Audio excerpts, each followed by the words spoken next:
Chapter 12. You must be the best judge of your own happiness. Jane Austen. Emma. I believe I must wish you happy, Mr. Galbraith. Lady Ashenden came forward. She didn't sound in the least joyful, more resigned. Lily is a girl very dear to my heart. You will take the very best care of her, won't you? It wasn't so much a wish as an order, Ned decided, with a clear, if restrained assurance that, should he fail, Lady Ashenden would have something to say about it. A teacher's tactic, but she wasn't bluffing. He bowed over her hand. "I will, Lady Ashenden." Lily's sister Rose glided toward him, hands held out. She was taller than Lily, slender and graceful, a golden-haired beauty with ice-blue eyes and a smile that dazzled even as it chilled. No doubt the ton fawned over her. They could keep this ice queen, give him Lily's warmth and luscious femininity any day. "So you are to become my brother-in-law, Mr. Galbraith." She stood on tiptoe as if to give him a pretty sisterly kiss, and, in a voice only he could hear, murmured, "Hurt my sister in any way, Galbraith, and you'll be sorry you were ever born." She pressed a dry, cold pair of lips to his cheek, stabbed him with a glittering look, and stepped back, smiling. Thank God she wasn't the one Nixon stole. He might have had to marry her. The other girl, Lady Georgiana, curious that she was Lily's niece and yet was the elder, came forward with a loose-limbed, almost boyish stride that was oddly attractive. She held out her hand to him and murmured with a sweet smile, "Lily is a darling, and if you don't treat her right, Mr. Galbraith, I'll gut you with a rusty blade." He blinked, more amused than menaced by the melodramatic threat. Misinterpreting his expression, she gave a brisk, satisfied nod. What a family of women! Such ladylike ferocity in defence of their sister, he found it rather charming, if a little insulting. It was excellent that Lily had such a protective family, but really, did they expect him to beat Lily or starve her? When he was in this position because he'd gone out of his way to protect her? They certainly had the lowest expectations of him, but perhaps his reputation bothered them. His own fault, he supposed. Since selling out of the army after Waterloo and returning to civilian life, he'd taken pains to cultivate a rakish reputation and to avoid fashionable society. He had had no desire to be hunted by matchmaking mammas, and, being in line for a title, a fortune, and a handsome estate, he had had no doubt he would be hunted. A movement at the door caught his eye. It was the biggest dog he'd ever seen, tall and grey and shaggy. He slunk in, if a dog that size could be said to slink, edged up behind Lady Georgiana and eyed Ned with an enigmatic expression. Lady Georgiana's dog, he presumed. Would she set it on him? Ned liked dogs. He snapped his fingers and the dog padded forward. He sniffed Ned's outstretched fingers, then sat down with an expression that was a clear invitation to pat. "Finn," Lady Georgiana said crossly. The dog thumped a lazy tail, but didn't move. Ned had found the perfect spot needing scratching, just behind the ears. Lady Georgiana gave Ned a narrow look, but it seemed to him that her glower had lightened somewhat. "Ah, Mr. Galbraith!" A thin, immaculately dressed elderly lady stood in the doorway. Lady Salter, Lily's aunt. Ned braced himself for another ladylike death threat. She raised her lorgnette, made a comprehensive sweep of the room with it, then said, "Well, is it to be a wedding, or from the faces you're all wearing, a funeral?" She turned to Cal. "The girl has done the sensible thing, I hope." Cal said, Lily and Mr. Galbraith are betrothed." "Excellent!" She swept toward Ned like an angular, full-rigged galleon. "Mr. Galbraith, let me be the first to welcome you into the family. I am delighted, simply delighted, that you have agreed to rescue my foolish niece from the consequences of her imprudence. I hope the girl will strive to be worthy of the honour you do her." The atmosphere in the room bristled with silent indignation. "It is Lady Lily who does me the honour," Ned responded coolly, "and I've already been given a most memorable welcome by the other members of her family. And if you will forgive me for correcting you on one or two points—" Lady Salter raised her lorgnette with ominous significance. Ned continued, "Lady Lily was not in the least imprudent. She is totally without blame and has shown nothing but grace and courage in dealing with a scandal not of her making." Lady Salter's boot-button eyes snapped with irritation. "Nonsense! In fact, if there is any blame to be assigned, it must go to your old friend Lady Ampleforth, who has been most assiduous—" Her bosom swelled.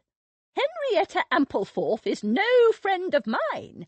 Yet you must accept your fair share of blame for Lily's predicament. It was to punish you that Lady Ampleforth attempted to blacken Lily's good name." He took Lily's hand and kissed it lightly. "But I hold no grudge against the two of you." "Against me?" Lady Salter drew herself up, a praying mantis in high dudgeon. "It has nothing to do with—" "It is Lady Lily's forgiveness you must ask." "What?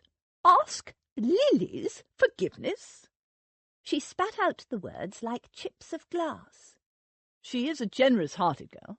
I'm sure you need not fear her disapproval," Ned finished smoothly.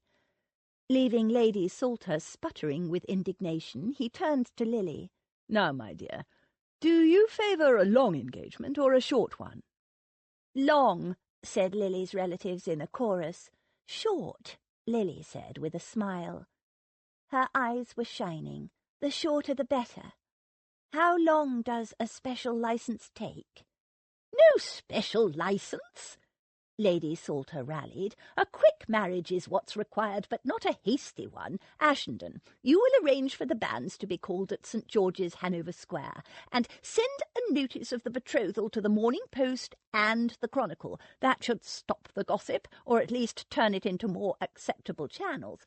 Lady Ampleforth," she directed a waspish glare at Ned, "you may leave to me." Ned took his leave a short time later, feeling quite as though he'd escaped from the lion's den. What a formidable pack of women! Thank God he'd ended up with Lily. She was the pick of the bunch. 3.5 weeks, and she'd be his wife. A married man. He couldn't quite imagine it. He'd been more or less alone since his first weeks in the army, since that first battle. Surrounded by men, but essentially alone. A few friends, but not the kind of friends he'd had before. And since he'd returned to civilian life, he hadn't been close to any women either. A few liaisons here and there, but again, no one close. An escort to the theatre or to parties, a dance partner, a bedmate, but no intimacy other than physical. It was an arrangement that had suited him well. The question was, could he achieve the same kind of balance in his marriage? "I must say, Lily, Mr. Galbraith was quite impressive in there." Rose linked arms with Lily as they climbed the stairs together. "He was wonderful, wasn't he?" Lily could hardly stop smiling.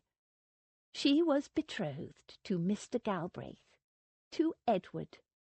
Anyone who can stand up to Aunt Agatha so coolly can't be all bad. He's not bad at all. I keep telling you, Rose. "Finn liked him," George commented from behind. "But then Finn likes anyone who knows exactly where to scratch." "Just because he's not intimidated by Aunt Agatha and knows how to pat a dog doesn't mean he's the right husband for Lily." The decision is made. I'm betrothed to Mr. Galbraith, and that's that," Lily said firmly. "It's not over until you're married," Rose muttered. "It's not over until his ring is on her finger and she wakes up in his bed in the morning," George said. "That's what my granddad made sure of when he forced my father to marry my mother." She shook her head. "Forcing people is bad. My father didn't want to be married. He left my mother soon afterward, and it fair broke her heart. So much misery, and all to make sure I was legitimate, and so that Mamma wasn't ostracized as a fallen woman." She gave Lily a sombre look. "But I don't blame you, Lily. Being a fallen woman—" She shivered. "I knew one once. Nice girl she was, too, from a good family. She ended up drowning herself rather than face a daily shunning from all those who used to be her friends." "George!" Rose interrupted. "You're supposed to be reassuring Lily that she doesn't have to marry Mr. Galbraith, not frightening her with grim tales." "No, I'm not," George retorted. "It's not up to me who Lily does or does not marry. It's her life and her decision." "And yet, according to you, the alternative is daily shunning. Not that that would happen. If anyone dared to shun my sister, I'd slap them. Or worse," Rose said fiercely. "Nobody will need to slap anyone," Lily said. "George is right, Rose. It's my decision, and whatever the consequences, I'll deal with them myself." There was a short silence. "You've changed," George said. "Somehow you're tougher." Lily glanced at Rose and saw that her sister agreed. Being abducted and drugged and locked under a seat for several days, well, it makes one think. All my life people have looked after me, but when it comes to the crunch, to the big things in life, you're essentially on your own. I used to worry more about what people thought of me, but now I realize how futile that is. People will think what they want to think regardless. I did nothing wrong, and I still ended up in a mess." Rose pounced. "So you do admit it's a mess? Then you don't have to marry. It's done, Rose. Like it or not, my reputation is ruined. Stop worrying about me and consider the implications for yourselves. Remember how Em used to tell us what one of us did reflected on the others?" Rose gave her a worried look. "I hope you're not marrying for my sake. It's not worth it." "It doesn't matter to me what people think." George fondled Finn's ears. "I don't plan on getting married anyway." Lily glanced at Rose, but she said nothing more. Rose never talked about her marriage prospects these days. When they were girls at school, she used to talk about it constantly. They both did, dreaming of whom they might marry. Now it was Aunt Agatha who harped continually on about Rose's marriage prospects. Rose rarely spoke of it at all. Lily slipped an arm around her sister's waist. "I'm not getting married for your sake, Rose. I'm marrying Mr. Galbraith for my own reasons, so stop fretting and be happy for me." Rose sighed. "I'll try." But she didn't sound very confident. 3.5 weeks to the wedding didn't leave much time to order a new dress and make all the arrangements, but when the 3 girls and Em arrived at the House of Chance, Daisy Chance, the owner, laughed at their anxiety and assured them she'd make something special in plenty of time. "I'm thinking lace, Lady Lily, over creamy satin. White'll make you look sallow, but cream will make your skin glow like a pearl. Short puffed sleeves and a satin band here." She gestured with her hands. "What do you think?" "It sounds lovely." Every dress Miss Chance had made her made Lily feel beautiful, and she trusted this would be the same. The dressmaker eyed her shrewdly. "I reckon you've lost a bit of weight, Lady Lily, and if you'd care to step into the fitting room, I'll measure you up again." She drew back the green velvet curtains and escorted Lily to the fitting rooms at the back of the shop. She bustled about, taking Lily's measurements and making small talk, which Lily responded to absently. It was so uncomfortable, preparing for a wedding that none of her family was happy about. It should have been a joyous occasion, but instead everyone was pretending. Rose and George had conceded that Edward wasn't quite as bad as they thought. Yes, he'd defended her against Aunt Agatha. They did like that. But they knew he wasn't in love. He'd made no pretense that he was, and they were upset that Lily would never get her happy ending. They were still certain she was infatuated with an imaginary version of Mr. Galbraith. She couldn't help what they thought. She would marry him, and then love would grow, and they would see what a wonderful, kind, protective husband he would be. "You all right there, Lady Lily?" Miss Chance asked. "Something on your mind?" "Oh, no, I was just thinking about a book I read recently," she lied. She couldn't possibly share her doubts and worries with Miss Chance, be she ever so nice and friendly. "What was it called? Lift your arms, please. Yes, that's right. Persuasion by the author of Pride and Prejudice. Yes, have you read it too?" Miss Chance wrote some measurements in a little book. "Not yet. We've started it, but we're only in the first couple of chapters. How's that Sir Walter? Don't he love himself? Mind you, I have one or two clients just like him. It's what I like about her characters. They're just like people you know." They chatted about the book for a few minutes. Then Lily said, "You said we've started it. Who is we, if you don't mind me asking?"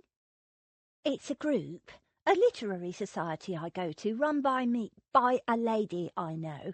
Several ladies take it in turn to read the books aloud, and the rest of us sit and listen, and then talk about them in the interval. Nothing too learned, though. It's all just for fun. I take me embroidery sometimes." "That sounds wonderful," Lily exclaimed. "I love having books read to me." "Me too," Miss Chance said. "Well, that's you done, Lady Lily." She wound up her tape measure and closed the little book with Lily's measurements in it. "You've lost a bit of weight, as I thought, but I'll leave a good bit of seam in case you put it back on in the next few weeks. Now, don't you fret. It will be ready in plenty of time.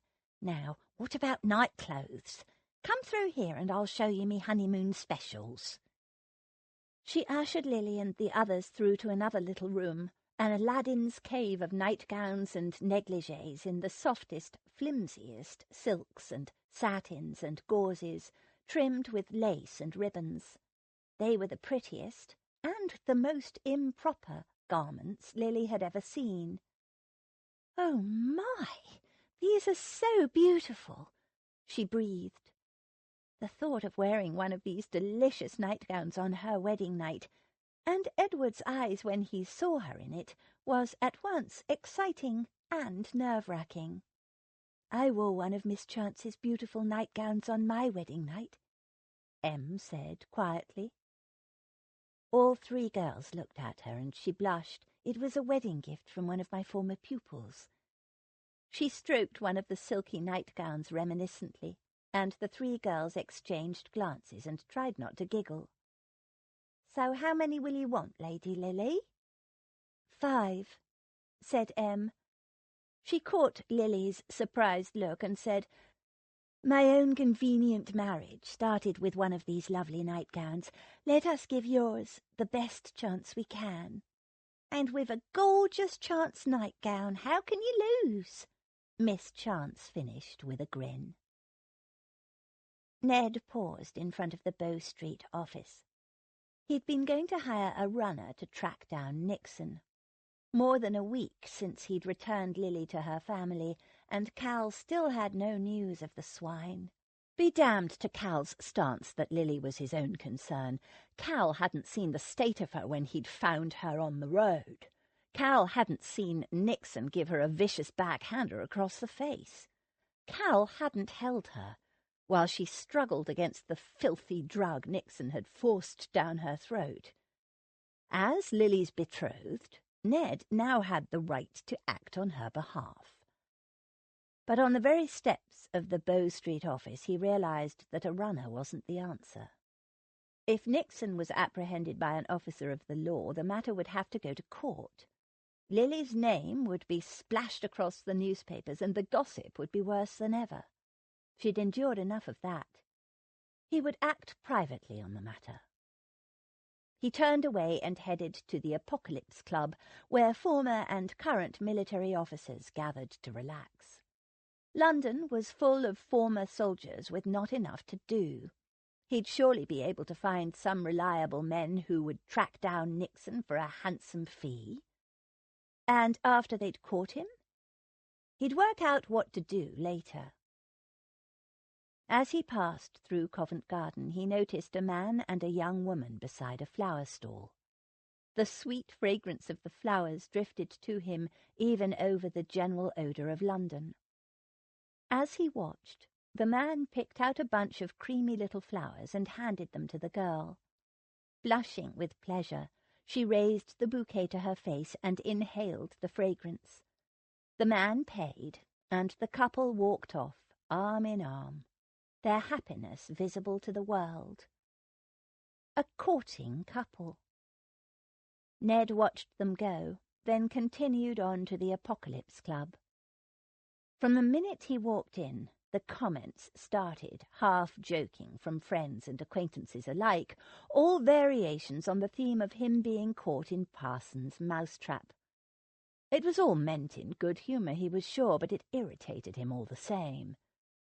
The inference was that he had no choice, that he'd been trapped, forced into a marriage which, while it was true, was also rather insulting to his own independence.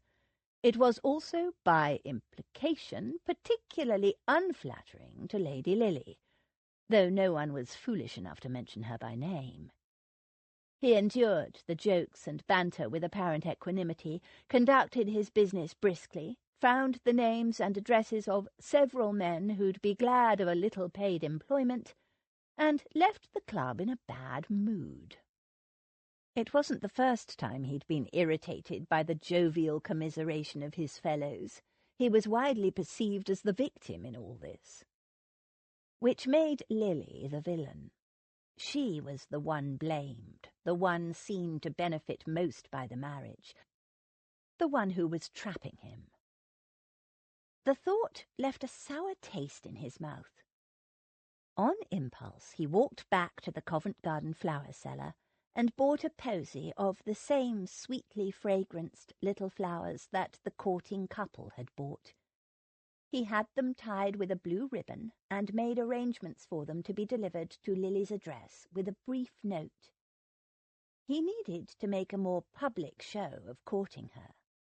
Then it wouldn't look to the outside world quite like the scandal-forced arrangement it was. A man had his pride. Passing Hatchard's bookshop, he recalled how much Lily had enjoyed the book he'd read to her in the carriage. He went in and ordered a volume of poetry to be delivered to her as well. Girls liked poetry, and the bookseller assured him anything by Lord Byron would delight a young lady. He added a short note to go with it and was about to seal it when an idea occurred to him. He opened the note, scrawled a postscript, then sealed it shut. He left the bookshop in a much happier frame of mind. The appearance of a courtship. That was what he needed. "A parcel for you, Lady Lily." Burton the butler presented it on a silver tray. Lily seized the small oblong packet and unwrapped it eagerly. "It's a book," she said in surprise. "Who would send me a book?" "There's a note," Rose pointed out. Lily broke the note open, stared at it for a long, frustrating moment, then passed it to Rose, who read it aloud. "To Lady Lily, with my sincere regards, Edward Galbraith. And there's a postscript." She squinted at it. "His writing is atrocious, but I think he's asking to escort you to Almack's on Wednesday." "Almack's? But Galbraith never goes to Almack's." George said. "He's famous for it." "Well, that's what it says." Rose pursed her lips and contemplated the note thoughtfully. "I wonder if he knows he must have a voucher to be admitted." "I'm sure he does," Lily said. "Everybody knows it." Em had been granted vouchers for them all since the start of the season. "Then there's the question of whether the patronesses will approve him or not." "But surely they will," Lily said. "It would be terrible if they didn't." Rose shrugged. "He is a rake, after all, and they might wish to punish him for his refusal to attend in the past." "They'll approve him," George said cynically. "He's young, handsome, well-born, and about to be tamed by marriage. They'll want him as an object lesson, like a butterfly displayed on a pin." "Don't be so horrid, George."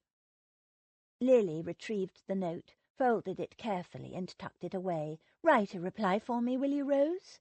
An acceptance, I presume?" Rose fetched her writing desk and took out a small sheet of hot-pressed notepaper. She began to write. George picked up the book, a very pretty volume bound in red leather. "Poetry and notes. You're going to have to tell him soon, you know." Lily sighed. "I know, and I will, but not yet." He'd sent her flowers, a sweet-smelling posy, and now a book. He was making an effort to court her. She couldn't bear to expose herself to his judgment just yet. "Girls, I've had a curious invitation." Em entered the room holding a note in her hand. "Do any of you know a Lady Davenham?" "Beatrice, Lady Davenham?" They shook their heads. "She's invited us, all of us, by name, to the next meeting of her literary society." The girls exchanged blank looks.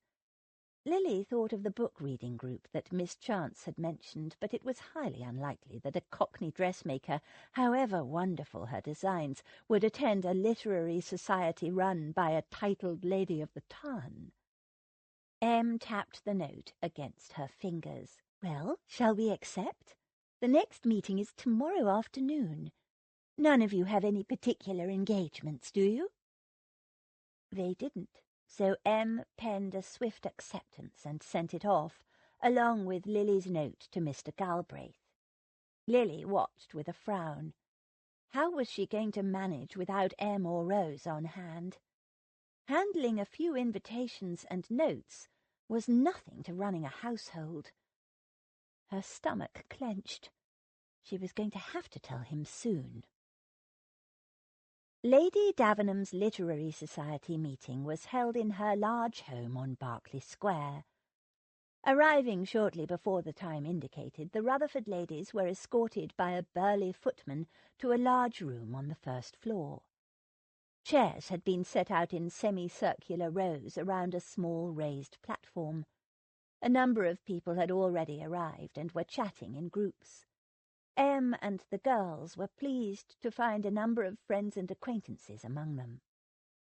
They were introduced to Lady Beatrice, a vivacious, elderly lady with surprisingly vivid red hair beneath a striped turban bristling with ostrich feathers. "Delighted to meet you at last, Lady Ashenden. And these are your pretty charges, eh?"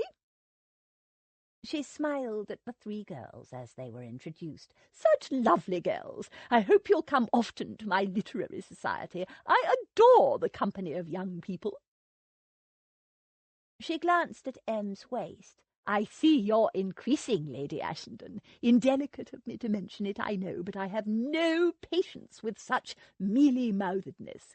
Why should women hide away a swollen womb as if it is an embarrassment? Pshaw! It's a triumph, my dear, a female triumph, and I'm delighted for you." She sighed happily and patted Em's hand.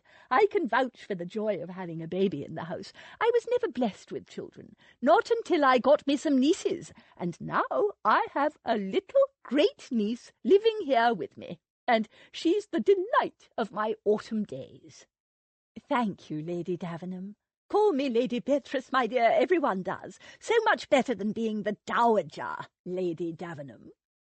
She pulled a face that made the girls giggle. "And besides, my papa was an earl, so I was born with the title, just as your girls were. Now, which of you is Lady Lily? Ah, yes, of course." She raised her lorgnette, and Lily braced herself, but the old lady simply beamed at her. "I've heard you're the first to be fired off. Galbraith, ain't it? A fine, handsome boy. Takes after his grandfather. I hope you'll be very happy, my dear. Very happy indeed. Now, here is Featherby to tell me we're about to start. Off you go and find a seat. My niece Abby is reading today, and you won't want to miss a word." Looking around for somewhere to sit, Lily was surprised to see her dressmaker, Miss Chance, sitting in a seat nearest the wall. A basket of silk threads sat at her feet. The chair next to her was vacant. She hurried over. "Good afternoon, Miss Chance. Is anyone sitting here? May I sit with you?" "Course you can, Lady Lily." Miss Chance patted the seat. "But best call me Mrs. Flynn in this company. They know both me names, of course, but when I'm here as Lady B's niece, not the dressmaker." "You're Lady Beatrice's niece too?" "Sort of. Wrong side of the blanket, but the old lady don't care. Now shush, Abby's about to start." As Lily sat, a gong sounded, and the murmur of voices died away. Into the hush, a stylish young matron said, "This is where we ended last time." Once, too, he spoke to Anne. She had left the instrument on the dancing being over, and he had sat down to try to make out an air which he wished to give the Miss Musgroves an idea of. Unintentionally she returned to that part of the room. He saw her, and instantly rising, said, with studied politeness, "I beg your pardon, madam, this is your seat," and, though she immediately drew back with a decided negative, he was not to be induced to sit down again. Anne did not wish for more of such looks and speeches. His cold politeness, his ceremonious grace, were worse than anything. The young woman looked up and smiled at her audience. And now, on to Chapter 9. A sigh of anticipation rippled through the room. Lily caught Rose's eye and smiled. What a delightful way to spend a few hours! To think she'd been nervous about attending a literary society. Lady Beatrice's niece Abby read beautifully in a well-modulated voice that made the story come alive. But as Lily sat and listened, she was back in a carriage, listening to the same story read in a deep, entrancingly masculine voice. What if she, like poor Anne Elliot, had been persuaded into refusing Edward's offer? Would she now be feeling as awkward, as unwanted and miserable as Anne? No, her case was different. Anne Elliot and Captain Wentworth had once been in love. Lily's situation was vastly different. If she'd been Anne, loved by a fine man and with a vain and selfish father, and a sister who disdained her, nothing could have persuaded her to refuse Captain Wentworth, or whatever rank he'd been then. Even with a man who had made it quite clear that he didn't love her, Lily had gone against the advice of her family, and they loved her and cared about her happiness. Was it foolishness or faith? She wished she knew. To the end of the chapter there was a short break, while another young woman took Abby's place. A hum of conversation rose as people discussed the story so far. Lily barely noticed. She was still thinking about Edward. Miss Chance leaned across to her and murmured, "Don't take no notice of them, Lady Lily." Startled from her reverie, Lily turned an inquiring face toward her. "Who?" "Them, those two behind you." Miss Chance jerked her chin. "Don't listen to a thing they're saying." Naturally, that made Lily focus all her attention on the low but vehement exchange occurring in the seats behind her. Sentence fragments drifted to her over the hum of general conversation. Such a fine man, a plump little dab of a girl. If it had been her sister, now I might understand it. But, my dear, didn't you know Galbraith was trapped into offering for her? Lily stiffened. No other explanation for it. You must have heard the rumours. As if a man like Galbraith would be interested in a plump little ingenue with no conversation. A shame. Don't listen to him. Miss Chance tugged Lily's arm and explained in a low voice, Mrs. Plunkett. She's the one with the hat like an upside-down coal scuttle. No, don't look. You don't want her to know she's upset you. She hasn't. Lily squared her shoulders. What did the opinion of strangers matter when even her own sisters opposed her marriage? In any case, she ought to be inured to gossip and hard words by now. At school, some of the girls had called her the dummy because she couldn't read. She'd learned to hide the hurt their words had caused. She'd do the same now. Besides, if the price of marriage to Edward was to be ritually humiliated, it was a price she'd gladly pay. Oh, right then, good for you. Anyway, it's all sour grapes. Mrs. Plunkett has been wanting your Mr. Galbraith for her daughter for ages. Lily liked the sound of your Mr. Galbraith. Not that he was yet. And the other one, well, you know what they say. Hell hath no fury. And no, don't turn around.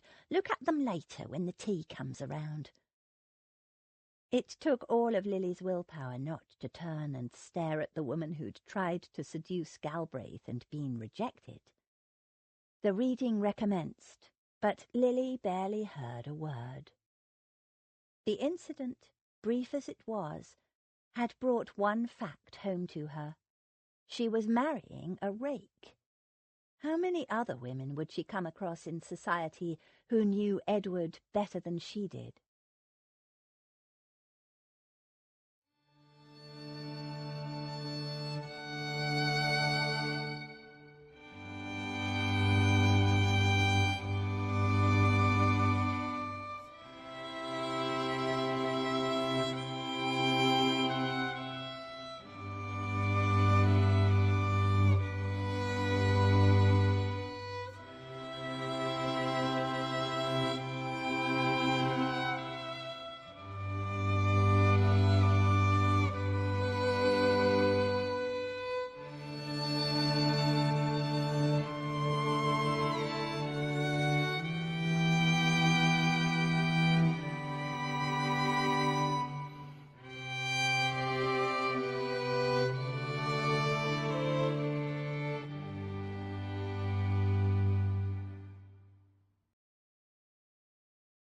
Chapter 13.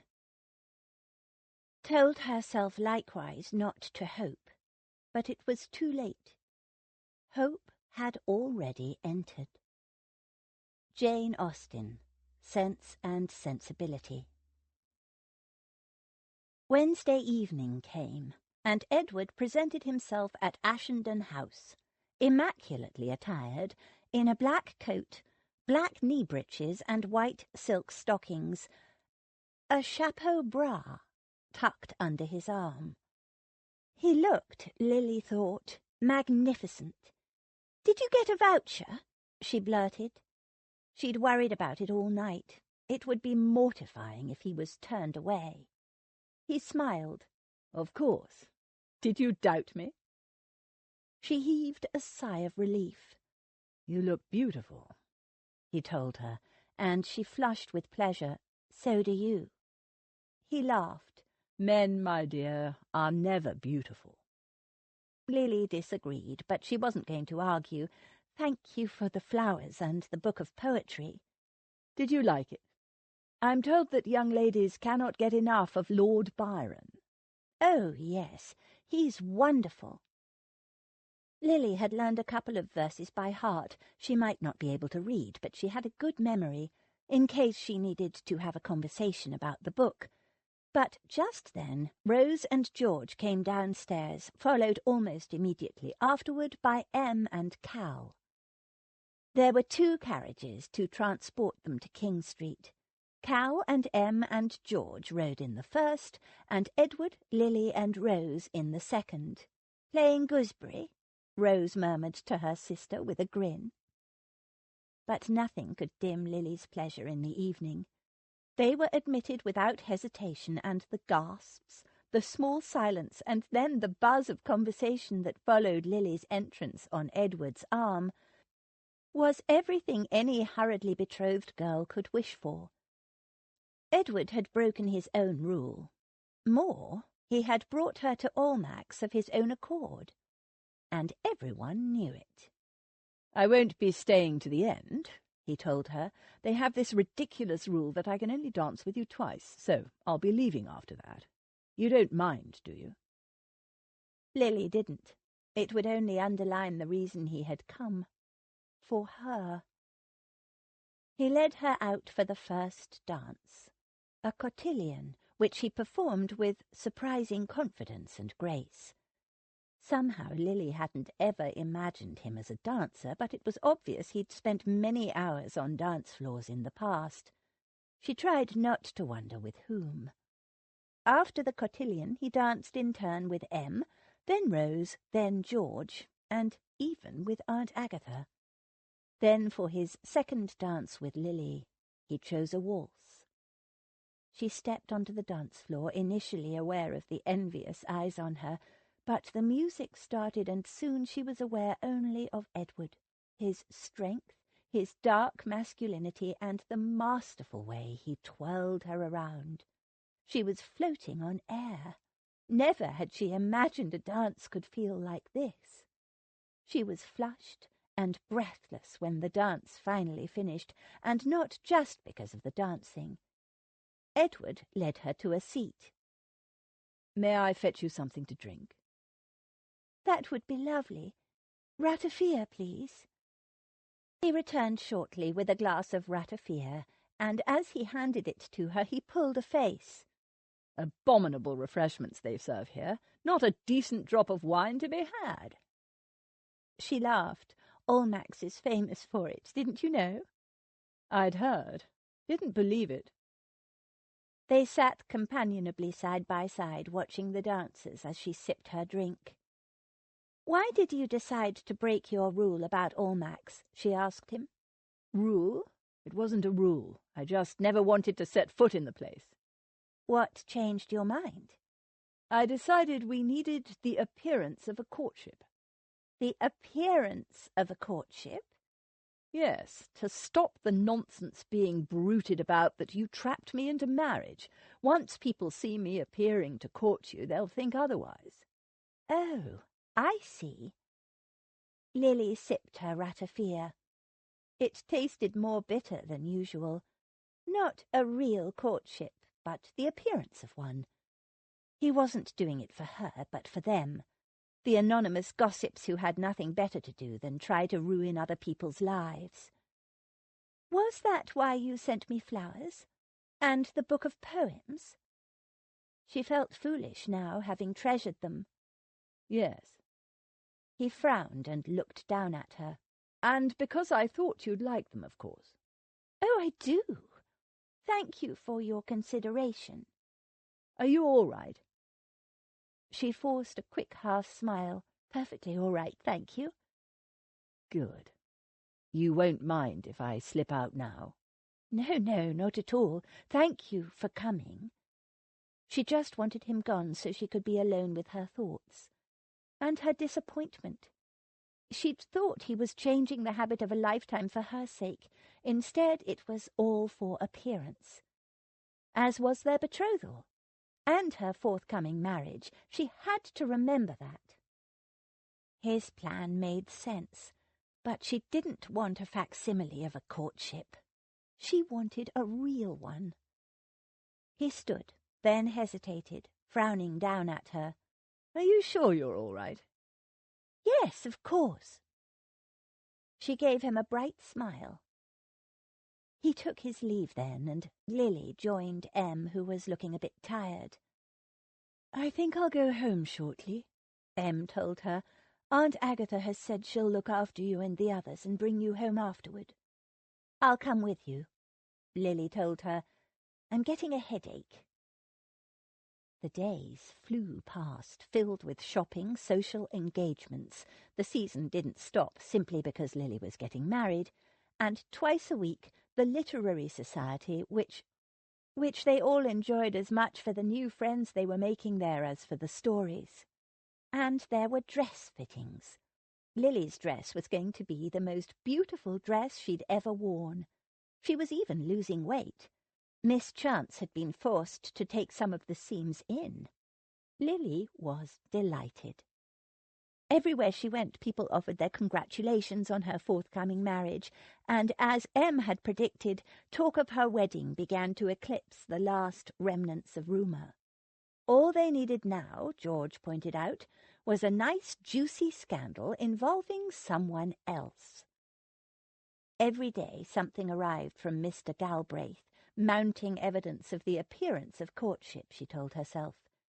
And every second day he took her out in public, always with George or Rose, making the point, forced marriage or not, he was courting Lady Lily Rutherford.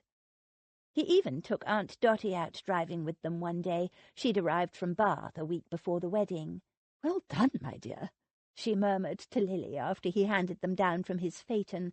"He'll do very nicely." Today's gift was a small painted box. Lily lifted the lid, and tinkling notes filled the air. "I suppose he's trying," Rose said in a grudging tone. Lily had told Rose and George what Edward had told her at Almack's. "I think it's lovely." Imitation courtships or not, Lily couldn't help but be touched by the gifts and the effort he was making. She'd arranged them around her bedchamber. Flowers, a puzzle, boxes of sweets, and a small china owl. That was her favourite. It was the most personal thing, recalling a moment only he and she knew the significance of. The night he'd kissed her. She still relived those kisses every night in the dark, in the privacy of her bed. She knew it was probably foolish, but she couldn't help herself. 3 days before the wedding, Em sought her out for a private chat. "I thought you might have 1 or 2 questions about being married," she said when they were alone. Blushing, Lily admitted she did. Em then explained to her exactly what would happen on the wedding night, and answered all of Lily's questions about it. She'd given it a great deal of thought since, unable really to imagine how, physically, it was possible, but Em had assured her that, though it might be a little uncomfortable at first, with practice it would get better and could even lead to a feeling of bliss.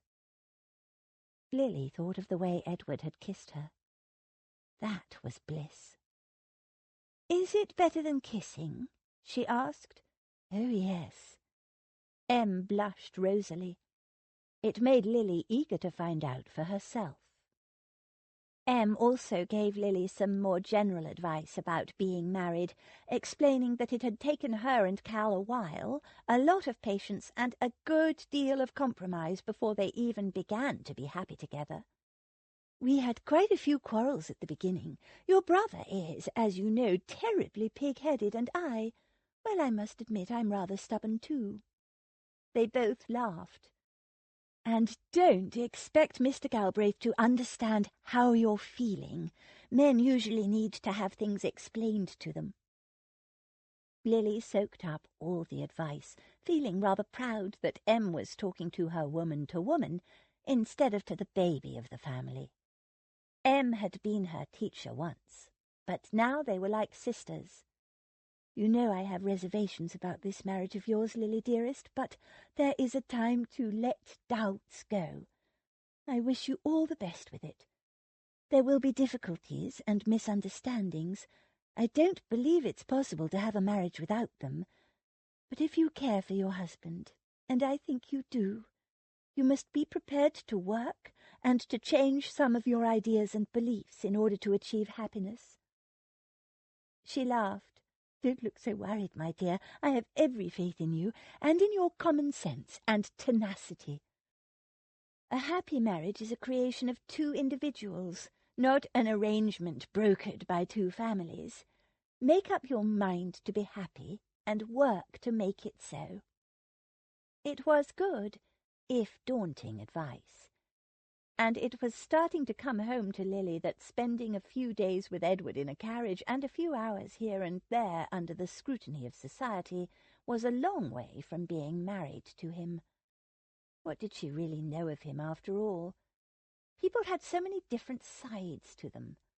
Would he feel, as those ladies at the Literary Society had said, trapped into marriage by her? She looked at Em. "And if I can't make it so, then you must take your happiness where you find it, in friendship, in family, and, with God's blessing, with your children. When I married your brother, I expected my whole happiness to reside in the friendship of you girls, and in any children I might have." She laid her hand on her belly and gave Lily a misty smile. "I expected a thimbleful of happiness, and instead I found an ocean. I wish the same for you, my dearest girl." Lily came away from their talk full of thought, and resolving that she would do her utmost to make her marriage a happy one.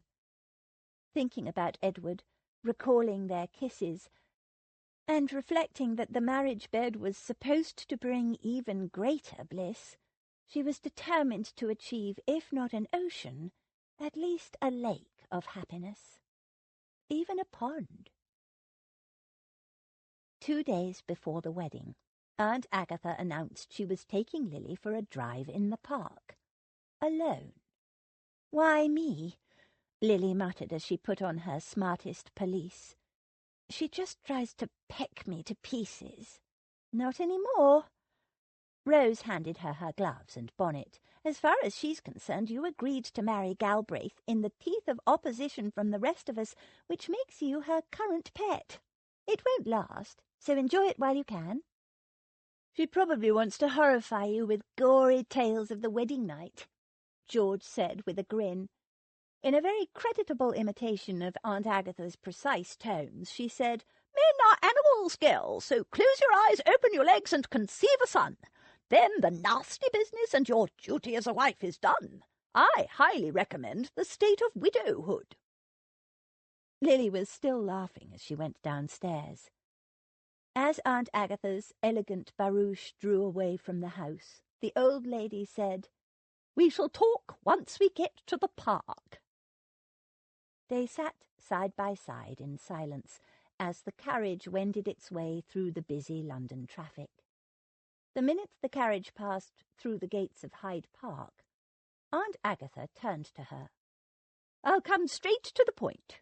I assume Emmeline has explained your duties on your wedding night?" Blushing, Lily said that Em had. "It's an unpleasantness we must all endure, and the best I can say of it is that it is quickly over. Galbraith should know his business, at least." Aunt Agatha gave her a sideways glance and sniffed. "I suppose Emmeline filled your head with nonsense about love, and quite forgot to instruct you in all the other duties." "It wasn't nonsense." "Don't be pert, girl. It is unbecoming. I have been married 3 times. You must concede that I know rather more about the institution than a sister-in-law who has not yet reached her first anniversary. There is Lady Bridlington on our right. Bow to her as we pass." "Yes, Aunt Agatha." Lily bowed, hoping it was to the right lady. The barouche continued on its way. "The kind of marriage you are about to undertake between a gentleman and a lady of the ton has a number of unspoken but nevertheless important rules. Your first duty is, of course, to provide your husband with heirs and a comfortable domestic situation, and not to shame or embarrass him in any way. And while we are on that subject, do not expect your husband to live in your pocket as your brother Ashenden does with Emmeline. It is unfashionable and quite unseemly." "I don't agree." "Be quiet, girl, and listen. Good afternoon, Lady Hunter. Such delightful weather. I do agree. Public displays of affection, such as those your brother and sister-in-law indulge in, are quite unacceptable in persons of our order. Anything of that sort is to be reserved wholly for the marriage bed, and even then it is better off ignored. But Cal and Em— Pfft! Your brother spent most of his life at war, a totally uncivilized environment, and Emmeline, though a good enough woman in her way, was, after all, only a teacher. Her father is a baronet. Exactly, not even a member of the peerage. Now will you listen and stop interrupting? You are a daughter of an earl, and your standards should be higher. There is that Miss Peel waving at us, daughter of a mushroom. Such appalling manners. Ignore her. Lily sent a shy smile to Miss Peel as the barouche swept past. Aunt Agatha continued, Do not be forever hanging on Galbraith's arm, wanting him to escort you thither and yon. Nothing bores a husband quicker than an overly dependent wife. You must make your own life, and he will continue on with his. A husband's life changes very little with marriage. A wife's changes completely. Ah, there is the Duchess of Dinstable, a charming girl. Bow. Lily bowed to the pretty young Duchess, and the stream of instruction continued. You are responsible for your husband's domestic comfort. Run your household well, be strict with your servants, and plan your meals entirely around his likes and dislikes. Don't bother him over breakfast. Nothing irritates a man more than female chatter in the morning. Better still, take your breakfast separately. She gave Lily a critical sideways glance. In fact, a girl of your build would do well to skip breakfast entirely. Lily had no intention of obeying that one. She adored her hot chocolate and pastries for breakfast, or a boiled egg followed by toast and honey, or bacon and— Are you listening to me, girl? Yes, Aunt Agatha. Never contradict your husband or openly disagree with him. He will frequently be wrong-headed and in error. It is a male failing, but never point it out to him. Appear to accept his view and quietly do as you think best. The instructions kept coming. Lily let them flow over her. Aunt Agatha's seemed a rather grim and joyless view of marriage, and yet she'd married 3 times. Finally, when you discover your husband has a mistress, you will— A mistress? The old lady made an airy gesture. Pish-tash, don't sound so horrified. All men have them. The male sex is incapable of fidelity, but that's of little importance. Now, at some stage, when Galbraith inherits the title, he will take his seat in Parliament, and in that case— A flow of instructions followed. Lily took little notice. Why was male fidelity or infidelity of such little importance? Men expected women to be faithful, so why could women not expect the same? She thought about Edward and those house parties he attended. Would he honour his marriage vows, or break them, as Aunt Agatha seemed to expect? That covers the basics, Aunt Agatha finished. Do you have any questions? Lily did. You've covered all the things I need to do to make my husband happy. What should he do for me? Aunt Agatha turned to her in amazement. What a foolish question. He marries you, of course, and thus he provides you with his name, a home, a position in society, and an allowance for the rest of your life. What more could a girl like you possibly want? A good deal more than that, Lily thought. The following day, an unexpected visitor called on Lily. He was a stranger, but the moment Lily set eyes on the tall, spare, white-haired old gentleman whom Em was about to usher into the drawing-room, she knew who he must be. She hurried down the stairs to greet him. "You must be Edward's grandfather, Lord Galbraith. The likeness is unmistakable." To see the elegant old gentleman was to know how Edward would look in 40 or 50 years. "How do you do, sir? I'm delighted to meet you." Her gaze wandered past him to where Burton was just closing the front door. "Edward isn't with you?" "No, he doesn't know I'm here. The silly fellow thought you'd be too busy making last-minute bridal arrangements to deal with callers, but I'm afraid I couldn't wait to meet my granddaughter-to-be. Tell me I'm a nuisance, and I'll go away at once." He smiled down at her, knowing perfectly well she couldn't tell him any such thing. Lily laughed. "Of course you're not. Besides, there's really not all that much to arrange. My dress is ready, my trousseau is packed, and I would much rather spend time getting to know you than anything." "Then may an old man request the pleasure of your company for a drive through the park? It's such a glorious day, it's a shame to waste it by staying inside." He glanced at Em, who nodded her permission. "Thank you," Lily said. "I'll run and fetch my pelisse. Won't be a moment." She hurried upstairs, a little nervous at being alone with Edward's only relative. She didn't know very much about him, but could tell from the way Edward had spoken of him once or twice that he was fond of his grandfather. She wanted so much for him to like her. By the time she returned, he'd been joined by Rose and George. He turned to her as she arrived. "These charming young ladies have been telling me you all ride in the park each morning." "Most mornings," Lily agreed, "not when it's wet." "I'm delighted to hear it. Not enough young ladies ride these days. My dear wife was an excellent rider, and I myself still enjoy the hunt. When you come down to Shields, we'll take you on some fine rides. It's the best way, I think the only way, to explore it." Shields was the family estate. "Shall you and my boy come to Shields on your honeymoon?" He sounded a little hesitant, a little hopeful. "I'm not sure where exactly Edward's planned for us to go. He mentioned somewhere called Tremaine Park." She didn't really mind where it was. To be truthful, she hadn't thought past the wedding night. The whole question of it had been giving her some sleepless hours. "Oh, I see. Quite a distance from Shields, then." The old man sounded a little downhearted. Then he smiled at her. "Shall we go? This weather cannot last." He bowed to Em and the two girls, assured them he was very much looking forward to seeing them at the wedding on the morrow, and offered Lily his arm. A smart landau waited outside, pulled by a pair of matched bays. A liveried driver doffed his hat to Lily. Lord Galbraith waved away the groom, who was waiting to assist them, helping Lily into the landau himself.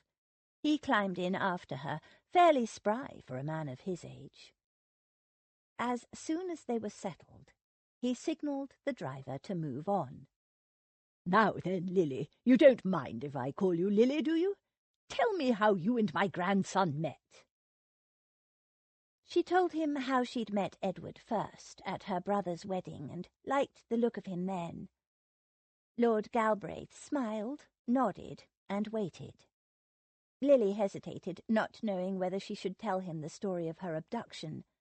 They'd all worked so hard to keep it secret. "I understand he was able to help you when you got into difficulties recently," the old man said gently. "Of course, if you don't wish to talk about it." "No, it's quite all right." Relieved not to have to prevaricate, she explained how bravely Edward had driven off her abductor and rescued her, and how he'd turned back from his house party in order to take care of her. When she'd finished, the old man said delicately, "I understand this is a somewhat hasty marriage. My grandson didn't—" "No!" She was distressed that he could even suspect such a thing. He is the soul of honour. She explained in great detail how he'd looked after her, and ended by reiterating how noble, brave, heroic, and kind Edward had been. When she'd finished, there was a short silence. Then he took her hand in his. You love my grandson, don't you?" Lily nodded, unable to speak. "Thank God! Thank God!" He pulled out a large handkerchief and blew fiercely into it. "Forgive an old man's foolishness, my dear. It's just that—" He wiped his eyes and blew again. "I've waited so long for my boy to find the right woman. I even tried to force his hand once, and that would have been a disaster."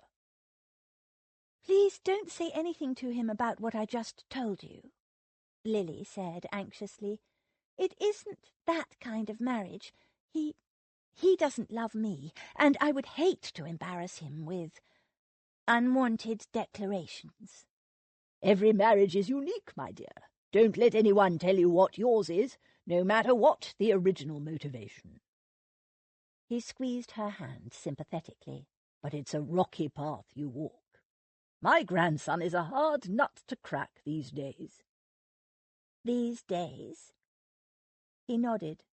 "He came to me as a young 'un, 6 or 7 years old. A quiet little chap, I thought him, sickly and undersized." He gave a reminiscent smile. "Well, that soon changed.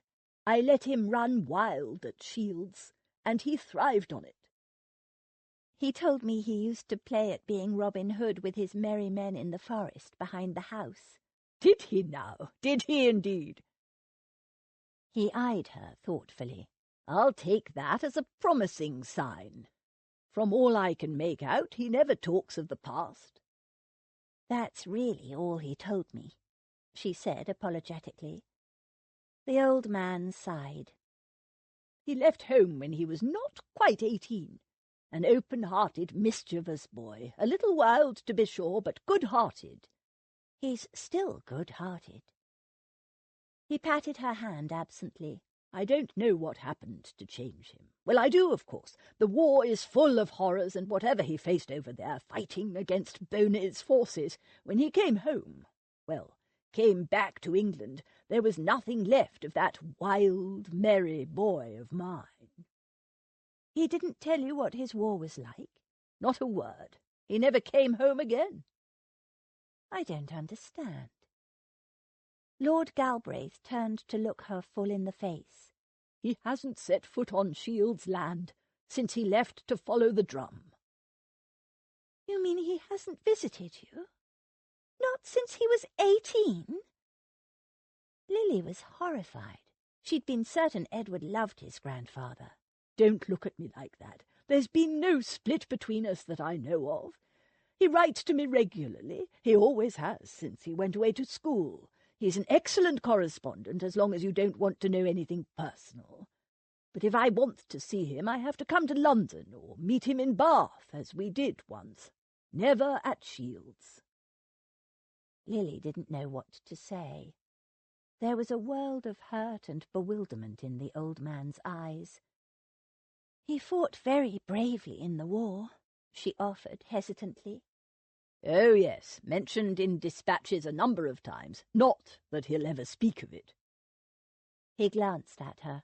"His commanding officer, General Aldenworth, once congratulated me on my grandson's bravery, then added that it was his considered opinion that the reason for my boy's acts of heroism was that he didn't much care whether he lived or died.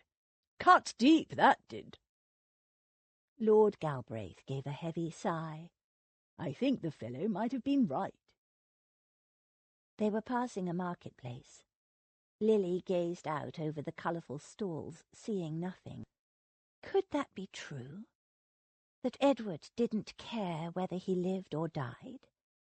And if it had been true during wartime, surely it wouldn't be true now, when everyone was at peace and he was back safe in England.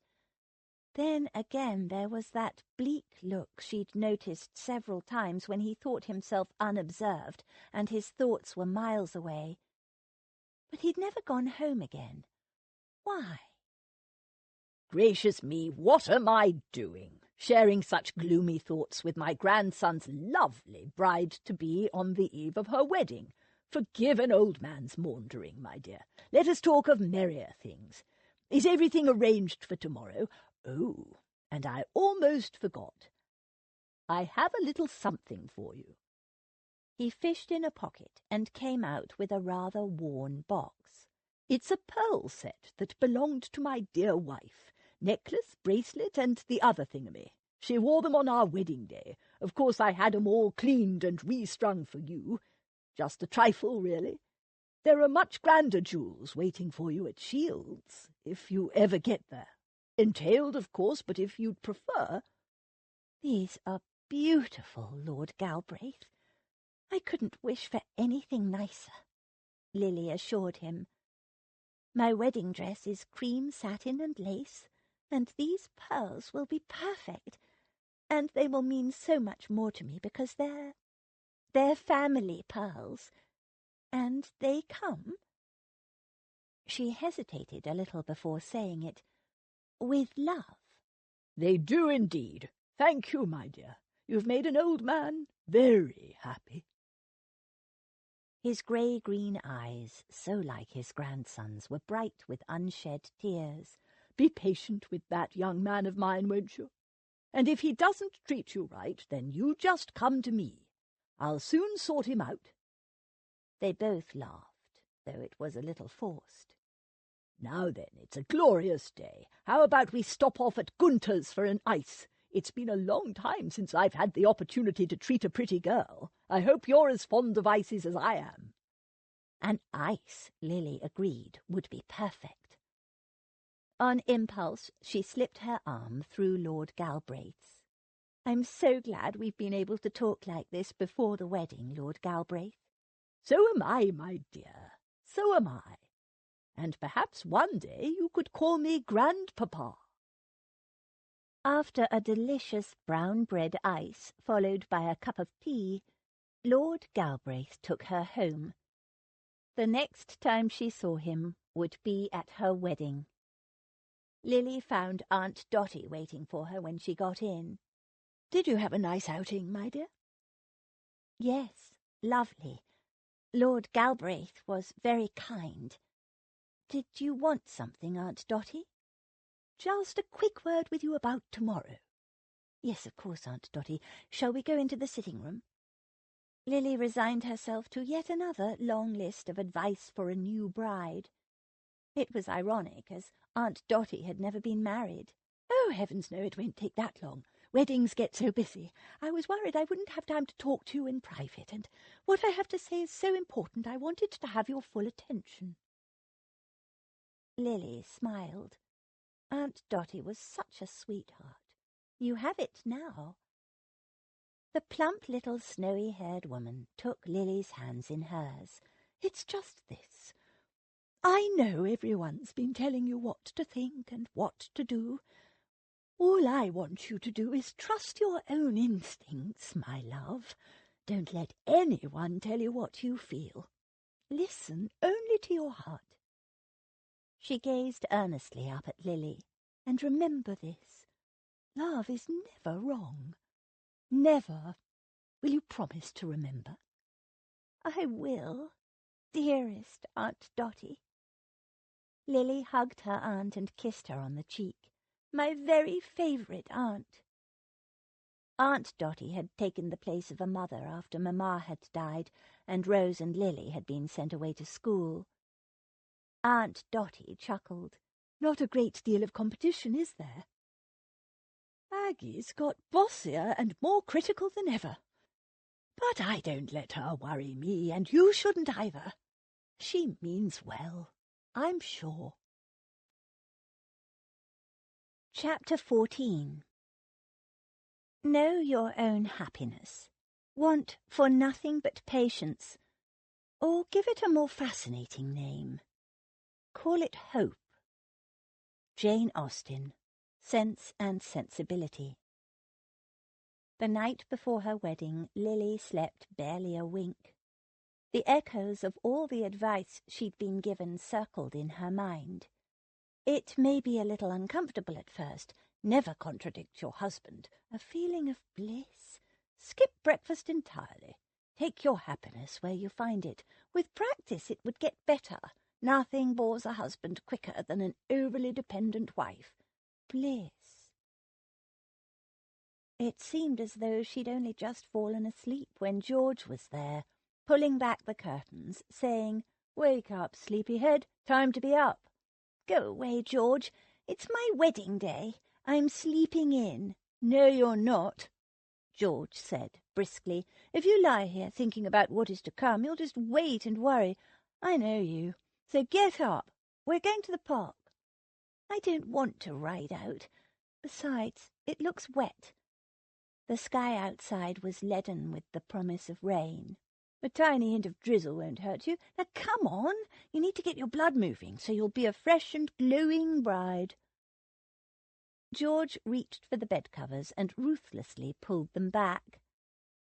There was no resisting George in this mood, and besides, she was right. There really wasn't a lot for Lily to do to get ready for her wedding. A bath, do her hair, and get dressed. Everything else was in other hands. Lily rose, put on her habit, and hurried downstairs to where Kirk, their Scottish groom, was waiting with the horses. He tossed each of them into their saddles, and they rode off. It was cold, and the rain came down in fitful spatters, but Lily was glad in the end that she'd come riding. It would be the last morning the three of them would ride out together as unmarried girls. They reached Hyde Park and found it virtually deserted because of the miserable weather, so George immediately took advantage of the lack of witnesses to urge them into a race. She won it, of course, by a half-length, but by the time they'd circled the park and reached the designated end-of-race tree, they were breathless and laughing. "Aren't you glad you came now?" George said. Lily's blood was singing in her veins. She felt marvellous. "Oh, no, we've got to get out of here." Rose was looking over Lily's shoulder. "No, don't look!" she exclaimed as Lily started to turn. "It's Galbraith and his grandfather. I said don't look! It's bad luck for the groom to see the bride before the wedding." Without hesitation, George pulled off her coat and slung it over Lily's head. "Oh, George, what are you? He can't see you now. Give me your reins." George took the reins from Lily's hands and, laughing, they rode quickly home, making a large detour around the park to avoid her husband-to-be, while Lily tried to explain between giggles and through the muffling layers of coat that it was the dress he wasn't supposed to see, not the bride. Once home, Lily found her bridal gown laid out ready on her bed, a hot bath steaming gently, and Em and Aunt Dotty waiting anxiously. "Hurry along, girls," Em said. "Only 2 hours before the wedding." "He's inside, waiting at the altar." George had peeped into the church when they'd arrived. Rose and Em gave the last tweaks to Lily's dress, an exquisite confection of lace over cream satin. Miss Chance had outdone herself, and a coronet of silk flowers which anchored a lace veil. One last adjustment of the veil, and Em went inside. Lily was trembling like a leaf. Aunt Dotty took Lily's white-gloved hands in hers and squeezed them affectionately. "Stop worrying, darling girl. I have one of my feelings about this marriage. It's all going to work out beautifully. Now, go in there, marry that handsome man, and remember what I told you." Then she too went inside the church. "What did she tell you?" Rose asked. "I can't remember." Lily lied. Love is never wrong. How did Aunt Dotty know she loved Edward? "You can still escape," Rose told her. "You don't have to do this, Lily." Yes, she did. Lily took a deep breath and stepped inside the church. It smelled of wood polish, brass cleaner, and flowers. There was a dramatic musical chord from the organ and a rustling in the congregation as people stood and heads turned. A sea of faces, a mixed blur of goodwill and curiosity. All Lily saw was Edward, waiting at the end of the aisle, tall and solemn, and so darkly handsome it made her want to weep. "Go on then, if you must," Rose murmured from behind her, and Lily began the walk down the aisle. "Dearly beloved." She'd taken off her gloves for the ceremony. His hand was warm. Hers felt frozen. She was shaking worse than ever. He kept hold of her hand and rubbed his thumb over it in a soothing rhythm, back and forth. Slow, steady, reassuring. She glanced up at him, saw him watching her, and managed a small smile. "Who giveth this woman to be married to this man?" Cal stepped forward, her big brother. "I do. Wilt thou have this man to thy wedded husband?" Her throat felt dry, but she managed to say, "I will." Her hand was shaking so badly he found it difficult to slip the ring onto her finger. For a moment there she thought he might drop it, but he gripped it firmly, and then it slipped on, still warm from his body and fitting perfectly. And then he spoke in that deep voice of his that somehow shivered through to her bones. "With this ring I thee wed, with my body I thee worship, and with all my worldly goods I thee endow." With my body. She swallowed and thought of what Em had told her. Bliss. Or what Aunt Agatha had said, an unpleasantness we must all endure. Tonight she would find out for herself. "I pronounce that they be man and wife." There, it was done. She was a married woman. The rest of the service that followed, the prayers, a short sermon and communion, passed over Lily in somewhat of a haze, but the shock of having to sign the register jerked her out of it. "Sign your name, my dear," the vicar told her, indicating a heavy-bound book. Lily stared blankly at the page, the words doing their usual slippery thing, resisting her comprehension.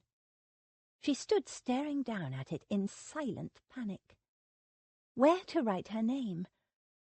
Was she going to have to confess here and now on her wedding day in front of her new groom and in the sight of God and his minister that she was a defective creature who could not read? "Just here," the vicar said kindly, and placed his finger on the place where she was to sign. She seized the pen, dipped it into the ink, and quickly wrote her name. Or should she have signed it as Lily Galbraith? She stared down at her signature, frozen with dread. Would she have to sign again? How did you spell Galbraith? Why hadn't she thought of that? She knew girls did that, wrote out their married name or the name of the man they hoped to marry over and over, but she hadn't. "That's right, my dear." The minister reached across her to blot the ink, and Lily jumped. He smiled. "Wedding nerves. Most ladies suffer from them. Never mind, Mrs. Galbraith. It's all over now." Mrs. Galbraith. She was married. Lily ate very little at her wedding breakfast. She was too tense. But because others kept urging her to eat, she nibbled on an almond biscuit, had a spoonful of some creamy chicken dish, and ate the corner of a small pastry and a few early-season strawberries soaked in sugar syrup, because they were still a little tart. It wasn't a particularly large gathering, but it seemed every single person there wanted to speak to her, to give her advice or make jests about marriage, some rather too warm to spare Lily's blushes. And what with all the merriment and the champagne for the toasts, her head was soon spinning. They cut the cake and drank the final toast. Then it was time for Lily to go upstairs and change into a travelling costume. Edward had arranged for them to stay at a country house belonging to a friend of his a short distance from Brighton, which meant a journey of 5 or 6 hours. Lily had never seen the sea and was excited by the prospect. It was raining outside, so most people crowded into the entry hall to bid the bride and groom farewell and good luck. and only Cow M, Rose, George, and Lord Galbraith ventured outside to make the final farewell. A last round of hugs, kisses, good wishes, and a few tears, and Lily turned to climb into the travelling chaise. Aunt Dotty suddenly rushed out, oblivious of the damp, and hugged Lily convulsively. "It's all going to be splendid, darling girl, trust me." She glanced at Edward standing tall and solemn, holding up an umbrella to protect his bride, and added, "And remember what I said." Edward handed Lily into the carriage, signalled his driver, and they pulled away to a chorus of shouts and well-wishes. Lily leaned out the window, waving, until the carriage had turned a corner and they were all out of sight.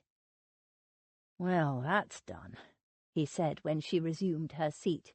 "Went off rather well, I thought." "Yes." Lily smiled. Ridiculously, she could think of nothing to say. She felt suddenly shy, couldn't even meet his eyes. Edward tucked a fur rug around her. He pulled out a book.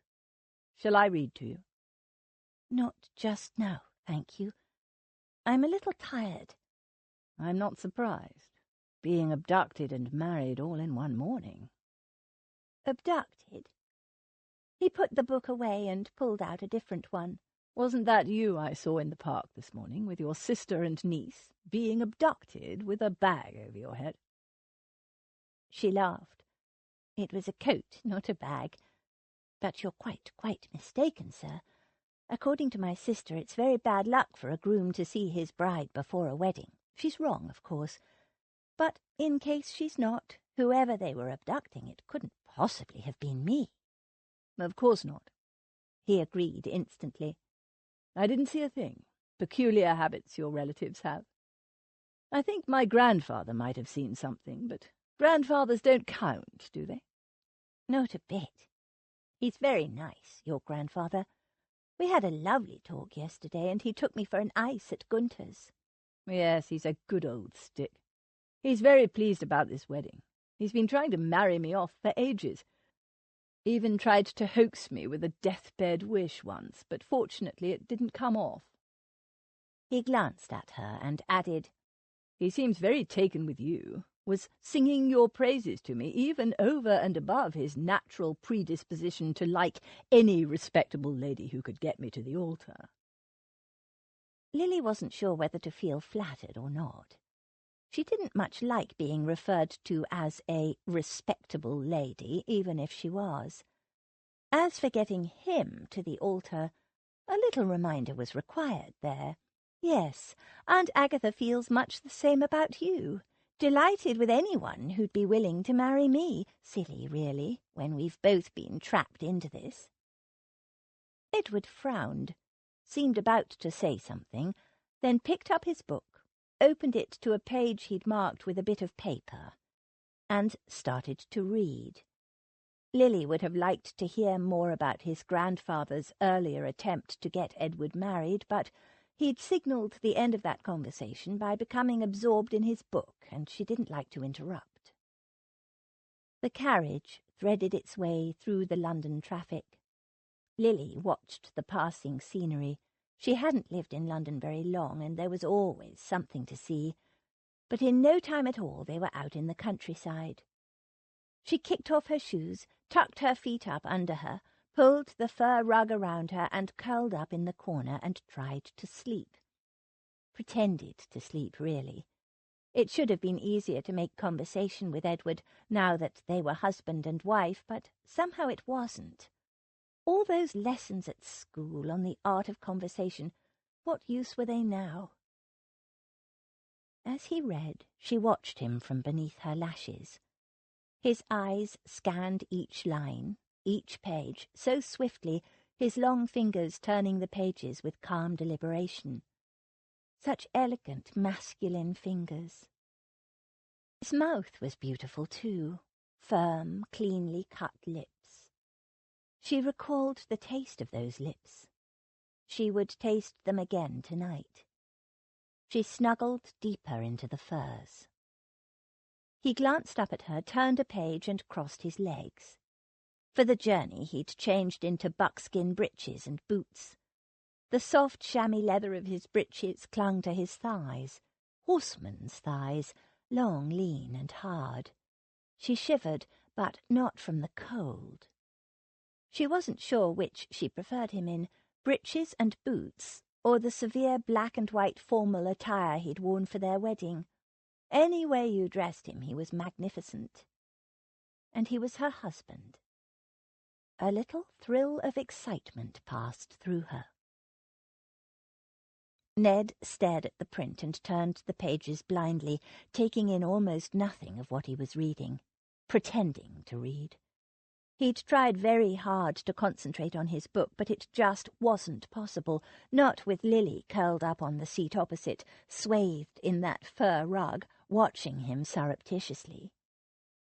He'd become aware of her subtle surveillance shortly after they'd passed out of London and were bowling smoothly along the Brighton road, her gaze like a light breath of warm air, almost a touch. It was damnably distracting. She was so unself-consciously sensual in everything she did, whether it was eating — he'd never forget the way she'd relished that pudding at the inn that time, licking every last morsel of sweetness off her spoon — or simply kicking off her shoes, tucking her small, white-stockinged feet beneath her and curling up on the seat. Almost an invitation in itself, and all with the most innocent air.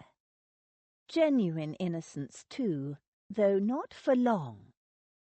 He forced his mind away from the night to come. She sighed and shifted her position, a rustle of silk sliding over flesh.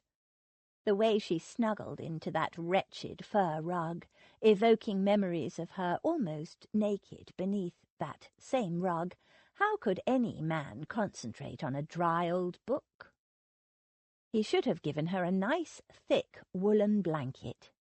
There was nothing evocative or sensual about wool, especially next to the skin, though he supposed it depended on the skin. Hers was satin smooth and silky to the touch, cool on the surface and warm beneath. Her eyes appeared closed, her lashes a delicate sweep of darkness fluttering against creamy skin. He crossed his legs and closed his eyes briefly as a blush rose softly on her cheeks. She wasn't asleep. Arousal swirled through him, and he stared out the window, willing himself savagely under control. This was neither the time nor the place. When he took her, he intended to be restrained, disciplined, fully in control of himself, his appetites firmly leashed. Not only because she was a virgin and deserved his consideration, but also because he didn't want to raise expectations in her breast. There was a light in her eyes when she looked at him sometimes that made him wary, unsettled. She needed to learn that despite their first encounter, the real one, not her brother's wedding, he was nobody's hero. It was dangerous, worse, foolhardy, for anyone to place their happiness in his hands. He always let people down, those who loved him most of all. Eventually she did fall asleep.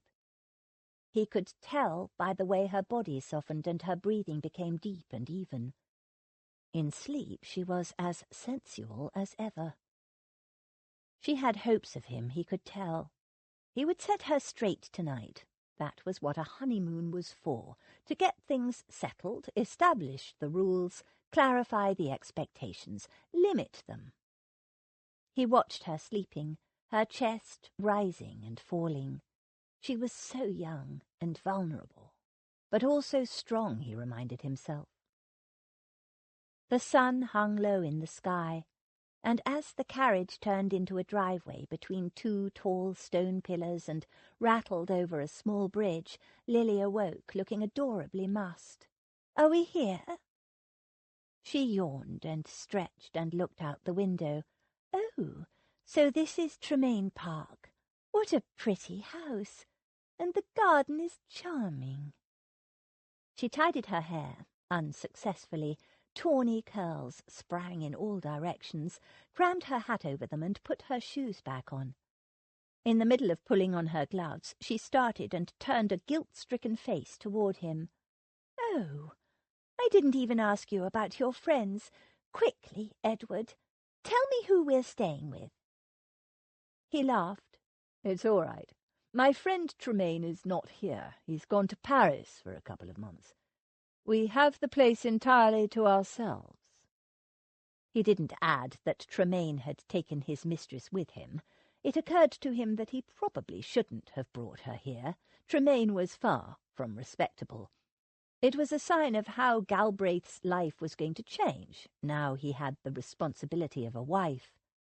"Not quite to ourselves," Lily murmured, as servants spilled from the house to meet them. The very respectable-looking butler, a neat, older woman who he presumed was the housekeeper, 2 footmen and a couple of maids emerged from the front door to greet them. Several grooms came running around the side. Edward had arranged for his own valet and a maid for Lily to travel ahead with their luggage. They came out to welcome the newlyweds too. After introductions, the housekeeper conducted them to a large suite of rooms, where hot water and Lily's maid awaited her. Ned was in the adjoining room. There was a connecting door between them. He poked his head around it. "Everything to your satisfaction, Lily?"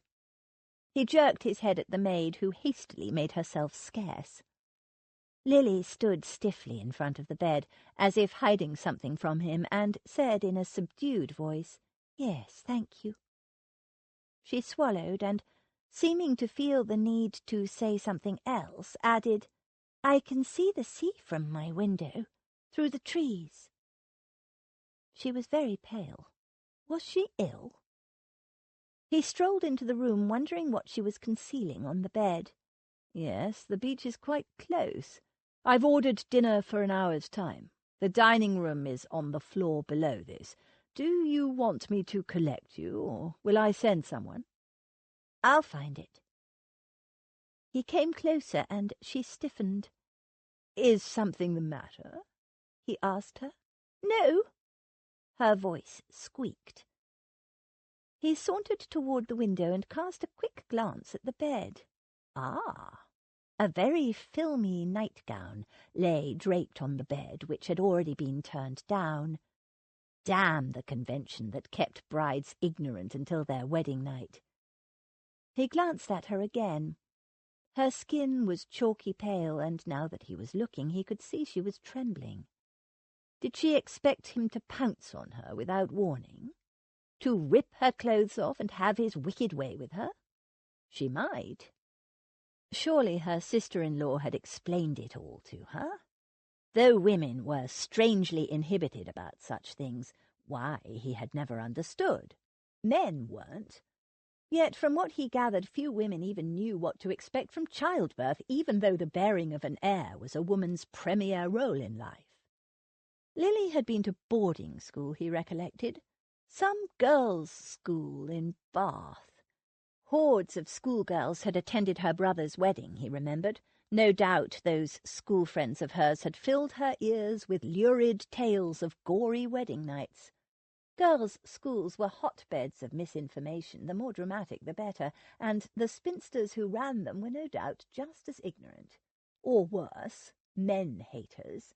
No doubt she'd been taught that all men were ravening beasts who couldn't control their carnal appetites. One of his flirts had told him that on her wedding night she'd expected to be practically disemboweled. The reality was such a letdown, she'd told him, laughing. That was another reason for such secrecy and misinformation. It suited many men to have their brides ignorant.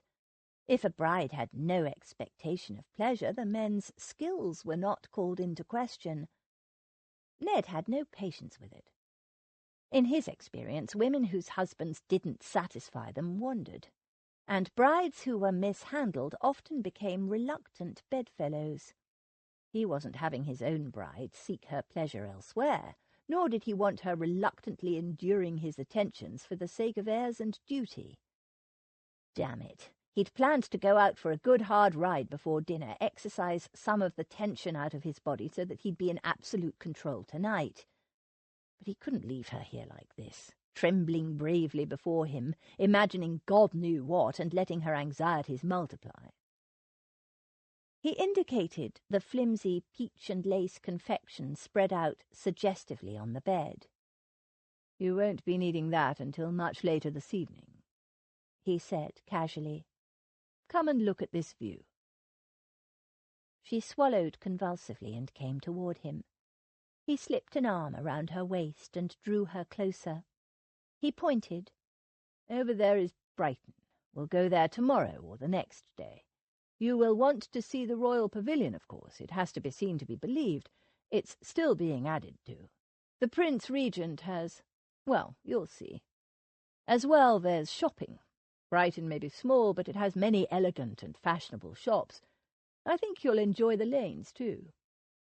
As he gestured and pointed with one hand, he soothed and stroked with the other, as if unaware. "The lanes?" "A delightful rabbit warren of shopping delights. You'll want to return with some small gifts for your family, I presume." Yes, I would." "It's very warm in here. Let me help you unbutton your pelisse." Without waiting for her reply, he turned her toward him and began undoing the buttons that ran down the front of her pelisse. "Oh, but you don't need—" She caught her breath as his knuckles brushed across her breasts. Her nipples rose. He pretended not to notice and kept undoing buttons. He kept talking, distracting her from his roaming hands. "Have you ever been dipped in the sea? It's supposed to be very healthful, though if you ask me it looks rather grim. Some of those female dippers look like wrestlers to me." He brushed his hands over her breasts again. "Do you swim at all? I could teach you when the weather warms up a bit." "Swim? No, I don't." She shivered, but this time he didn't think it was nerves. "Now, let's get this off you." He slipped the pelisse off her shoulders and tossed it on a nearby chair. "We might ride to the beach tomorrow if the weather is fine. My friend Tremaine keeps a fine stable, and he said we were to ride as often as we want." Tremaine, of course, had laced the offer with double entendres.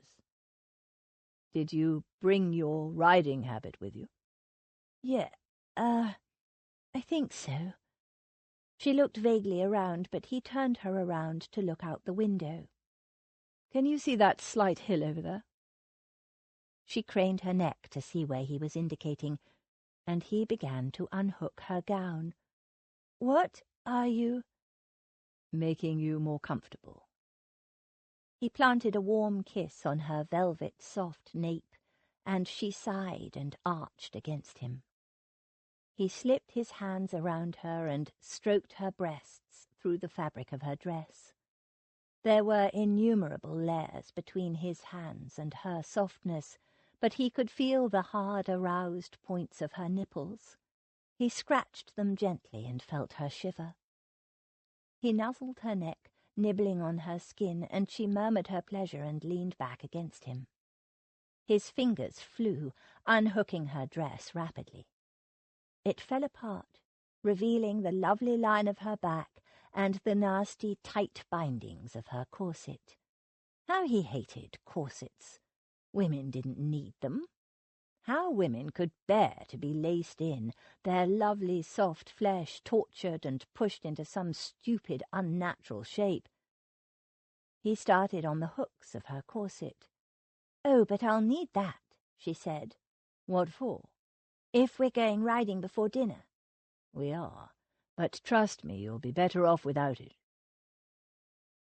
He attacked her corset, undoing hooks, tugging free the laces.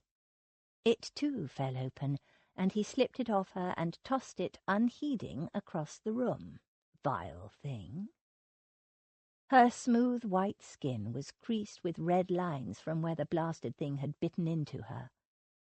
He ran his tongue along each crease, warming, soothing, sucking the taste of her entering his blood. Edward. She sagged against him, gripping the window-sill to support herself. Now all she wore was a chemise, a delicate, flimsy thing through which her skin glowed, and her stockings. No drawers. God give him strength.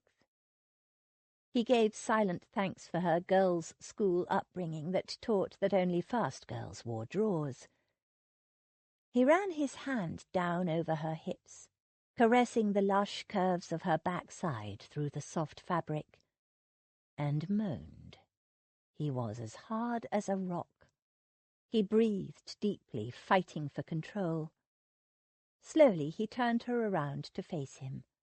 Oh, Lord, the chemise hid nothing, caressed her ripe curves in a pretense of modesty that flaunted her beauty even as it teasingly veiled it. Creamy gossamer, cut low at the neck, a generous, tantalizing scoop barely covering a gorgeous pair of breasts, clinging to the rosy, hard points of her nipples. He groaned, wanting to rip it off her, to fling her back on the bed and plunge into her, into that warm place hidden beneath the shadowy dark smudge at the apex of her thighs, and to bury his face in those breasts. Steady, Ned. Her eyes devoured him, luminous with questions, her mouth ripe, plum-dark and satiny. He cupped her face between his hands and brushed his mouth over hers once, twice, inhaling her breath, her sweetness. He would have moved back then, but she twined her arms around his neck and drew him closer as she opened her mouth to receive him. Taste him. His blood surged, pumping hard and hot through a body rigid and shaking with unfulfilled desire. His control was slipping. He had to leash it. He slipped his fingers through her hair, sending pins flying. The scent of her hair, sweet as a summer night, blurred his awareness as her soft curls tumbled around them. He ravished her mouth with deep, deliberate kisses, struggling to maintain a semblance of restraint, while she unravelled him with kisses that were eager and innocent and luscious. He slid his hands over her buttocks, around her hips, sliding ever upward until he reached her breasts. He caressed them, their weight sweet and ripe in his hands. She gasped as he trailed his knuckles over her aching hard nipples. She shuddered under the feather-light touch, thrusting herself against him. Again! She gasped, again! Her words fuel to his flame. He bent and took a rosy nipple in his mouth, laving it with his tongue, teasing and sucking. She gripped his hair in damp, frantic fingers, holding him to her, half collapsed against him. In one swift movement he gripped the hem of the chemise and pulled it up over her head. He dropped it on the floor and stared at her, this lush, ripe beauty, his bride. Her hands came up to cover herself in a move as old as Venus, and as enticing. "No, don't," he rasped, catching her hands. "Don't hide from me. You're beautiful." Her face quivered with some emotion. He swept her up in his arms and in 3 steps had her on the bed. He stood back, feasting his eyes on her, breathing like a drowning man. She moistened her lips and gazed up at him, her eyes huge and liquid. She held her arms out to him. Her thighs trembled, then parted a little, and he could wait no longer. He ripped open his breeches, parted her legs, and entered her with one slow thrust. She arched beneath him and stiffened, and he fought for the last shred of control, holding himself still while her untried body struggled to adjust to him. Her eyes were squeezed shut, her face contorted in a grimace that cut him to the soul. Cursing himself, barely able to think for the battle he was waging to slow his body, to hold back until she was ready. He slipped his hand between them and caressed her gently, seeking the little nubbin he ought to have attended to much earlier. Her stiffness gradually softened. His fingers stroked and teased, and he felt her gasp and quiver in response. Faint shudders began deep within her, and he could hold back no more. He began to move, thrusting deep and hard, again and again, as the primeval rhythm took hold. The waves swallowed him, and he was lost. The last thing he remembered was his shout as he climaxed and collapsed on top of her, oblivious. Chapter 15. The desire of the man is for the woman, but the desire of the woman is for the desire of the man. Madame de Stael. Slowly Ned came to himself. He had no idea how much time had passed. Lily lay still and silent under him, breathing softly, her eyes closed. He was still deeply embedded in her. He carefully withdrew and rolled off her, and realized to his mortification that he was still fully clothed, still wearing his boots and coat, with only his breeches undone and his manhood shamefully exposed.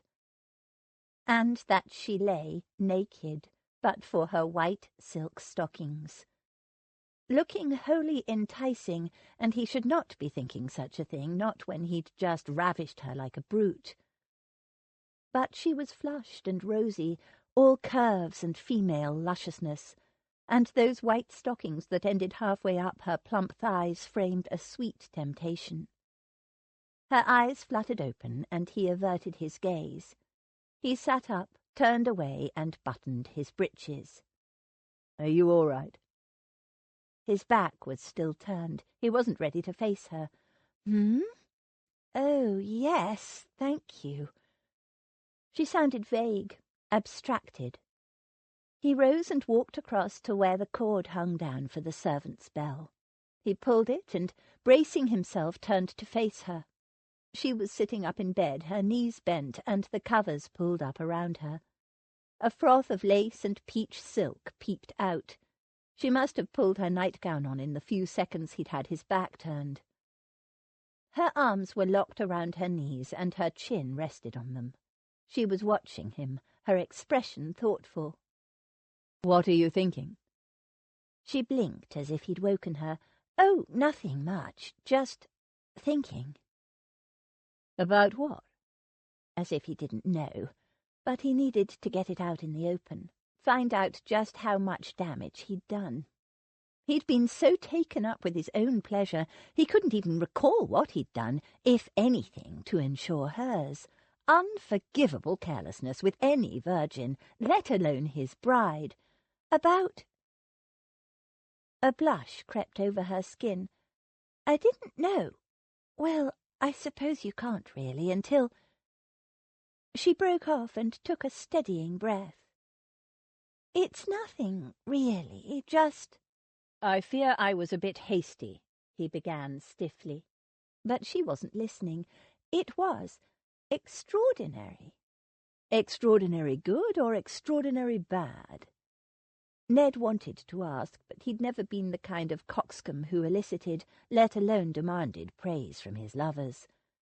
If a man couldn't tell whether he'd satisfied a woman, he'd never had any difficulty knowing before, but today...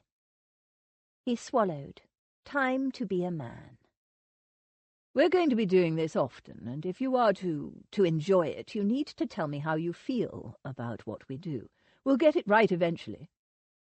The women he'd lain with in the past had no hesitation in telling him what they preferred. He didn't see why his wife couldn't learn to do the same. Oh. Her face flamed, and she pressed her palms against her cheeks, as if to cool them. "Very well, I'll try." She thought for a minute, and her brow furrowed. "It's hard to know, you see, being my first time, and how to explain. I don't even know what words to use. Sorry." She broke off and took a deep, steadying breath. Aunt Agatha warned me it was an unpleasantness to be endured, but Em, she's my sister-in-law, said though it might hurt the first time, it did, but not very much. She said with practice it could be bliss. And? He had to know which it was. She hesitated and gave him a half-embarrassed, half-troubled look. "I'm not quite sure. Somewhere in between. As I said, it was extraordinary. Like nothing I'd ever felt or imagined." He had no idea what to say. He had no words, no excuses. He couldn't believe they were even having this conversation, but he supposed he deserved it. It wasn't even as if she were trying to make him squirm, though he was. A low rumble sounded from beneath the bedclothes, and she blushed and placed a hand over her stomach. "I'm sorry, that was me. I'm fearfully hungry. I suppose I should get dressed for dinner." "Don't bother, I've rung for a servant," he said brusquely. "We'll eat up here."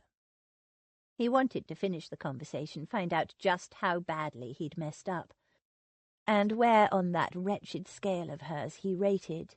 "In bed?" She brightened. "How lovely. Is that normal for a wedding night?" He shrugged. Nothing about his wedding night was normal.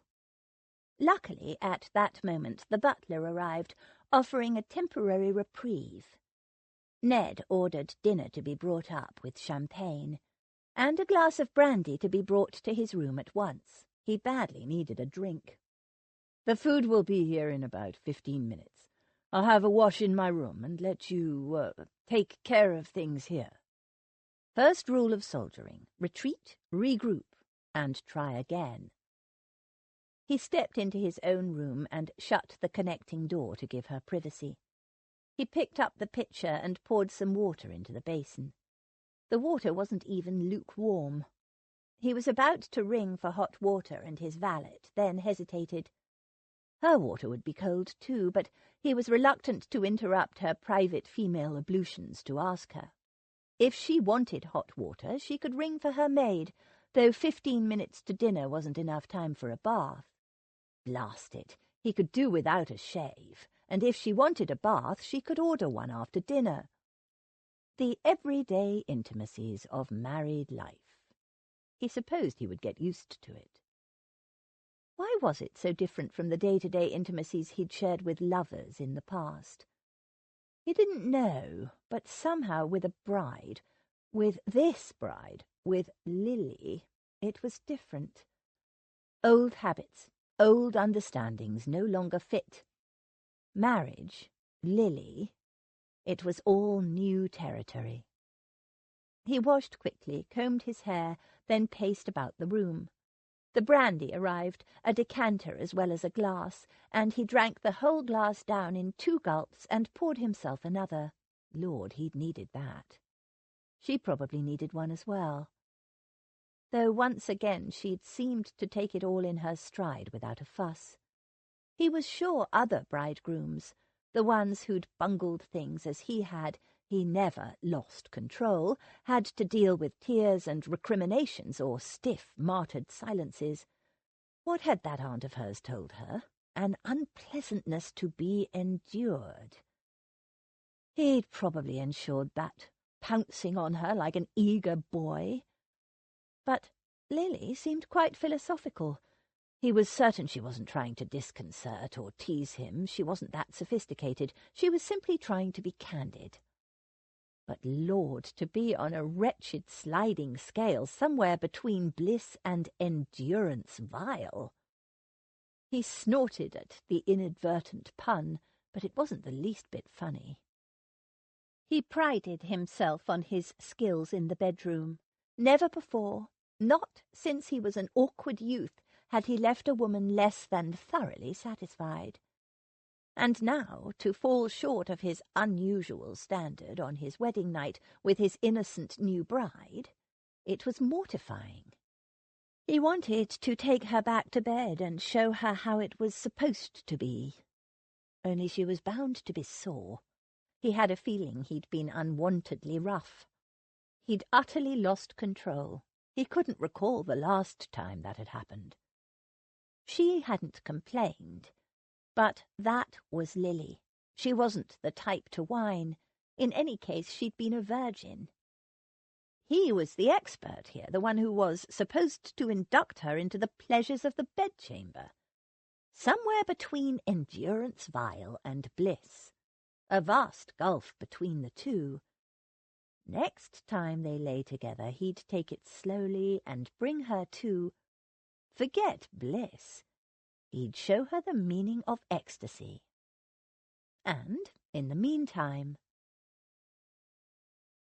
The minute Edward closed the door behind him, Lily slipped out of bed. She found a large jug of water behind a screen in the corner of the room, cold now, of course. She quickly washed her face and sponged the rest of her body, especially between her legs, which was a bit sticky. She pressed the wet cloth against her heated skin, enjoying the cooling sensation. She was a woman now, a wife. Em's explanations of what to expect on her wedding night had been a little vague and unclear, and Lily could see why now. Who could find the words to describe that? She tried to recall that almost feeling, as if she'd quivered on the brink of something, and then lost it. Had she done something wrong? The trouble was she couldn't think of anything she'd actually done. As well to expect a gale-tossed leaf to remember the journey it had taken. But she could tell Edward hadn't been quite happy about it. Imperfect or not, the experience had been breathtaking. She'd had the physical procedure of the act explained to her, but she hadn't been in any way prepared for how it would make her feel. She shivered deliciously in remembrance. It had been blissful at the start, those kisses and caresses, and the way he'd removed her clothing piece by piece, as if unwrapping a very special gift. The touch of his hands, of his mouth. She'd felt like a candle ignited, melting. And when he'd slid into her, it had hurt a little, of course, but she'd expected that. But oh, the way it had made her feel! Strange and raw, and yet somehow right. The intense intimacy of it was a little overwhelming. Then, when he'd started to move inside her, her body responding without her volition, shuddering and gripping him in a way she'd never imagined, and that build-up of almost unbearable intensity. As if they were caught in a storm, she'd clung on to him for dear life, giving herself up to the rhythm and the power, and oh, if that wasn't glory, it was close. Then that sound he'd made at the end, primeval and masculine, possessive, before he collapsed on top of her. She had held him tight, her husband, feeling his ragged breathing slow, his big, beautiful, powerful body relaxed and satiated, stroking him through his jacket. What might it be like if they were both unclothed, lying skin to skin? Another delicious ripple of sensation passed through her at the thought. She smiled to herself. She knew now what those inner shudders meant. Em had said it would get better with practice. Lily couldn't imagine how, but she was eager to try. Poor Aunt Agatha, with her unpleasantness to be endured. 3 husbands, and it seemed as though none of them had made her feel the way Lily had felt after one time with Edward. A sound outside startled her. Oh, heavens, she'd been dreaming for goodness knew how long. Dinner would be here any second, and she didn't want strange and unknown servants to catch her in her beautiful but flimsy nightdress. She put on the bed jacket that went with the nightdress, but a glance in the looking-glass showed her that it was just as delightfully improper, and failed entirely to protect her modesty. She looked in the wardrobe, and found a pretty Chinese-style silk wrapper. She slipped it on and was searching for slippers when a knock sounded on the connecting door. Are you ready? They're here with the food." Edward's hair was damp and combed carelessly back. It curled a little at the end. He wore a robe, a long green brocade banyan embroidered with glints of silver thread that brought out the colour of his eyes in his sombre, tanned face. He looked magnificent, like some exotic Eastern potentate with glittering frosted emerald eyes. At his command, the door opened, and in came 2 footmen carrying trays laden with covered dishes. The butler followed with a silver tray on which rested glasses and a champagne bottle, gently fizzing. They moved a side table close to the bed and set out everything on it. Then, at a silent signal from Edward, the servants withdrew. "They're very well trained," she said when they'd left. They hadn't so much as glanced in her direction. They must have wondered. Well, you can imagine what they must be thinking, but they didn't look in the least bit shocked. "I never worry about what servants might think." Edward picked up the silver covers one by one and inspected the contents. "In any case, these fellows are accustomed to much more scandalous goings-on when Tremaine is in residence." "Really?" Lily wanted to ask for further details, but the food smelt wonderful. Her stomach rumbled again. So embarrassing. "What would you like first?" he asked her. She hurried over to inspect their dinner. It was a feast. Everything looked delicious. A juicy capon roasted to golden perfection rested on a bed of lacy greens. Carrots glistened with honey, and a hint of nutmeg, and delicate spears of asparagus came with a bowl of herbed buttery sauce for dipping. There were tiny crispy tartlets containing scallops and mushrooms in a creamy pink sauce, potatoes sliced in layers and oozing butter, and fresh rolls still warm from the oven. Lastly, there was a sherry trifle in a crystal dish, a bowl of jewel-like berries in syrup, and a dish of thick country cream. "Everything," she said, and immediately wanted to bite her tongue. She always seemed to be stuffing herself in front of him. She could almost feel Aunt Agatha's lorgnette boring a hole in her. But Edward only laughed.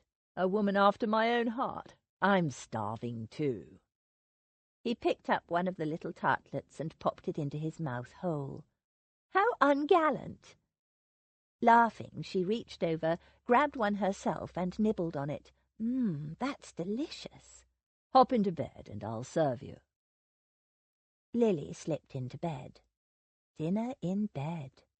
How delightfully decadent. He set up a bed table, then poured the champagne and sat on the bed table between them. He raised his glass. "But first, a toast to my lovely wife." "To my magnificent husband, and to a very happy marriage," she responded, clinking her glass against his. He raised an eyebrow, and she wondered whether she'd been too effusive. Her emotions were spilling over. But he didn't comment, just drank, and then began to carve the capon. "White meat or dark?" "Dark, please. It's juicier." "I prefer breasts," he said, his eyes on her. "They're more delicate and tender." Lily felt herself blushing. He was flirting with her. She'd never been much good at that. But all things improved with practice, which reminded her. She took a large gulp of her champagne and said, "About before." "Don't worry about it. Here." He handed her a laden plate. "Eat it while it's hot." "But I need to know, did I do something wrong? I mean before, when we—" "You did nothing wrong. Eat your dinner." He served himself. "But I think perhaps I—" "Don't talk. Eat." The food looked and smelled glorious, and she'd hardly eaten anything all day, so Lily, recalling she'd promised him obedience, ate. For a while there was only the clink of cutlery against china, and the sounds of two people enjoying their food. But after a while, Lily realized he'd stopped eating. She looked up guiltily and found her husband watching her with an intent expression. "You enjoy your asparagus, don't you?" Flushing, she used her napkin to wipe her mouth. "Sorry, but it is correct to eat it with one's fingers." "Don't be sorry. I know, and you must never hide your pleasure from me." Without waiting for her answer, he picked up a spear of asparagus, dipped the end in the rich, buttery sauce, and offered it to her. "Open up." She parted her lips, and he slipped the delicate morsel between them, tilting it so the sauce ran into her mouth, feeding her the tender shoot in slow increments. Without taking his eyes off her, he took another spear, dipped it in sauce, and fed it to her, inch by slow inch. The atmosphere hummed with a strange tension. She was embarrassingly aware of the little sounds she made as she ate, and achingly aware of his fingers brushing her lips as she nibbled the asparagus to the end. Why wasn't he eating? Didn't he like asparagus? Some people didn't. "Enough?" he said when he'd fed her 3 more juicy spears, and she nodded. She lifted her napkin to blot her mouth, but in a surprise move he caught her hand in his, leaned forward and brushed his mouth over hers, letting his tongue linger, cleaning the sauce from her lips. Sensations shivered through her, pooling in her middle. He sat back, seemingly unaffected by an almost kiss that had her practically dissolving into the bedclothes. "Now, ready for some sweet dishes? Trifle or berries? No, don't tell me. Both." His smile erased any sting she might have found in the comment. He piled a bowl with rich, creamy trifle and added berries and a large dollop of cream. Heavens, if this was the way he was going to feed her, she was going to be enormous by the time they got back to London. But he presented her with a spoonful of the delicious combination, saying, "Open," with such a look in his eyes that any willpower she might have had evaporated. She opened her mouth and again let him feed her mouthful by mouthful like a baby. Only no baby ever felt the way Lily felt as he slipped each slow, luscious spoonful between her lips, his wintergreen eyes dark and burning into her. She finished the bowl, and as the last spoonful slipped down, he asked, "Enough?" More than enough. That was delicious." She sighed and leaned back against the pillows. That was the most perfect feast, she managed to say, and felt quite proud of herself for being able to speak even though her mind and body was halfway to mush. He rose and rang for the servants, who must have been waiting outside, for they appeared immediately, swiftly removing all remnants of the feast. Lily watched sleepily from the bed, feeling full, perfectly replete and content. Once they were alone again, Edward moved to the bed and looked down at her with an expression she could not read. "Would you like to go for a walk?" she asked. She needed to do some exercise to wake herself up. It was only just after dusk. "No, we haven't had dessert yet." "Dessert? You mean pudding? But I just—" She broke off. He was undoing the fastenings of his banyan. Her mouth dried as little by little the banyan slipped open, revealing smooth, firm, masculine skin. He was naked underneath. Had she realized that earlier, she would never have been able to eat a mouthful. She tossed the banyan aside and stood there, stark naked, apparently unconcerned and unembarrassed, letting her look her fill. And look she did. She couldn't drag her eyes off him. He was sleek and smoothly muscular, not like a stevedore or a farm labourer, which were the only men she'd ever seen even halfway unclothed, but lean and hard, a masculine kind of beauty, leashed power and grace. A broad, firm, flat chest, lightly sprinkled with dark hair, narrow hips, and long, muscular legs. Horseman's legs. Like a marble statue she'd seen once, only she couldn't imagine a fig leaf big enough to cover that. He was warm and alive, and he was her husband. Taking her hand, he drew her from the bed and undid the fastenings of her wrapper, murmuring, "A pretty thing, but we don't need it now." He slipped it off her shoulders and smiled when he saw what she was wearing underneath. His eyes devoured her. "My compliments to whoever came up with this delightful little piece of nonsense." His voice was deep and slightly husky. "It's from Miss Chance of the house of... the house..." Words became gasps as he caressed her through the layers of silk and lace, the friction delicious against her skin. With one tug, the bow of the ribbon tie holding the front together unravelled, and the bed jacket slid down her arms. His eyes darkened, burning into her, as with one swift movement he whisked the frail nightgown over her head and tossed it aside. He drew her by the waist, his hands big and warm, and pulled her against him, skin to skin, her softness moulding deliciously against his hard-angled planes. His hands slipped over her hips, caressingly, and cupped her bottom, lifting her so she was pressed against his hard, thrusting manhood. He stood, rocking her silently against him. Was this how he'd take her? Standing up? The heat of his body soaked into hers. He released her with a sigh, cupped her breasts, then began to kiss them one by one. She shivered, barely able to stand, as hot spears of pleasure spiked through her. She ought to do something, caress him back, but she could only stand. Barely stand, her legs were like jelly, and hang on to him while he lavished pleasure on her. Pleasure? She was unravelling. His mouth wrought exquisite, delicious havoc as he tasted, teased, plundered, and teased again. He feathered kisses along her jawline, her eyelids, sucked gently on her earlobe, sending shivers through her whole body. His long, clever fingers stroked and pinched and tantalized just to the edge of what? And then moved on, arousing her to a fever of blind, aching need.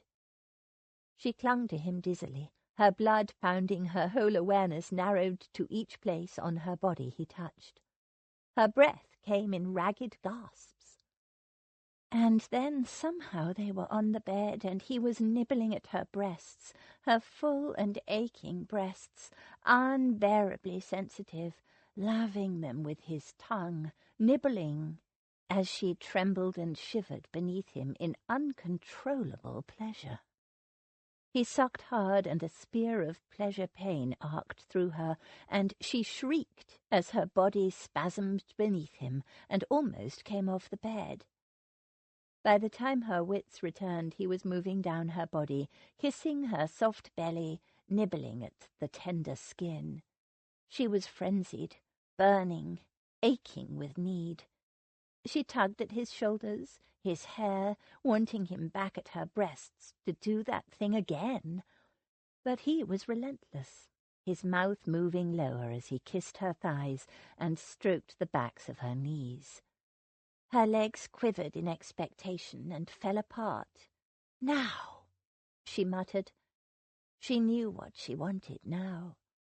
He pressed her legs further apart, and she readied herself for the surge of his possession. He was more than ready for it, she knew, his member huge, hard, and so hot against her skin. And then she felt his mouth on her, between her legs, moist and hot and unbelievable. "What are you doing?" she gasped, craning her head to stare down at him lying between her legs. He looked up at her over the soft swell of her stomach and grinned. having dessert. Chapter 16. License my roving hands and let them go, behind, before, above, between, below. John Donne. Lily came slowly and sleepily awake the next morning. She lay, her eyes closed against the chinks of bright sunlight coming through the gaps in the curtains, gathering her thoughts. She stretched sleepily, languidly. She felt wonderful, as if her whole body wanted to smile. She was smiling, she realized, though there was nobody else there. She was married. She was alone in bed. When had he left? Last night after dessert. She smiled again to herself. Bliss. Glory. But only for her. She'd lain boneless, replete, satiated in every way, and waited for him to enter her, to take her as he'd taken her earlier. Instead, he'd slipped out of bed, picked up his robe, kissed her on the nose, and murmured, "Sleep well," and left. She remembered watching him in the firelight, walking naked to his own room. His back was straight, the slope of his shoulders and the line of his spine beautiful, his backside firm, taut, shapely. He'd closed the door. She'd felt cold then without him. She felt cold now. He'd kissed her on the nose, like a child. And he hadn't taken her in the way a man was supposed to take a woman, not if he wanted heirs. An heir was his main reason for marrying, scandal aside. He owed it to his family name and title. His body had wanted it. She remembered that proud, hard shaft, velvety skinned with heat beneath. She must have done something wrong that first time, and now he was reluctant to repeat the experience. But what he'd done to her, calling it dessert, would he call it that if he didn't enjoy it? She thought he had, but then he didn't follow through. And he'd left her to sleep alone. Her brother and Em always slept in the same bed. It was all very confusing. But they were married. She had a lifetime to work him out. Ned knocked softly, wondering whether she was awake yet.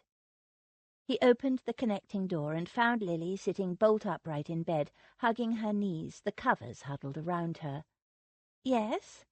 I mean, good morning." She looked a little apprehensive. He didn't blame her. If she realized how eminently beddable she looked, all soft and flushed and sleepy, with tawny curls clustering around her face and bare shoulders, well, he wasn't going to pounce on her. Not this morning, at any rate. "Did you sleep well?" He was dressed for riding in buckskins and highly polished riding boots. He'd shaved, which he wouldn't normally do before a ride, but he was a married man now, and the decencies had to be preserved. His hair was still damp. "Yes, thank you, very well." "I wondered whether you felt like a ride." Her eyes widened. She glanced at the window where the sun was peeping in through the curtains. It was a glorious morning. "Now?" she asked. "Yes, before breakfast." It was as if the sun rose in her eyes. She glowed. "Yes, please."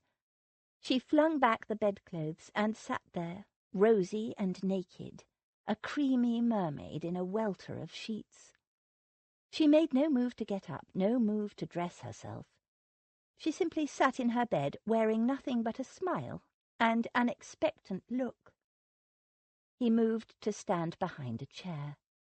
His body had reacted predictably to the sight of her naked loveliness. "Do you want me to ring for your maid?" he asked stiffly. "No, of course not." After a moment her smile faded and became a look of puzzlement. "I thought you wanted a ride." "I do. You don't have to come if you don't want to. I just thought, seeing it's a beautiful morning, we should make the most of it." It could very well be raining by the afternoon. Oh. A blush suffused her whole upper body. It was fascinating. He tried not to stare. You mean a ride? She pulled the covers back over herself. That's what I said. On horses? What else would I be wanting to ride? He tried not to let the sarcasm show. The blush intensified. Nothing. I just thought. With your boots. My boots? Nothing. It's nothing. Avoiding his gaze, she said in a low, hurried voice, "Thank you, yes, I would love to go for a ride, and if you would please ring for a maid, I'll put on my habit and be with you in a trice. I'll meet you downstairs, shall I?" He didn't move. He stared at her, and his lips twitched in the beginning of a smile. You thought a ride meant... He arched a brow suggestively. "Because I came to your bedchamber in my boots?" No, I don't know what I was thinking. I was half asleep. Now please ring for my She was adorably flustered. His smile grew. You did? You thought I wanted to have marital relations with you in my boots, didn't you? Well, you did yesterday, she said defensively. How am I to know what you mean when you say and do such strange things? Strange things? He prowled slowly toward her. Her face was flaming by now. Well, you called what you did last night dessert. And it was delicious. Am I to take it that you wouldn't object if I took you again this morning, boots and all? She looked up at him, earnest and very sweet. Of course I wouldn't mind.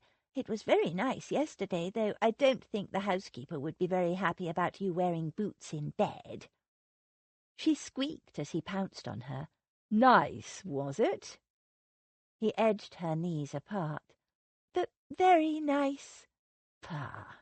I'll show you something better than nice. And he did. A mistake. That was what it had been. A damnable, stupid mistake. A complete lack of self-discipline. Ned glanced sideways at the woman alongside him. They'd been for a fine gallop and now had slowed to a walk, giving their mounts some breathing space. Lily was glowing, and not from the exercise. At least, not this particular exercise. His plans to apologize to her for his actions the day before, coming at her like an animal in his boots, not even bothering to disrobe, kept falling awry. He'd meant to do it last night over dinner, and then she'd started eating that blasted asparagus. All thoughts of an apology, in fact all logical thought, had been driven from his mind. And then dessert. He groaned. So, after that fiasco, pleasurable as it was, he'd been determined to get the apology over and done with this morning. Instead, he'd pounced on her again, fully clothed and in his boots, because, instead of being appalled at his ungentlemanly behaviour, she'd said she liked it. Liked it. He ground his teeth together. And because of all that, damn him for a randy, unrestrained fool, it was as if someone had lit a candle inside her. She couldn't stop smiling, seemed to be bubbling over with it, finding delight in everything, the horses, the estate, lambs, flowers, birds. But the smiles that spilled out of her told him what was really going on. She was making him out, again, to be some kind of hero. Misplaced romantic expectations. They had to stop. If she kept going this way, no, he had to stop it now before any more damage was done. He was nobody's hero, and the sooner she learned that, the better it would be for her. He glanced up at her, lit up with the afterglow of a vigorous round of bed sport and imagining it to be some kind of romantic nonsense. He hated to do this to her, but it was kinder to crush those unrealistic expectations now, before they could develop any further. Better a small disappointment now than a big one later. "You're new to this," he began. She turned her head. "This?" "Bed sport. Sexual congress between a man and a woman. You're not used to it yet." "No, but I do That's not what I mean, though I'm glad you didn't find it distasteful." Not at all. In fact, but it's just bed sport," he said bluntly. "These feelings that you're experiencing at the moment, it's the act that creates them. It's common to mistake those feelings for love, especially when one is new to sexual congress, but it's not." He gave her a steady look. "It's just bed sport. So don't fool yourself into imagining it's anything more." There was a long silence. They rode on. Clouds were starting to build up. The breeze freshened, whipping the waves in the distance. "You mean all the women you've lain with feel like—" She gestured vaguely. "This?" "No, the women I lay with in the past were all very experienced. They knew it meant nothing, just pleasure." And how cynical was that? But it was true. "I see." Her happy glow faded. "So you're telling me that what I feel is just the result of what we did in bed?" "Yes." He felt like a brute, but it had to be done for her own sake. "I know it sounds hard, but don't make yourself miserable crying for the moon. The best basis for marriage is liking and respect. Friendship. If we can achieve friendship between us, that will be enough." "Friendship, I see. And what if—" She hesitated, then lifted her chin and decided to say it anyway. "What if I want more than that?" Ned knew what she was saying. This was the girl, after all, who'd told him she wanted to marry for love. But life wasn't what you thought it was at 18. He'd learned that the hard way. He'd rather die than put her through what he had. "Then you'll be courting disappointment," he said in a hard voice. She didn't realize it, but he was letting her down gently. She gave him a long, thoughtful look, then turned her horse around and headed at a fast canter back in the direction of the house. He didn't follow. She looked a bit upset, but that was understandable. He watched her disappearing over the hill. He'd done the right thing. So why did he feel so wretched? Better to have lowered expectations early on than to dream of glory and be shattered. Lily urged her horse faster. The breeze, crisp and cold and smelling of salt, was bracing, invigorating, but it didn't cool her anger. She hated the term bed sport. It was nothing of the sort. What she did with her husband, in or out of the bed, riding or dessert or whatever silly name he wanted to call it, was not sport. It was part of the blessed sacrament of marriage. And she hated hearing about the women he'd lain with in the past, even if she had been the one to bring them up. Lesson learned. She'd never do that again. So he didn't want her to have feelings. Such a ridiculous, man-like thing to say, as if she had any choice in the matter. But if he didn't like her having feelings, she'd just have to keep them to herself. And if he thought friendship was enough, well, fine. He could think what he wanted. It wasn't enough for her. Maybe she was being unrealistic in hoping he would come to love her. But better to aim for the moon than not even try. Why wouldn't he try? Why try instead to crush all possibilities on the very first day of their honeymoon? And after such a beautiful start. She was so angry she could spit. Did he really not believe in love? How could he not? There was evidence of love all around them. The whole world operated on love. Oh, she wasn't a fool. She knew there was hate and violence and terrible things, and people, in the world, but what held families together, what gave people hope and strength, what nourished children and adults, was love, an endless well of it. It was almost as if he was somehow afraid of it. But that was ridiculous. Everybody wanted to be loved, didn't they? Everyone except her husband, apparently. It was a puzzle. It wasn't as if he couldn't love. She was sure he loved his grandfather, and that his grandfather loved him. The other day he'd told her about the time he'd almost married a woman his grandfather had chosen for him just because he thought it would please the old man, who he thought at the time was dying. I didn't even like the woman. I was dreading it. Luckily for me, she cried off just before the wedding. But why didn't you call it off yourself? She'd asked him.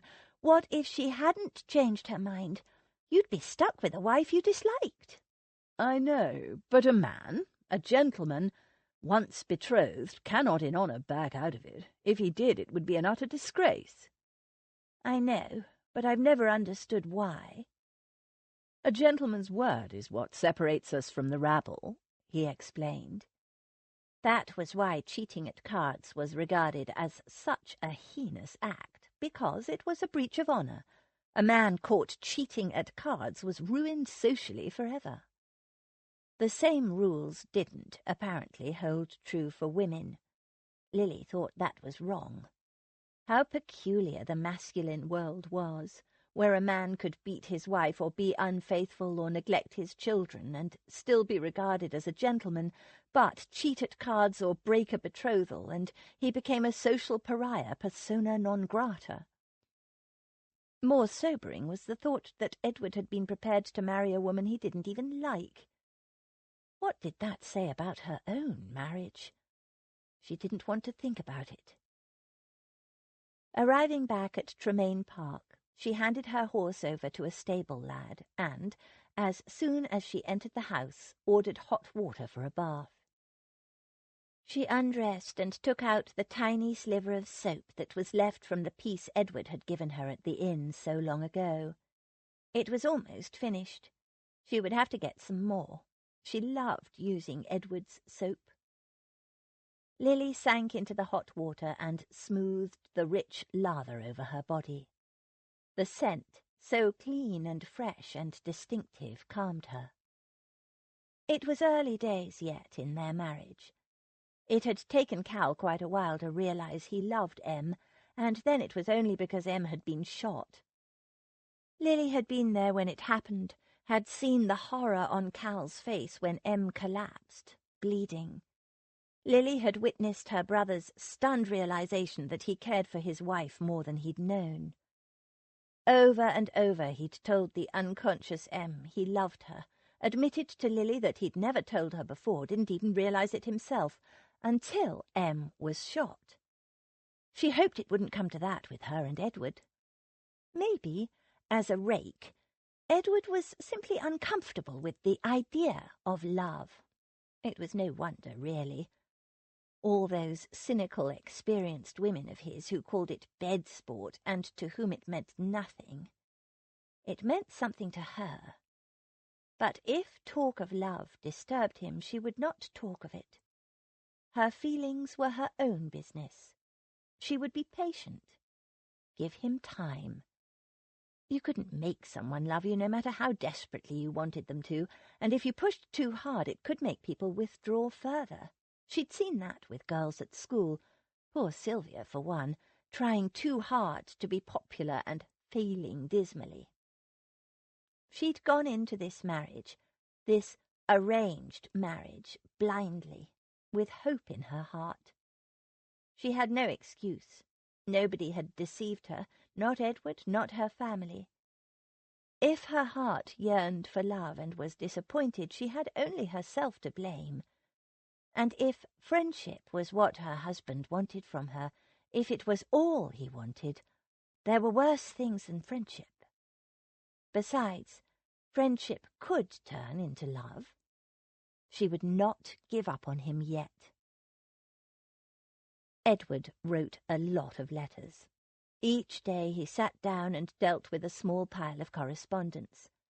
Lily had never seen anyone write so many letters. "Who do you write all these letters to?"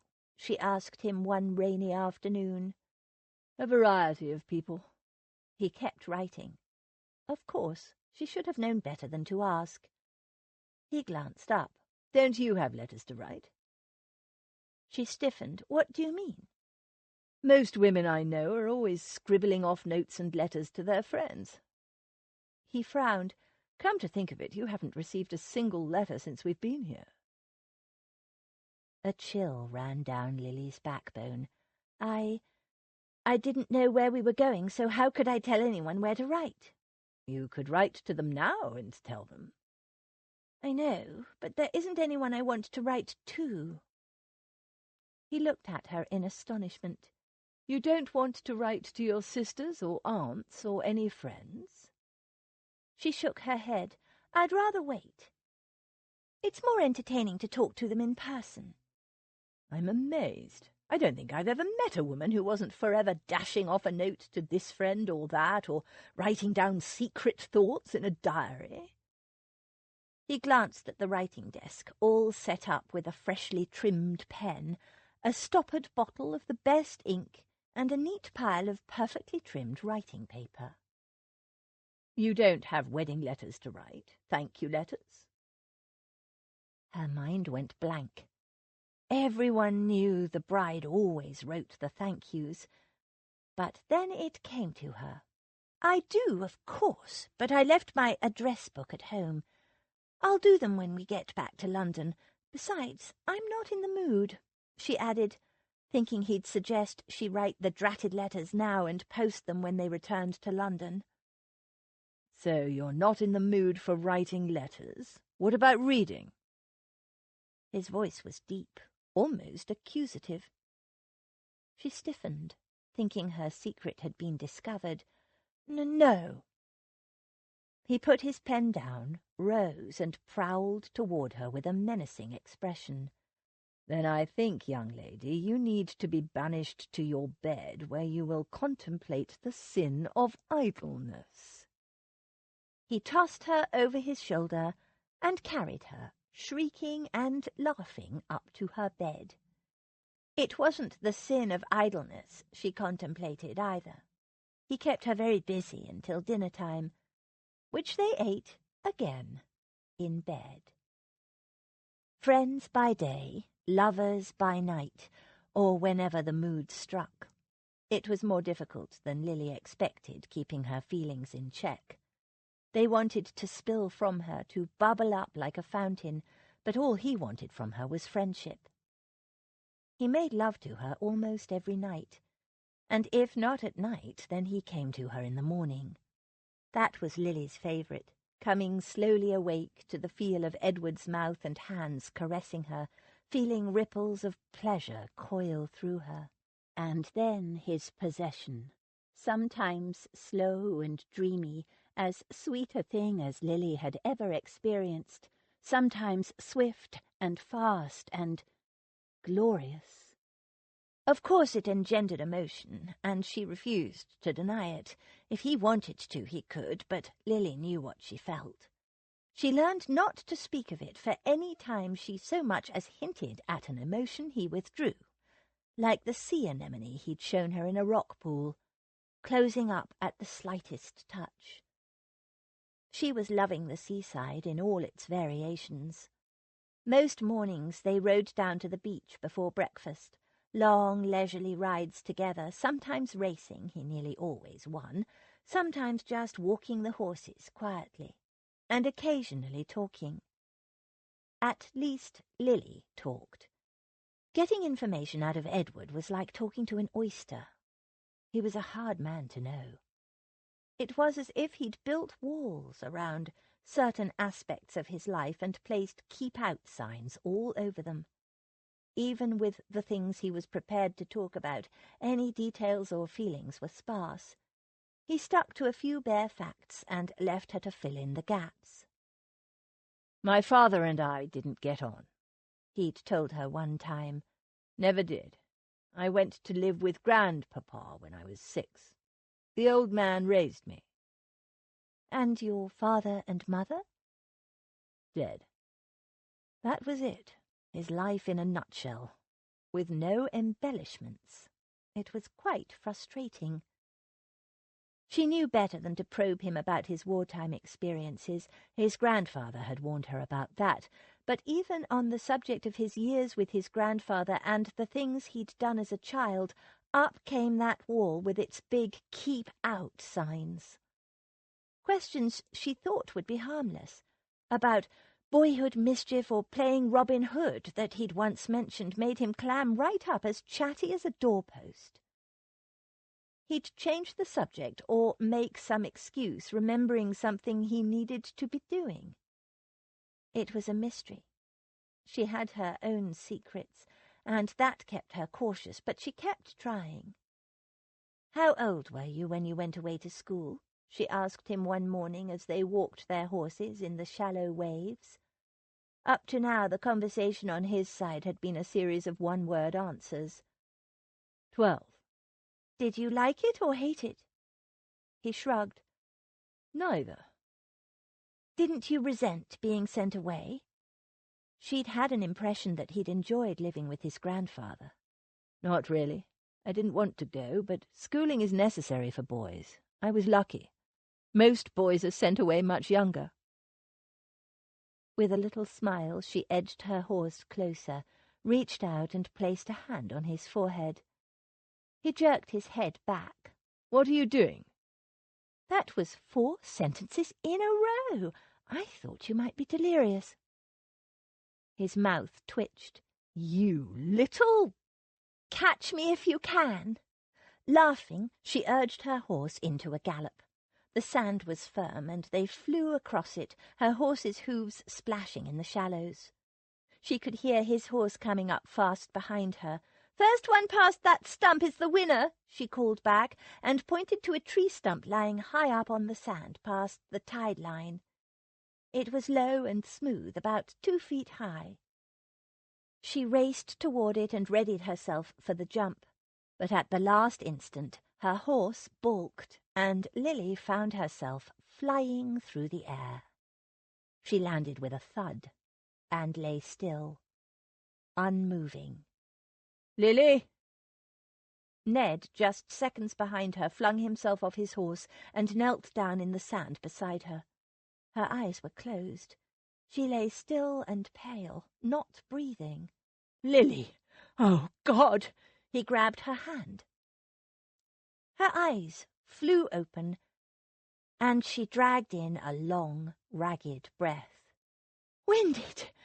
she gasped, and Ned's own heart began to beat again. She gasped painfully for air, and he could do nothing to help her. She was alive. That was all he knew. "Where are you hurt?" He ran his hands feverishly over her body. "Not hurt. Winded," she wheezed. She sat up, still gulping in air. Ned sat back on his heels and watched her. His heart was thudding crazily. He'd thought he'd lost her, thought she'd killed herself. "That was a stupid thing to do. Never do that again." She shrugged. "Most horses refuse a jump at some stage." "You shouldn't be jumping at all." She frowned. "Why not?" Her breathing was smoother now. His pulse was still wildly erratic. "It's too dangerous." She looked at the fallen stump. "It's barely 2 feet high. My first pony could have jumped it in his sleep." "I don't care." Ned drew in a slow, deep breath, seeking to present a calmer, more controlled appearance. "You are not to jump again." "Because I fell? I'm not hurt." He stood and put out a hand to pull her to her feet. She picked up the skirt of her habit, walked across to where her horse was calmly cropping grass, and gathered the trailing reins. "What do you think you're doing?" he snapped. She looked surprised. "Getting back on, of course. Will you give me a boost, please?" "No, you'll ride back with me." She gave him a puzzled look. "Are you angry with me?" "No." Ned didn't know or want to consider what he was feeling. All he knew was that for a few appalling seconds he thought she was dead. "But you're not riding that wretched beast again?" "He's all right. It's the first time he's balked. You should always get back on a horse after you've taken a toss." "I don't care." He collected the reins of her gelding, mounted his own horse, and rode to the stump. "Up." She gave him a long, thoughtful look, and for a moment he thought she was about to be stubborn.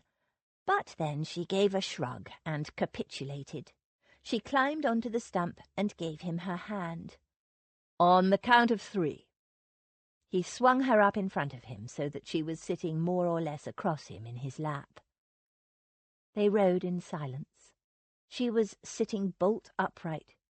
He drew her back against him, and when her body softened against him, and she laid her cheek against his chest, something inside him settled. Ned tried to think of something to talk about other than what had just happened, and he recalled that they'd been talking about school before she'd almost killed herself. "When were you sent away to school?" he asked her. "It was after Mamma died. Papa sent us, Rose and me, off to Bath, to Miss Mallard's school there, the place where Cal and Em's wedding breakfast was held." She continued talking. Ned wasn't really listening. He'd had a shock. He'd thought he was immune, could keep himself separate and independent. He glanced down at the woman in his arms, his wife. Her hair blew about in the breeze. Without thinking, he stroked it back off her face and kept it there, cupping her head protectively. What had he done? His horse ambled along. Birds squabbled in the hedgerow. Overhead a hawk circled. "Are you happy?" he found himself asking. He hadn't intended to ask such a thing. He held his breath, waiting for her answer. She turned her head and gave him a smile he could not doubt. Very happy. He rode on in silence, his heart full of things he had no words for. Things he did not want to feel, but could not help. When they returned to Tremaine Park, there was a letter waiting for Edward. He broke open the seal and scanned the letter. His face turned grim. "What's the matter?" "I have to go to London." "When? Now?" He nodded. "Very well, I'll start packing at once." She hurried toward the stairs. "No, you stay here. You don't need to come." She turned around and stared down at him. "To London? Of course I do. I'm not staying here without you." She met his gaze. "There's no point arguing, Edward. I'm not staying here without you." He stared at her a moment, then made an impatient gesture. "Very well. If you insist on coming, we'll leave in the morning." He disappeared for the rest of the day. She questioned him over dinner, and all he would say was that it was nothing, just business. Men's business, and was she sure she didn't want to stay here? She was adamant that she didn't. What was a honeymoon without the groom? He came to her that night and made love to her with slow, intense deliberation, lavishing every part of her body with the most exquisite attention. She wasn't sure whether it was a benediction or a farewell. Whichever it was, her climaxes, came with tears because of the power of the feelings he'd engendered. He dried her tears tenderly and made love to her again. And for the first time ever, he slept the night in her bed, curled around her body like a big protective watchdog, warm and strong. And in his sleep he gathered her to him, holding her against him, skin to skin, so tenderly Lily felt like weeping. Something had changed that morning at the beach when her horse had thrown her. Something was different in her husband. She was sure of it. She could feel it. Trust your instincts, Aunt Dotty had told her. She did, and she didn't want this honeymoon, this magical private time together to stop, especially not now when they seemed on the brink of something wonderful. Shortly after dawn he woke her, and 2 hours later they were on their way to London. Chapter 17. I speak what appears to me the general opinion, and where an opinion is general, it is usually correct. Jane Austen, Mansfield Park. The carriage pulled up outside the very grand Pulteney Hotel. "Why are we here?" Lily asked. "It's where we'll be living for the next few weeks." "In a hotel? I assumed we'd be living in Galbraith House." "We will, but it hasn't been used for years." He grimaced. "I inspected it before the wedding and realized it needed a complete refurbishment. They'll still be working on it. I was hoping it would be ready by the time we'd finished our honeymoon, but since we came home early—" He frowned at her expression. "Didn't I mention it?" "No, you didn't." He shrugged. "I didn't think you'd be interested in the details. There was water damage, so the whole job was bigger than I'd imagined. They've had to fix the roof, replace a good deal of plumbing. I ordered some more modern installations while they were at it, and once all the repairs are done, they'll need to replaster a number of rooms. And then there are the furnishings and decoration to arrange. The old furniture is completely out of date, and much of the wallpaper is water-damaged and stained." "I see." He shrugged, his mind clearly elsewhere. "That's why I thought you'd prefer to stay at Tremaine Park, but no harm done. We'll live here until the house is ready. Now, if you'll pardon me, my dear." "Who is arranging the new wallpaper and furnishings?" He frowned. "I left the running of things in the hands of my man of business, Atkins. He'll hire someone." He paused. "Why? Do you wish to be involved? I thought you'd find it tedious." Lily laughed. "Tedious? Setting up my own home and making it just as I would like it? Choosing wallpaper and curtains and furniture and rugs? I would love it." He blinked. "Really? You could be bothered with all that nonsense?" "Truly, I could imagine nothing better." "Then do whatever you'd like." He took a sheet of the hotel notepaper and scribbled a note. "I'll have this sent to Atkins and tell him he's to work under your orders. And now—" He picked up his hat and walked toward the door. "Wait," Lily said. "Isn't there anything you want to tell me before you leave?" He looked wary. "What sort of thing?" "Any furniture you want to keep, rooms you have a particular fondness for, anything you don't want changed?" He snorted. "I haven't lived in that house since I was 6. As far as I'm concerned, you could toss everything out and start new. In fact, that's what I'd prefer. Whatever you do will be fine by me. Now I really must go." Lily was stunned by his apparent indifference, but he'd given her carte blanche to arrange his house, her new home, and she couldn't wait to see it. Leaving Edward's valet and her maid to see to the luggage and unpacking, Lily went immediately to Ashenden House, her old family home. Cal and Em were out, but Rose and George and even Finn, the lugubrious wolfhound, gave her a rapturous welcome. "You're back early," Rose said once the initial greetings were over. "Has something happened? Has that man—" Lily cut her off. "There's nothing wrong, Rose. I'm very happy." "She looks well, even glowing," George observed. Lily laughed. "I don't know about glowing, but I am well and very happy." Rose looked sceptical. "Then why are you back early from your honeymoon?" "Oh, some business Edward had to attend to," she said airily. She wished she knew what he was doing, but she had business of her own to see to now. "I have 2 reasons for coming straight here," she said. "The first is, of course, to see you both. I missed you so much." Rose exchanged glances with George. "And the second?" Lily decided to ignore their suspicions. They'd soon realized that Edward was good to her. It might not be the love match she wanted, but she was happy enough. "Edward is having Galbraith House refurbished. He arranged for the physical repairs to be done while we were away, and they're not quite finished.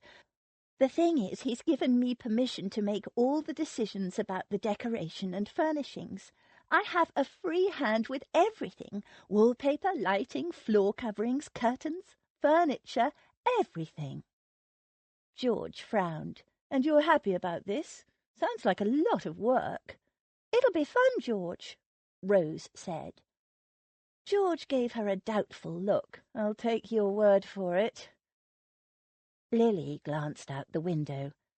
"As a matter of fact, I thought I might go around to Galbraith House this afternoon while it's still light, to see how it's all going and get some ideas. Do you two want to come with me?"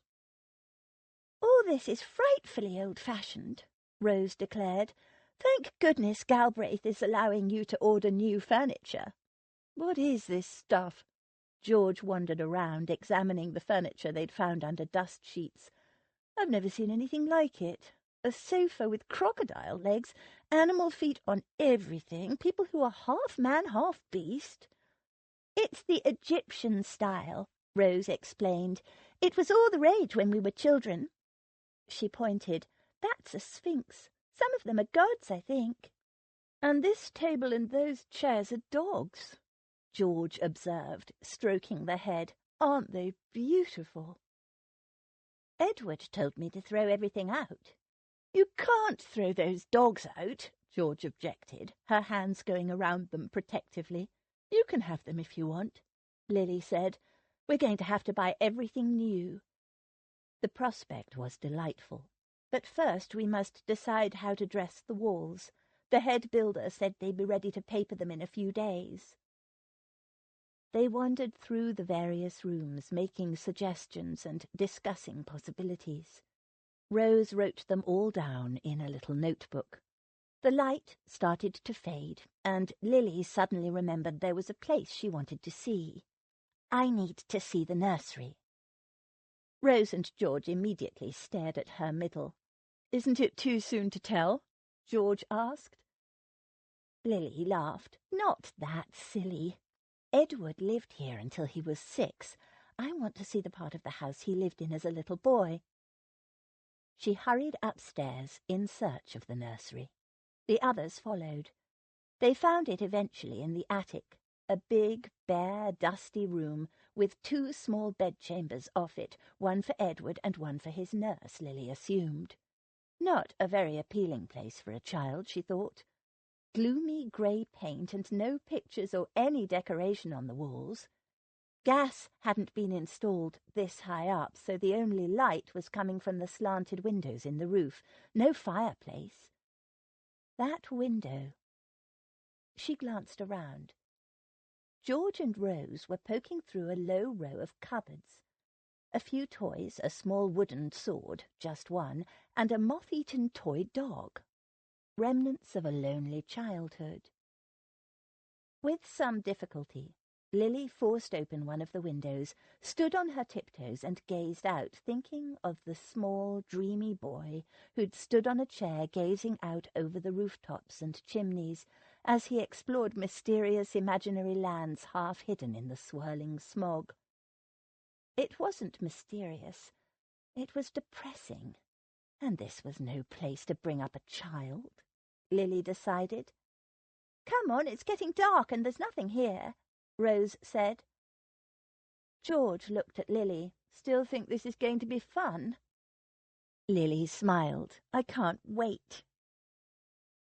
Lily's life in London soon settled into a familiar routine.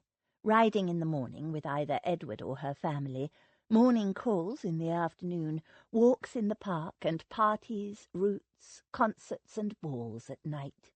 The season was in full swing. The only difference was that now she was a married woman, and it was her husband who usually escorted her, not her brother or sister-in-law, and that they were living in a hotel which she could not get used to.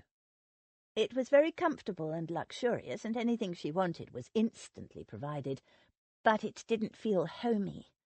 The only thing she liked about the hotel was that the only suite that had been available to them was a one-bedroom suite with one big, very comfortable bed. Because of it, she and Edward slept together every night. He made love to her, then curled his big, hard body around her and went to sleep. It was bliss, sleeping in his arms. And often he'd wake in the morning and make love to her again. Most days she dropped in at Galbraith House to see the progress of the work. She and Rose had a lovely time visiting furniture showrooms, getting samples of wallpaper, examining rugs, and so on. It was all most exciting. Sometimes George went with them, and sometimes Em.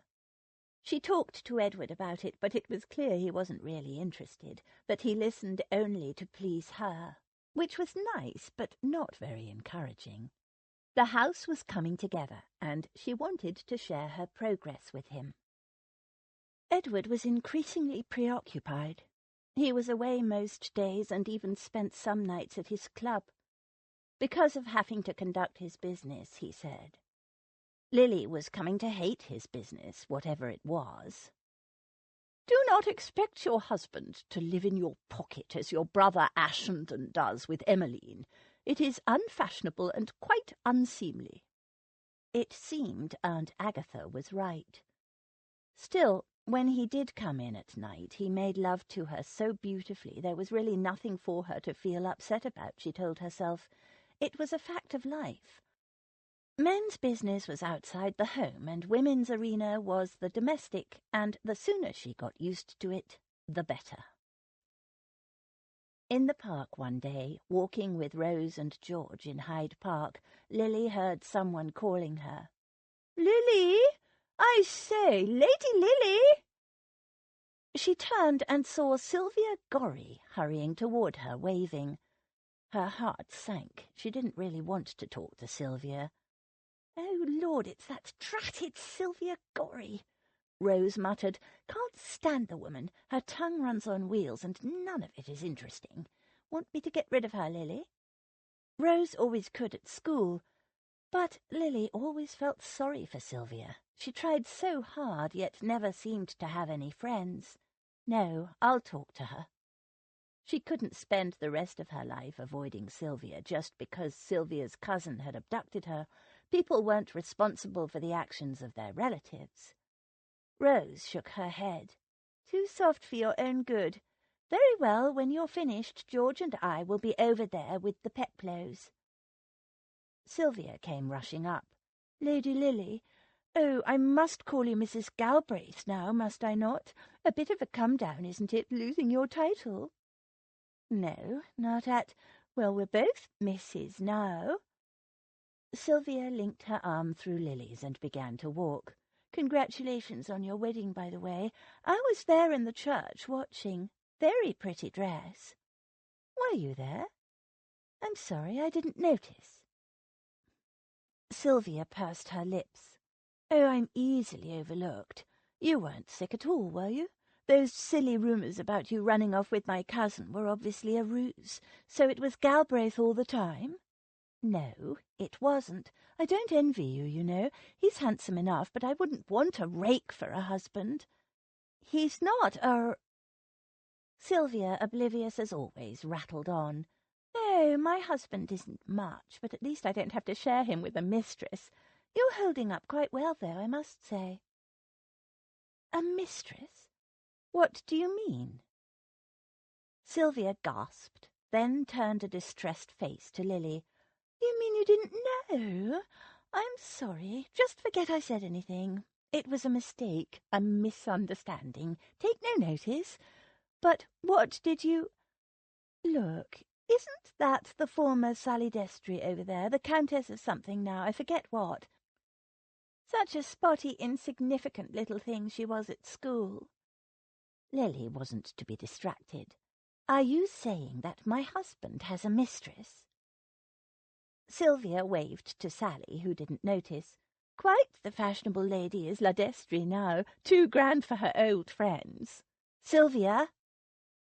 Sylvia dropped her arm. "Look, I'm sorry I mentioned it. I assumed you knew.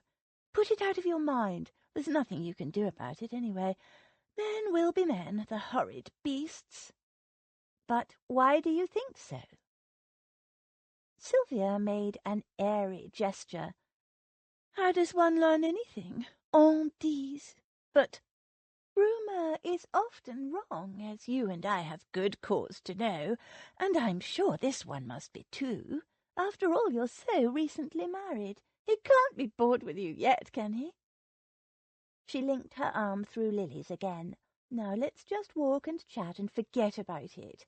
I wish I'd never said anything, but you know me. My silly tongue runs away with me at times. My husband is always complaining of it." They walked on. Lily thought about what Sylvia had suggested. It wasn't true. She didn't believe it. Edward wasn't bored with her. He came to her bed almost every night. Almost. But that didn't mean anything. Certainly not that he had a mistress. No, Sylvia had it wrong again. Lily had had enough of rumours and counter-rumours. She would clear one thing up at least. She glanced around to see who was nearby and saw they were well out of earshot of the other fashionable strollers. She stopped, withdrew her arm, and turned to face Sylvia. "You're wrong about that, and about other things as well. Your cousin did abduct me." Lily hated that the whole thing had been hushed up. She wanted, no, needed, to tell Sylvia the truth.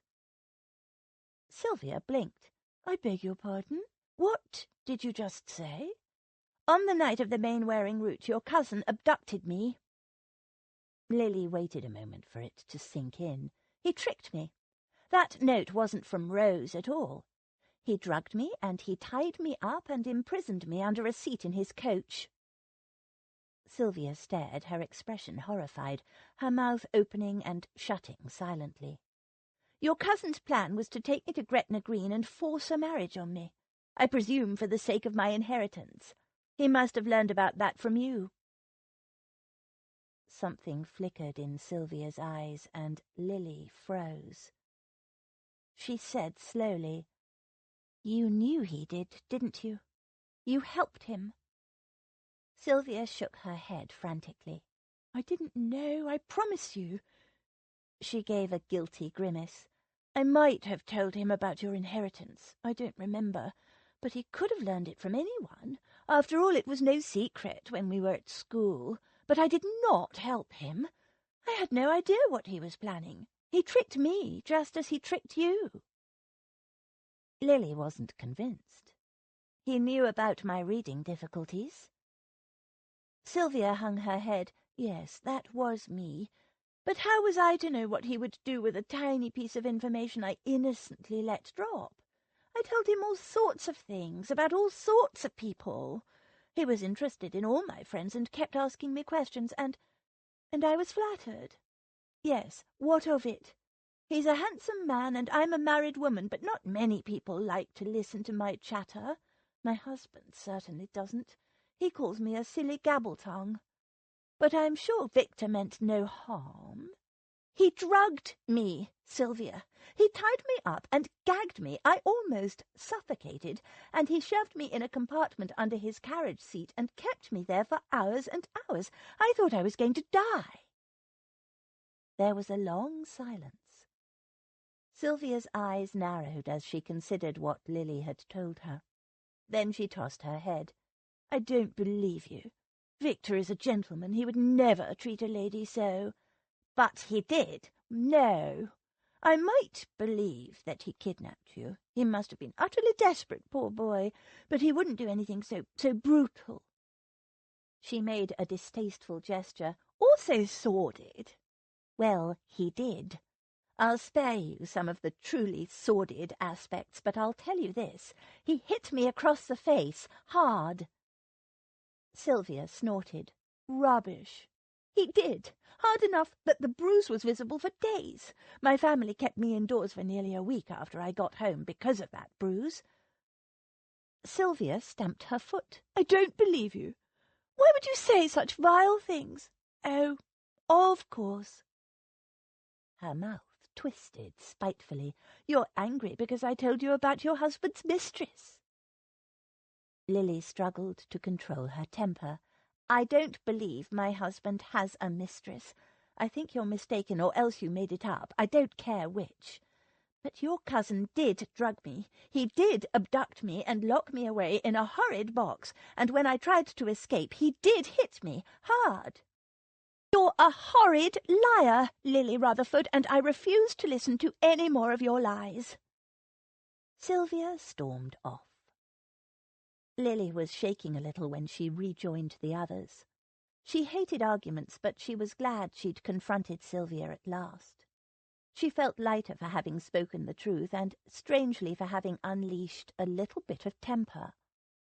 She still wasn't convinced that Sylvia was as wholly innocent as she claimed, but she had been genuinely shocked, or upset, by Lily's reports of Nixon's brutality. Sylvia's cousin was an evil brute, and she needed to know it. She thought about what Sylvia had told her about Edward, a mistress. She didn't believe it, but why would Sylvia say such a thing if she hadn't heard a rumour, and where would such a rumour came from? Everything all right? Rose asked. Fine. You look a bit upset. Lily made a dismissive gesture. Oh, it's just Sylvia. She can be quite annoying at times. Rose laughed. And you're only just noticing? Lily smiled. Rose was right. Sylvia was not worth listening to. As for her stupid suggestion about Edward and a mistress, Lily would not even give it the dignity of consideration. Lily attended a ball with Edward that night. She heard no sly innuendos, noticed no significant glances, heard no whispered on dits concerning her husband or herself. She hated herself for even thinking about such things, and silently cursed Sylvia for planting the seeds of poison in her mind. Recalling Em's advice, take your happiness where you find it, she put the horrid idea from her mind, and set herself to enjoy the ball. "You're in a good mood tonight," Edward said as he twirled her around the floor. He only ever danced the waltz with her. He rarely danced with anyone else. Rose and George and Em, if they were present, even Aunt Agatha once. But he made it clear he was not looking for partners, that Lily was all he wanted. He was a beautiful dancer, too, and Lily knew she was the envy of many. "I'm happy, that's all," she said. "I'm enormously relieved." Relieved? It was an odd thing to say. She tilted her head and gave him a quizzical look. He gave a hunted glance around the crowded room. "As long as you're happy, I'm safe from being gutted with a rusty blade." His eyes glinted with roguish humour. "What?" "It's true. Your demure little niece threatened me with that the day we became betrothed." "George did?" She spluttered with laughter. She can be a bit outrageous, but I'm sure she didn't mean it. "I'm not so sure. Your sister threatened me too." He added darkly, "The innocent-looking ones are the worst." They finished the dance laughing. It was the supper dance, and Lily began to make her way to the supper room. He detained her with a hand on her arm and a slow, burning smile. "Do you want to stay, or shall we go home?" His magnetic, half-hooded glance, light touch, and lazy smile were an invitation she couldn't resist. "Home, please."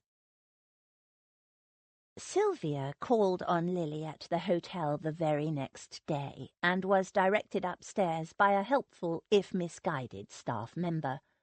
Having no choice but to accept her visitor, Lily showed her to the sitting-room that was part of their hotel suite. The sooner Lily was in her own home, the happier she'd be, with a butler who'd tell unwanted visitors she was not at home. Sylvia's eyes were on stalks as she entered the lush apartment.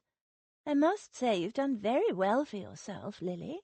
This place is positively—" "What do you want, Sylvia?" "Oh, sorry." She settled herself in a chair and folded her hands in her lap.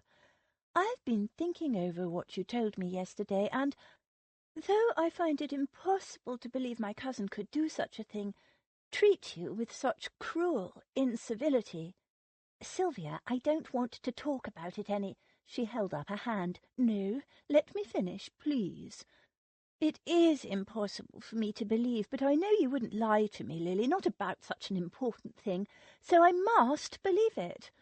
I'm so very sorry I doubted you, and if I was rude—" "You were?" "Well, that's why I'm here, to apologize." She eyed Lily anxiously. "I really am truly sorry, Lily." From the bag she was carrying, she produced a large flat box wrapped in paper, emblazoned with the name of a well-known shop. She offered it to Lily, and when Lily didn't take it, Sylvia put it on a side table. Lily recognized the wrapping. "Sweetmeats, the finest you could buy." She sighed. She really didn't want to make things up with Sylvia. She felt sorry for her, but she'd never much liked her, and there was a limit to how much she'd put up with. But she hated to be cruel. The silence stretched, and Sylvia's lower lip began to quiver. She stretched out a hand in appeal. "Please say you'll forgive me, Lily. You're my only friend, my only true friend, in London, and I could cut out my tongue for the things I said to you yesterday." She produced a handkerchief and dabbed at her eyes. She scrunched it up. Tears glistened on her lashes. Where was Rose when you needed her? She wouldn't care about a few tears, but Lily wasn't her sister, and she couldn't stay angry for very long. She said with obvious reluctance, "Very well, I forgive you, Sylvia." "Oh, thank you, dear Lily." Sylvia jumped up and embraced her. "So, are we friends again?" Lily nodded. "Then you must let me take you out to tea." "No, I don't think that's "Oh, but I insist, to show you there are no hard feelings." She really was the limit. Lily was the one entitled to the hard feelings. But if she did this, it was just a tea after all. It would be worth it to get Sylvia off her back. "Very well. When?" "Tomorrow afternoon." "Now, where?" "Oh, I don't know. There's a new tea shop just opened, and it has the most divine cakes. Now, we'll need to go in a carriage, and—" She gave Lily an apologetic look. "I'm afraid my husband won't let me have the carriage, so perhaps you could pick me up in yours, and I'll direct your driver. Will that be all right?" "Yes, fine," Lily said wearily. Already she was regretting it. Sylvia stood. "Lovely. Then I'll see you at 2. Don't be late now." The tea shop was very pretty, situated in a street of elegant shops opposite a large hotel called the Excelsior. It was a convenient location for people who'd been shopping to stop for tea and cakes and other refreshments. With gleaming tiled floors in a checkerboard pattern, a large, elegant bay window facing into the street, and charming wrought-iron tables and chairs, it looked very appealing. If their cakes lived up to the rest of the place, she was sure the new business would succeed. They ordered tea and cakes, which came quickly and were delicious. They drank, ate cakes, and chatted. Lily was in the middle of telling Sylvia a story about the refurbishment of Galbraith House, every day a fresh discovery, when she realized that Sylvia wasn't listening. She was staring over Lily's shoulder at something out in the street. "I don't believe it," Sylvia muttered as if to herself. Lily, her back to the window, turned curiously. No, don't look." Sylvia exclaimed, putting out her hand to stop Lily. "It's nothing, really nothing. Sorry, Lily, I was distracted for a minute. Tell me, what did the workmen do to the screen again?" She leaned forward with a look of interest so patently false Lily couldn't stop herself. She turned and looked out the window. There was nothing of note, just a few people walking along the street. "What is it?" "Nothing, no one. Turn away, Lily. I don't want you to be cross with me again. Here, have a cake." But Lily's curiosity was well and truly hooked. She turned and examined the people in the street again. Most were hurrying along purposefully in twos or threes. The only single person was a plump, very pretty young woman in a crimson coat, lingering on the other side of the road. She seemed to be waiting for someone. "I didn't know she'd be there, I promise you, Lily," Sylvia moaned. "Who is she?" "Your husband's. The one they say is your husband's. Oh, no." She didn't finish the sentence. She didn't have to. Edward was walking briskly along the road, approaching the hotel from the opposite direction. As he neared the hotel entrance, the young woman brightened and began to walk toward him. As Lily watched, she said something to Edward and held out her hand. In dull disbelief, she saw her husband take the woman's hand. She swayed toward him, and he slipped his arm around her waist and escorted her tenderly up the steps and into the hotel. The door closed behind them. In the tea shop there was a long silence. Eventually, Sylvia spoke. "I swear I didn't know. I don't believe you." Lily made a weary gesture. "Just go, Sylvia. Get out. You've shown me what you wanted me to see, so please just go. And don't bother trying to talk to me again." Sylvia stood.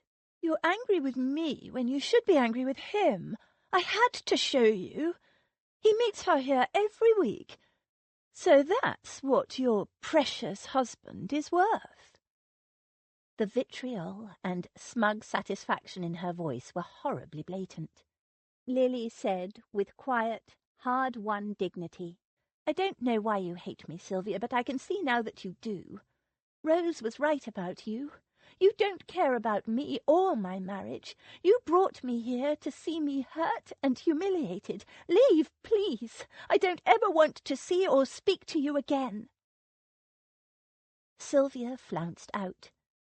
Lily called for another pot of tea and sat there, watching the hotel entrance opposite. Her brain was numb. The tea turned cold. Edward didn't come out. Lily paid the bill and summoned the carriage. What to do now? Chapter 18. Angry people are not always wise. Jane Austen, Pride and Prejudice. Upton drove Lily around the park a few times while she thought about what to do. She needed to talk to someone. But who? She couldn't tell Rose and George about what had just happened. They'd been against her marrying Edward, and they'd be vigorous in their condemnation both of Edward and of Lily's choice in marrying him. And Rose would say that she'd said all along that Sylvia was a nasty cow, and then George would remind them that cows were lovely creatures, and then... Lily stopped on a hiccup. She was close to tears, but she would not cry. She would not. She didn't know for sure that Edward was keeping a mistress. The scene she'd observed was damning, to be sure, but she didn't know. The truth was, she didn't want to know. She wanted never to have gone to that horrid tea-shop. If she hadn't seen what she'd seen, she wouldn't be hurting so badly.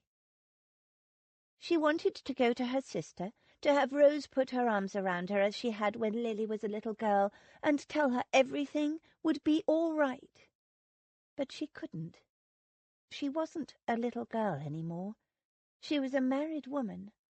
A woman who'd married against everyone's advice, and who was trying to stand on her own 2 feet. Besides, Rose and George would be on her side no matter what. Lily didn't need their partisan support. She needed to talk to someone more impartial, more experienced. Em? No, she didn't want to distress Em, especially now with the baby coming. Em and Cal might have made a convenient marriage, but they were very much in love now.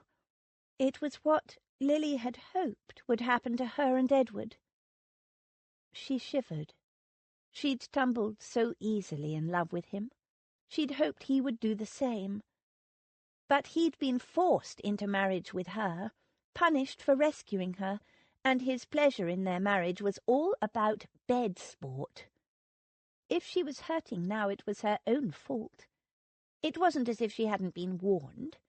He'd told her over and over that it wasn't a love match, and that she wasn't to expect anything more than friendship. She could love him with all her heart, but it would make no difference. You couldn't make someone love you if they didn't. The question was, how did an inconvenient, convenient wife go on? How did she hold her head up in society when it seemed half of society knew her husband of a few weeks had taken a mistress? Who could advise her?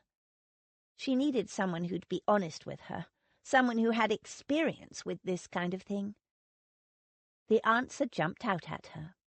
Aunt Agatha.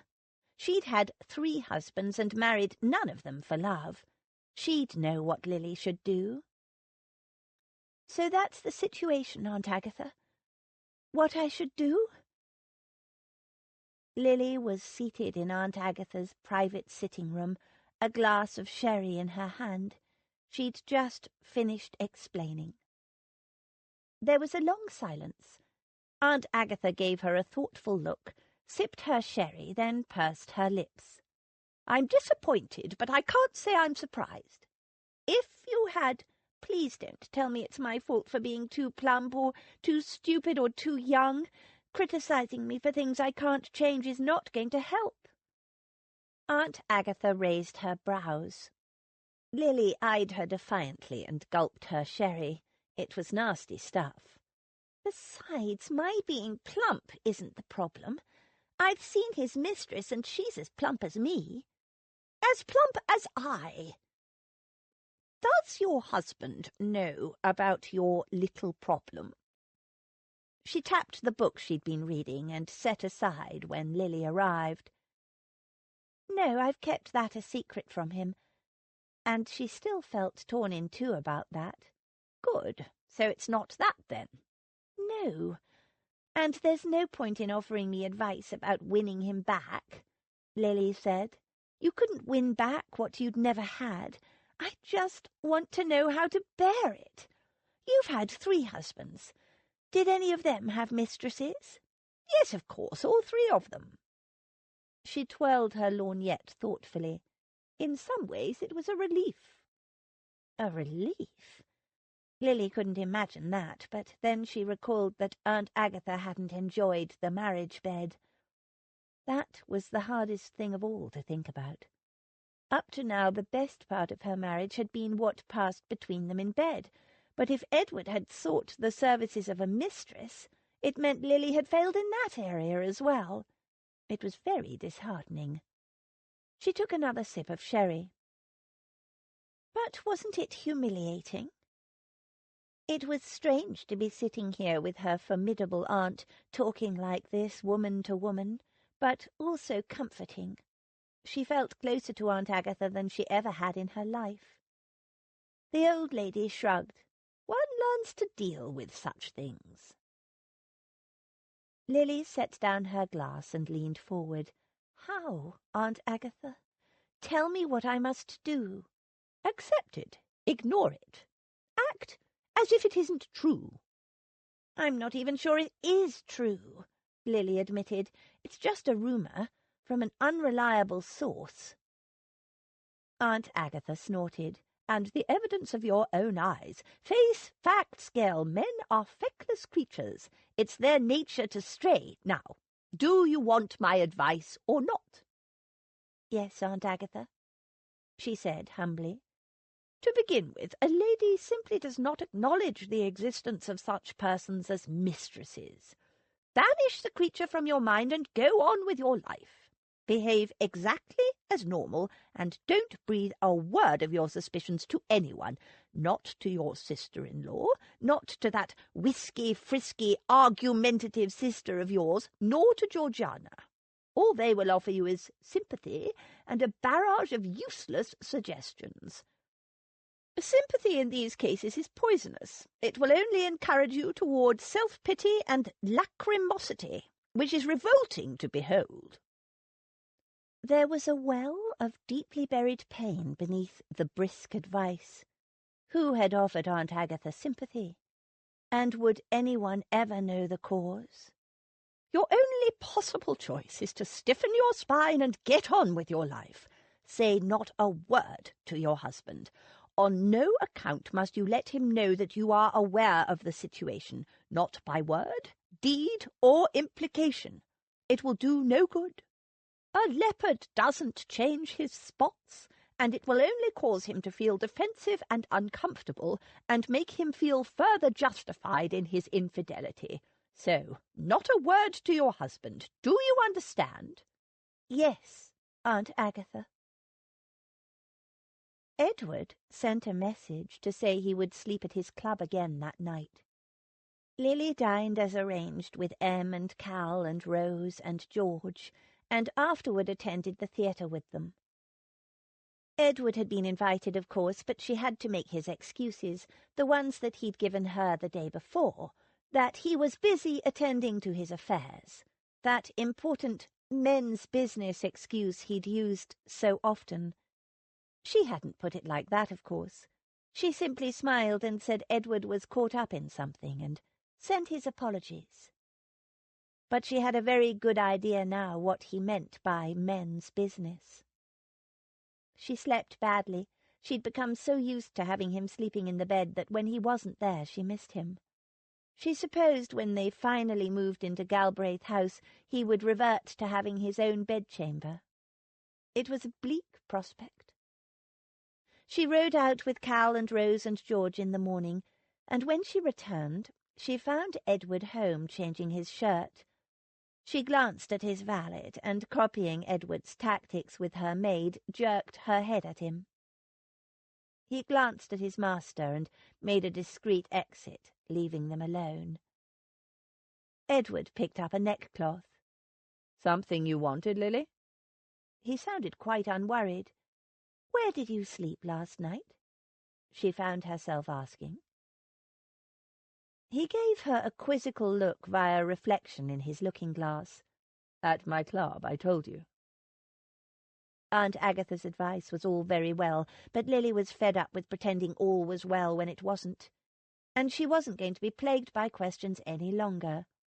"You have a mistress, don't you?" "A mistress?" He gave her a quizzical look in the mirror. "Whatever gave you that idea?" "People are saying you have one." He frowned and swung around to face her. "You're serious?" She nodded. "Well, whoever these people are, they're wrong. I don't have a mistress. The idea is preposterous." He snorted. "When could I possibly fit one in?" He saw her expression and added, "I have no interest in a mistress. Why would I, when I have you?" She said nothing, just folded her arms defensively. He was so plausible. Was this what her future was going to be like? Lies and pretense? "Lily, you can't possibly believe that nonsense." He moved to take her in his arms. She fended him off and stepped back. "I saw you with her yesterday."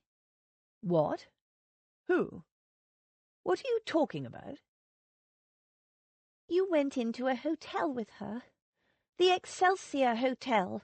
I was having tea with someone in the tea-rooms opposite. I saw you, Edward." He frowned. "I did go into the Excelsior Hotel yesterday to meet a fellow that didn't show up. There wasn't any woman involved." "I saw you go in together. You had your arm around her."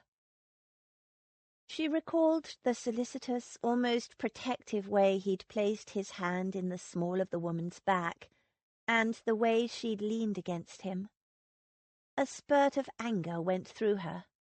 He looked astonished and a bit offended. "I did nothing of the—" "Oh, yes, you're right. I remember now. There was a woman." His eyes narrowed. "She was increasing and felt faint.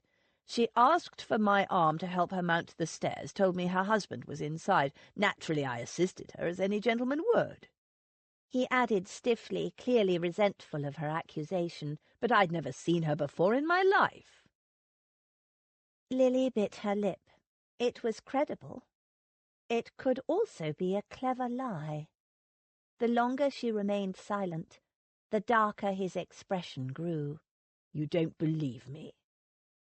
Her face crumpled. "Oh, Edward, I want to. I truly want to." Hot tears prickled behind her eyes. "I gave you my word before we were married that I'd never lie to you." She shook her head. "You took that promise back." "No, you took it back," he said with quiet emphasis. "I gave you my word of honor that day. I meant it then, and I mean it now." He put a lot of store in his word of honor, she remembered. He'd also promised that after they were married he'd be faithful to her. "You really don't have a mistress?" she whispered. "No, I don't." "Promise." He said in a hard voice, "I gave you my word."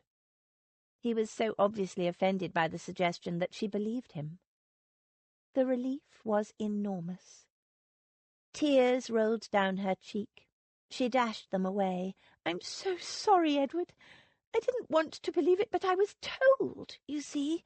Told that lots of people knew, and then I saw you with that woman, and—" He pulled out a handkerchief and dried her cheeks.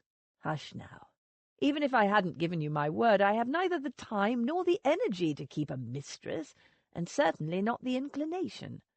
I'm married to this irresistible young lady, you see." He drew her against him, tilted her face up and lowered his mouth to hers. As always, one thing led to another, and he took her to bed and made love to her, slow, tender, and a little bitter-sweet. She loved him. She ached to tell him, but she couldn't, not now, after their first quarrel. It would be the worst time in the world for that, even if he wanted it, which he'd made it clear he didn't. She'd taken a risk, accusing him of infidelity. She didn't regret it, though, because it had cleared the air, more or less. She lay quietly, enjoying the sensation of being snuggled close to her big, warm husband.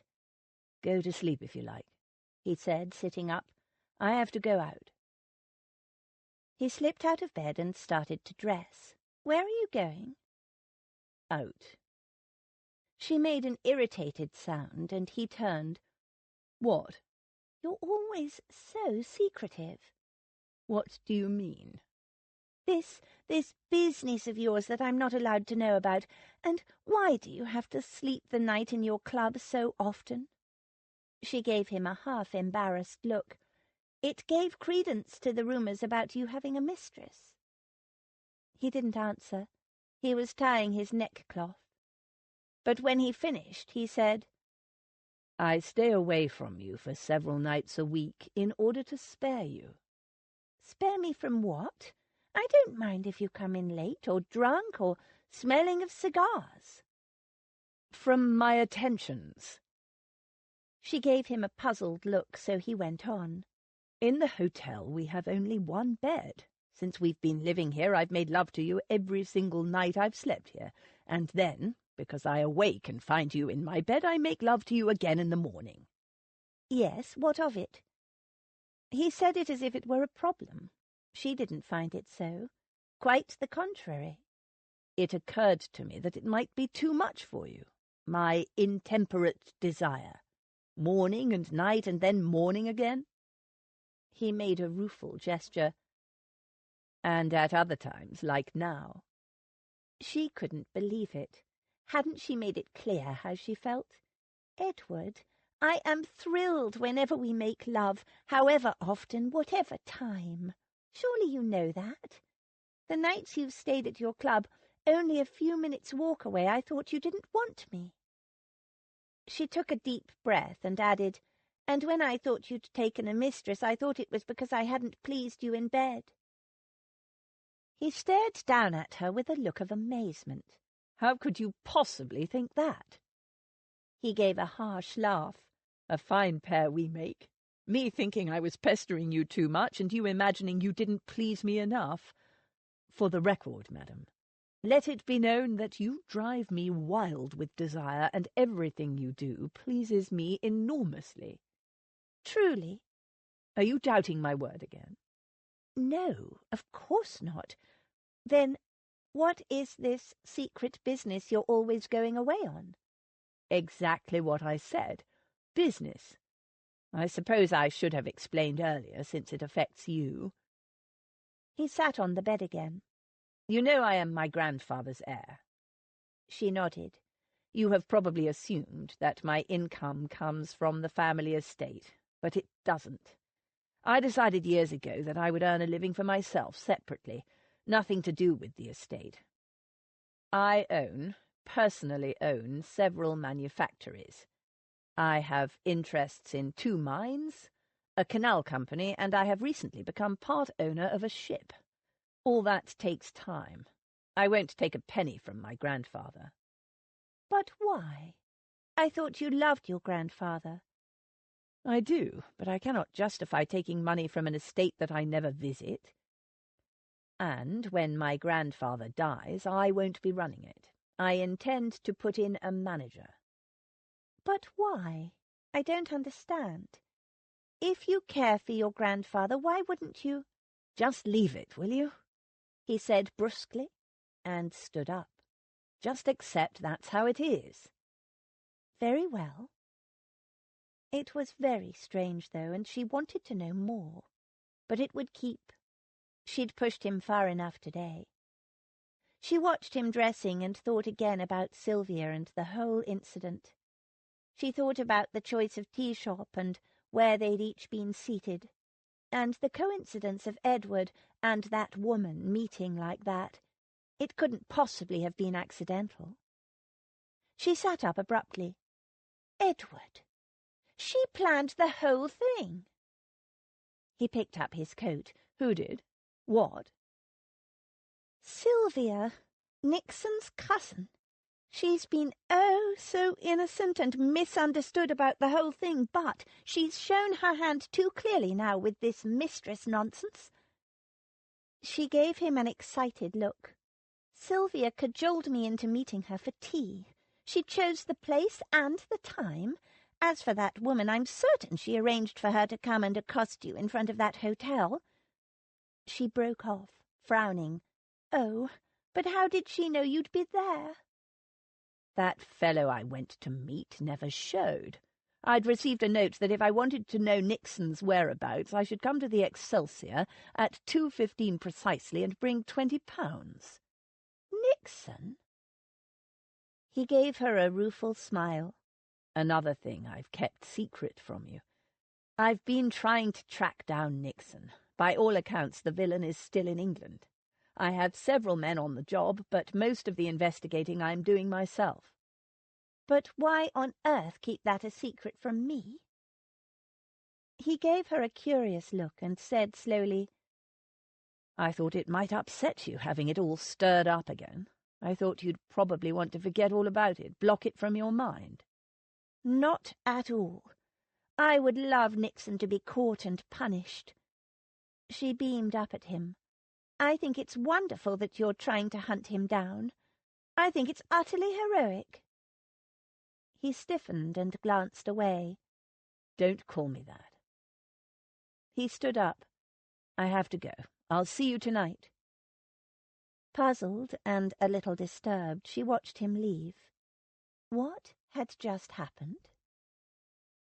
Lily told Rose and George what Sylvia had done, the mischief she'd tried to make between Lily and her husband.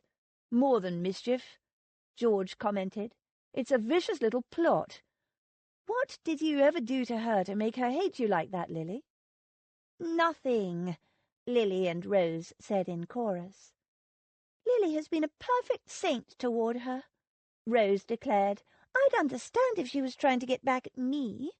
I never liked her and never tried to hide it. Nobody liked Sylvia at school, but Lily was always nice to her. And Sylvia took advantage. No need to go into all that, Lily said quickly. That's all in the past. The main thing is that I never want to speak to her again, and I wanted you both to know. And to help me if she tries anything again. The woman sounds cracked in the head, George said. Now, what are we going to do this morning? I'm going to see how the refurbishments are coming along, Lily said. Anyone want to come with me? They all three went, and enjoyed themselves hotly debating the merits of various kinds of wall coverings. Painted papers, silk or brocade. But apart from the excitement of choosing designs and colours, Lily was a little downhearted. According to the man in charge, it would be at least another 2 weeks before they could even think of moving in. Damn it.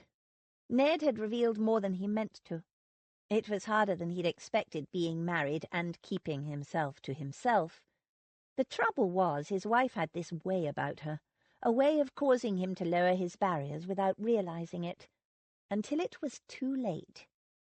Worse, it seemed that he needed to take his own advice about the effect of bed sport on one's emotions. Ironic, that. It was because there was only one bed in this damned hotel, of course. Never before had he had such continuous access to a warm and willing female. It played havoc with his equilibrium. Still, he glanced at the letter he was holding. The solution was in his hand.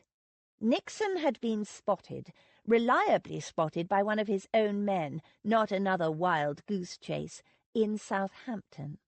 And this time Ned was going after the wretch himself. He wanted the man dealt with once and for all. Lily needed that peace of mind. He broke the news to her that evening as they were dressing to go to the theatre. I have to go away for a week or so, maybe longer. Can you do this up for me, please? The catch is quite tricky. He bent over the necklace fastening, a fiddly little thing, and almost dropped it, startled, when she said, I'll come with you. He was shocked. You can't. I'm sorry, but it's not possible. Not... He was going to say convenient, but that wouldn't go down too well. It's business. Very dull. I need to be able to concentrate, and if you came... I would distract you? Yes. It was true, but he didn't mean it as the compliment she was taking it for, if the little smile on her face was any indication. He would have stressed the danger element, except he didn't want her to worry. Marriage was full of traps. The thing to do was to issue statements, not give anyone, meaning his wife, the opportunity to discuss things. So I'll be leaving first thing in the morning, he said in a brisk voice. End of conversation. She eyed him thoughtfully in the looking-glass, twirling a dusky curl around her fingers. And what am I to do while you're away? Do? The usual things, I suppose. Ride in the park, go visiting with your Rutherford relatives, attend balls, Harry builders, that sort of thing. Are you ready? She picked up a lacy shawl and handed it to him. Living here in the hotel? Of course. You told me the house won't be ready for a couple of weeks. He arranged the shawl around her shoulders. She considered that. I don't want to stay here on my own. Stay with your family at Ashenden House, then. I'm sure they'll be delighted to have you back. She didn't look too delighted at the idea. She stood back for him to open the door for her. I'll think about it. Later that evening, as he was handing her down from the carriage, she said, I've thought about it. I think I'll go and visit Aunt Dotty in Bath. Fine. Excellent. If that's what you want. Lily, my dear girl, whatever are you doing here? The carriage had pulled up outside Aunt Dottie's house, and Lily had jumped down to ring the bell herself. To her surprise, instead of hugging her and dragging her inside, Aunt Dottie was peeking past Logan, her butler, regarding Lily with a look of horror. "I've come to visit you, Aunt Dottie." "Oh, dear, I wish I'd known. Why didn't you write to say you were come? Oh, of course, I'm sorry, my dear, I wasn't thinking." Aunt Dottie's hands fluttered with distress, waving Lily back into the street. "But you cannot stay here, my love. You simply cannot." "But why, Aunt Dottie? What's the problem?" "Chicken pox," the old lady declared tragically. "2 of the housemaids and the youngest footman are stricken already, and the scullery maid started throwing out spots this morning. I suspect the butcher's boy," she added darkly. "But you cannot stay even for a minute. It can be horribly disfiguring, and you never had it that time Rose was so ill with it, did you?" "No, I didn't." "So you mustn't risk it. You must go away at once. Oh, how dreadful to have to be so uncivil to a most beloved niece. I would have loved to have you stay. I've missed you girls so much. But I must shun you, my love, positively shun you for your own good. Tell her, Logan dear." She appealed to the tall, silver-haired butler standing by her elbow. "Your aunt is right," Logan said. "She's been all about end with it, but can I convince her to stay elsewhere and let me deal with it?" He gave the old lady a fond look. "Stubborn as a mule she is, and always has been." "Quite right," Aunt Dottie said, "and I have no intention of changing." Lily smiled.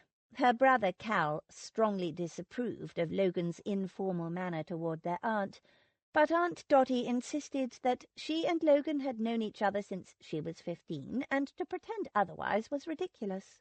Nothing would convince her that a groom-turned-butler should not be treated as an old friend. "Now go, Lily, dearest, go. The longer you are here, the more chance of you catching the horrid thing."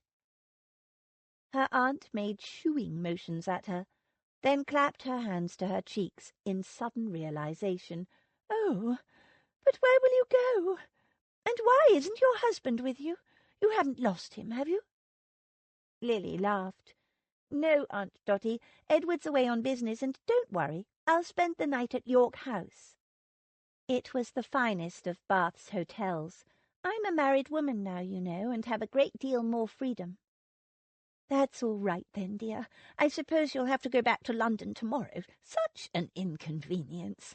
I could wring the neck of that wretched butcher's boy.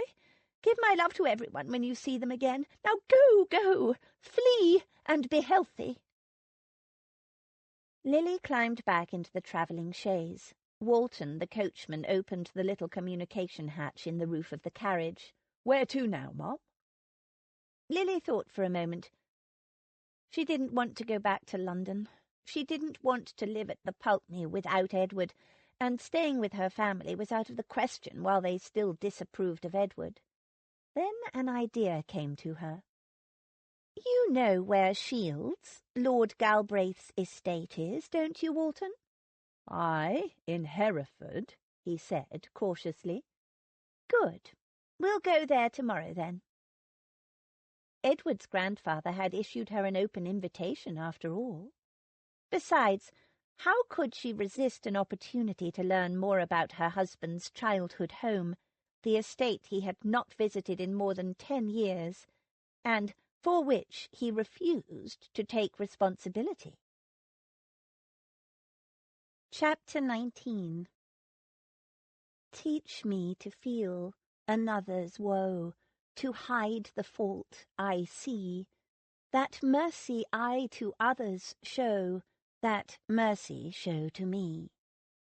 Alexander Pope, The Universal Prayer.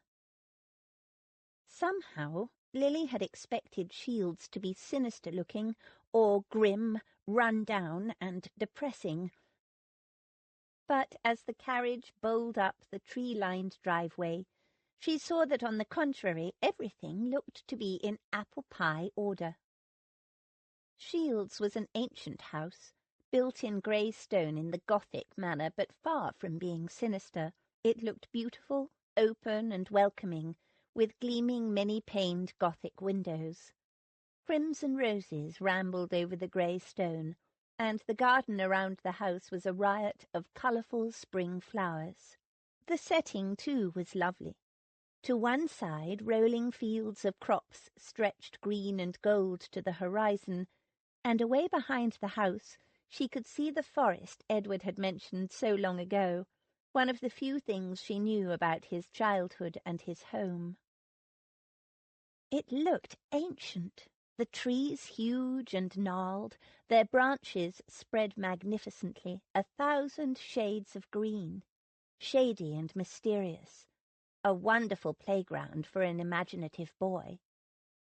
As the carriage pulled up, grooms ran up to tend the horses, and an elderly butler came carefully down the steps. "May I help you, madam?" he said politely. For a moment Lily didn't know what to say. She'd come all this way unannounced, if not uninvited.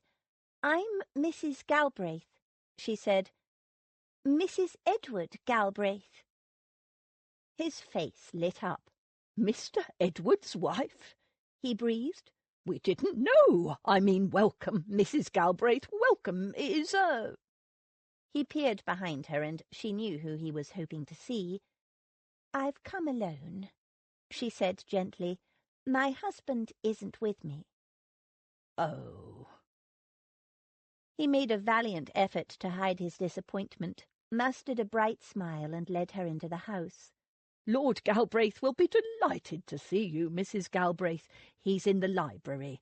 I am Fenchurch, the butler. Would you care to refresh yourself before I take you to him?" She didn't need to use the necessary, but decided it would be politic to wash and tidy herself, so the butler could warn Lord Galbraith of his unexpected visitor, and give the old man a few minutes to recover from the surprise, and perhaps his disappointment that she'd come alone before he had to receive her. She washed in a guest room, then came downstairs. "My dear, dear girl." Edward's grandfather came toward her, wreathed in smiles. She was about to curtsy. She hadn't given thought to how she should greet him, but he said quickly, "None of that formal nonsense, young Lily. You're my granddaughter now, and I'll have a hug and a kiss from you. Thank you very much." He gave her a warm hug, and grinned delightedly when she stood on tiptoe to kiss his leathery old cheek. His likeness to Edward was uncanny. Lily felt as though she knew him, even though they'd only met a couple of times. "Now come into the warm, my dear child. Fenchurch will bring you tea and cakes, or would you prefer a glass of wine?" He escorted her into the library, a large room lined from floor to ceiling with shelves, filled with leather-bound tomes of every imaginable size. She'd never seen so many books in her life. A fire burned brightly in the hearth, making it very cosy. "Now sit ye down, child, and tell me what that silly chub of a grandson of mine has done to drive you all the way down here. He's not following, is he?" he added with ill-concealed hopefulness. "No, I'm sorry, he's not. He doesn't even know I'm here." She explained the circumstances that had brought her to Shields. Over an early dinner they talked, and Lord Galbraith showed her over the house, telling her some of its history, and in particular the bits that related most to Edward, or Ned, as his grandfather called him. He showed her Ned's old rooms, which had remained more or less unchanged since he ran off and joined the army. "The boy was mad for a pair of colours," his grandfather explained, "but his father and his father was still alive then, but the two of them clashed like stags whenever they met. But Ned was the heir, you see, the only heir, so of course we could not let him go off and get himself shot to pieces in the war." He shook his head, remembering. "But he was ripe for adventure and champing at the bit to get out into the world and prove himself a man. Lads of that age think they're men when they're just hey-go-mad boys. That's the tragedy of it." He heaved a sigh. Lily sat quietly, listening, fascinated. "So what must that wretched young tearaway do but run off and join up as a common soldier, along with half the lads in the village? One of those dashed recruiting sergeants, unscrupulous villains they are, came along banging his drum and got the lot of 'em all fired up, and off they went to take the king's shilling." How old was he then? "Not quite 18, the young fool. Of course we couldn't have the Galbraith heir serving with the common riffraff, so we bought him a commission. Should have been the cavalry, but the stiff-necked young idiot refused to leave the fellows who'd joined up with him, so he became a lieutenant in the infantry." "The infantry!" He snorted. "When he could ride almost before he could walk. More wine, my dear?" "No, thank you. Tell me the rest." "The rest? There is no rest. The boy never came home again. You probably know as much as I do about his military career. We read the newspapers, didn't we? Gleaned what shreds of information we could find. Of course he wrote, but the wartime letters were the barrenest things you've ever read. No details, just, 'Dear grandpapa, I am well and in need of socks,' or 'wishing for some good red meat,' or some nonsense like that. Nothing to tell a man what the lad was feeling or doing. The letters are better now, of course." Lily frowned. "He still writes to you?" The old man nodded. "Always has, man and boy, a letter every week. Some as brief as a letter can be, barely deserving to be called a note, others long and well worth the reading." He smiled at her. "Hasn't he ever written to you?" "No." "I don't suppose he's had any need to, with you right there at hand. Tomorrow I'll show you some of the more interesting of his letters. I've kept them all, you know." His eyes, green like Edward's, only a little faded, twinkled. "There are a few I think you'll find particularly interesting." Lily forced a smile. "I look forward to it." The next morning dawned bright and sunny, and over breakfast Lord Galbraith declared his intention to take Lily on a tour of the estate while the weather held. "Horseback all right with you, young Lily? I seem to remember you're a fine little horsewoman. Ned and I saw you riding in the park with your sisters on the morning of your wedding. Oh, no, we can't have seen you, can we?" He grinned roguishly. "Bad luck for the groom to see the bride before the wedding. I recall it now. Your sisters were kidnapping a complete stranger." She laughed, drizzling honey on her toast. "I suppose Edward told you. It's silly, I know. Rose got it wrong. The groom isn't supposed to see the bride in her wedding dress, but who was I to argue with the superstition?" She crunched down on her toast. He laughed. "Especially since you were being kidnapped at the time." He wiped his mouth and set his table napkin aside. "So, my dear, how do you feel about riding around the estate with an old man this fine morning?" "An old man? Oh, dear!" She feigned dismay. "I thought I'd be riding with you." "Minx!" He chuckled delightedly. "Eat up. We need to get going while the weather is smiling on us." Lily finished her tea and stood up. "I'll just run upstairs and put on my habit." She would have ridden out in the rain, the wind, and the cold. Anything was better than having to read letters. The tour took all day. Lord Galbraith was clearly as proud as Punch of his estate, but it wasn't long before Lily realised his true purpose was to show her off to the people of the estate, his tenants. At every small cottage or hamlet, and for every person they came across, he would stop and introduce her. "Lily, my dear, this is Mr. Tarrant. Or Norton, or Bellamy, or Weston, or Toomer, or Cole, who's one of my tenant farmers. Tarrant, this is my boy's charming bride, the future Lady Galbraith." His pride and open delight in her was visible, and very touching. What invariably followed was an eager inquiry, some delicate, others blunt, about Edward's whereabouts, and when it was clear he was not expected, their disappointment was palpable.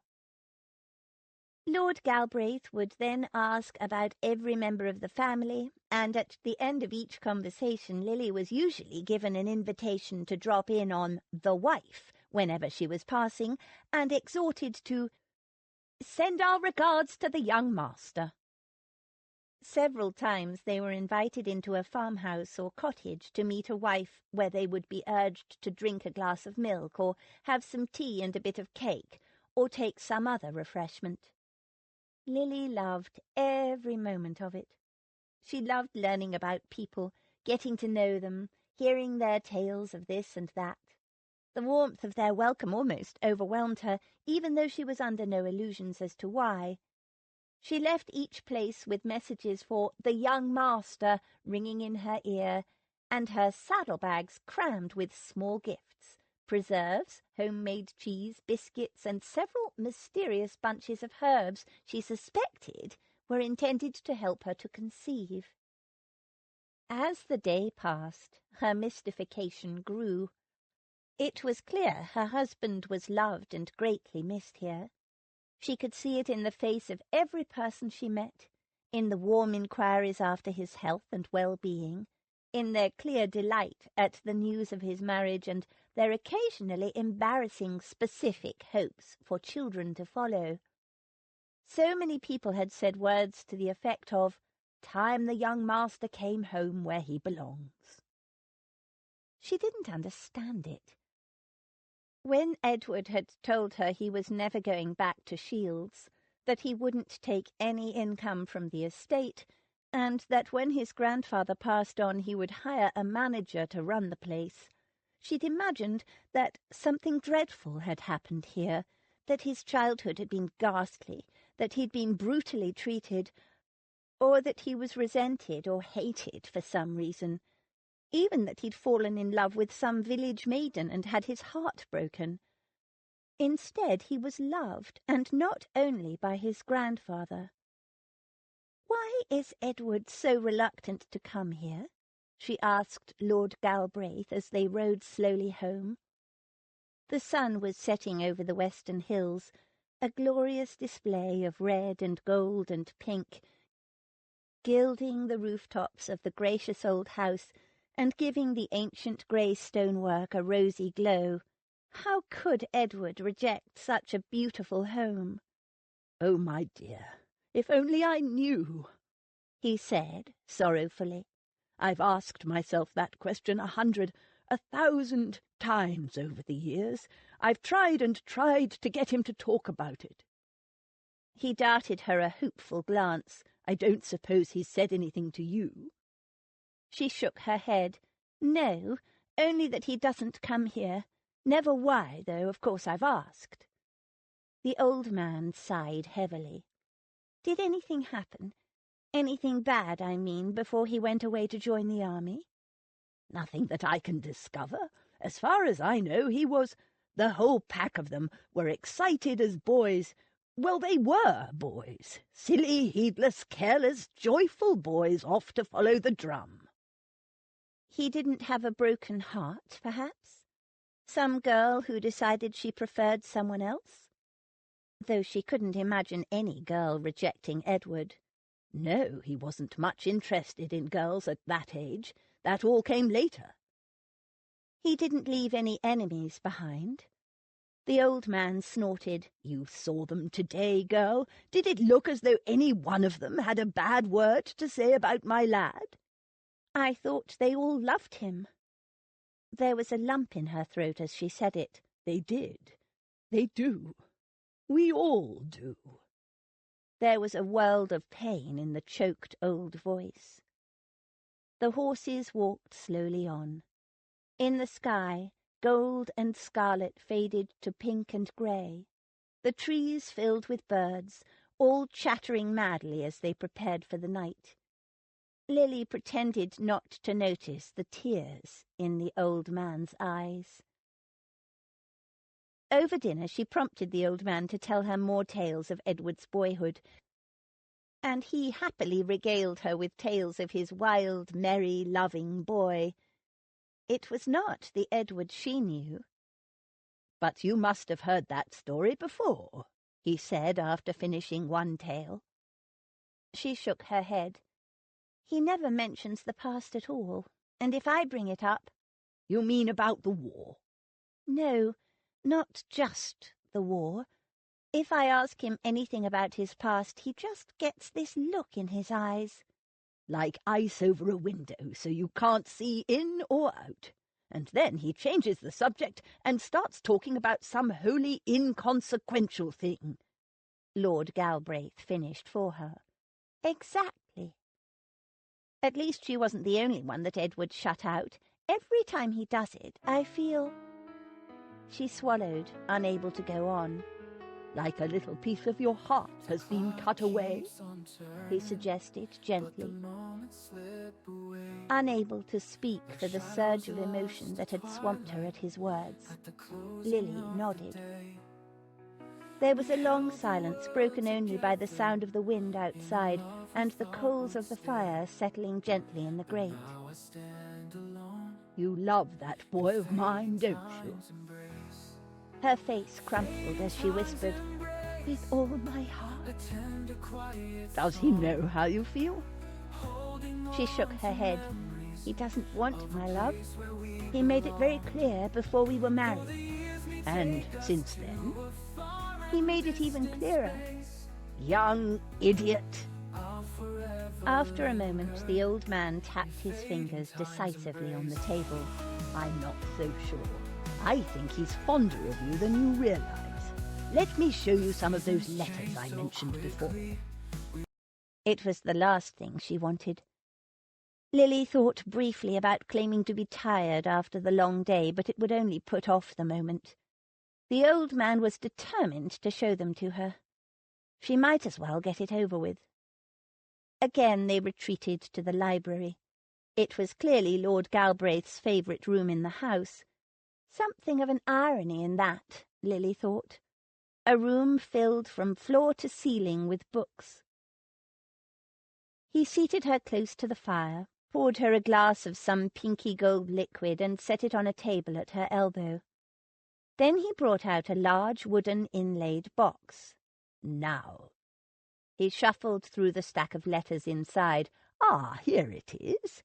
The first letter he wrote from your honeymoon. Or would you rather read some of his wartime ones first? I promise you they're very sparse and uninformative." She shook her head. "It doesn't matter." And that was the truth. Feeling in need of a little liquid courage, she took a large sip from the glass he'd given her and choked. "What is that?" "Eh? Oh, peach brandy. Gift from a tenant. Don't you like it? I can get you something else."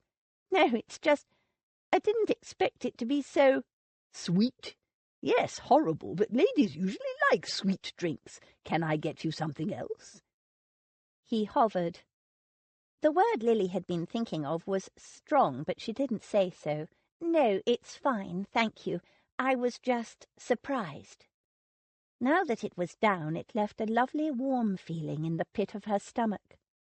"Good. Now, here's the first letter." He handed it to her and sat back, watching her eagerly. "See what he says about you?" Lily unfolded the letter and pretended to read it. "What do you think about that, eh?" he asked when, after what she judged would be a suitable interval, she handed it back. "Very nice." He blinked, and the eager look faded. "Try this one." He passed her another and sat there watching her as again she pretended to read it. The fire crackled and hissed gently in the hearth. The silence of the great walls of books pressed heavily on her. Her throat burned from the drink she'd just swallowed. It threatened to come back up. It was always unbearable when she tried to read, especially with someone watching, but this was somehow worse. Deceiving this dear old man after the lovely day they'd just had. Just tell him, confess, get it over with. But she couldn't. Very interesting. She refolded the letter and handed it back, hating herself for being such a coward. He didn't comment, just handed her another, saying, "You'll like this one." She wanted to throw it in the fire.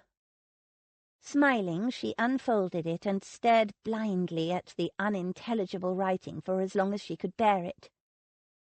She passed it back to him and said, "Lord Galbraith, I think I'd like to retire now. I have a headache starting and—" "You didn't read a single one of those letters, did you?" The silence in the room stretched. Lily said nothing. She simply hung her head, drowning in waves of shame. "You can't read, can you?" She forced herself to admit it.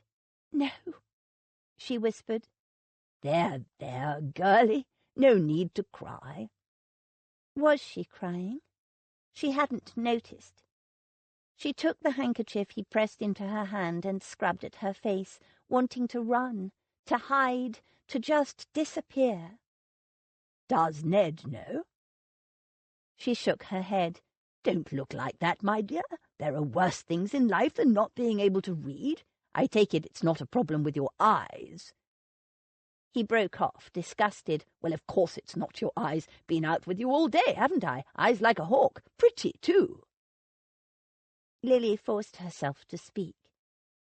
"I suppose you think I'm lazy or stupid." "I think nothing of the kind," the old man harumphed. "Clever little thing you are, observant and with intelligent things to say, and not a lazy bone in your body. Saw that when I dragged you all over the estate today, making you talk to dashed near every person on it. And did you for 1 minute let on how tired or bored you were?"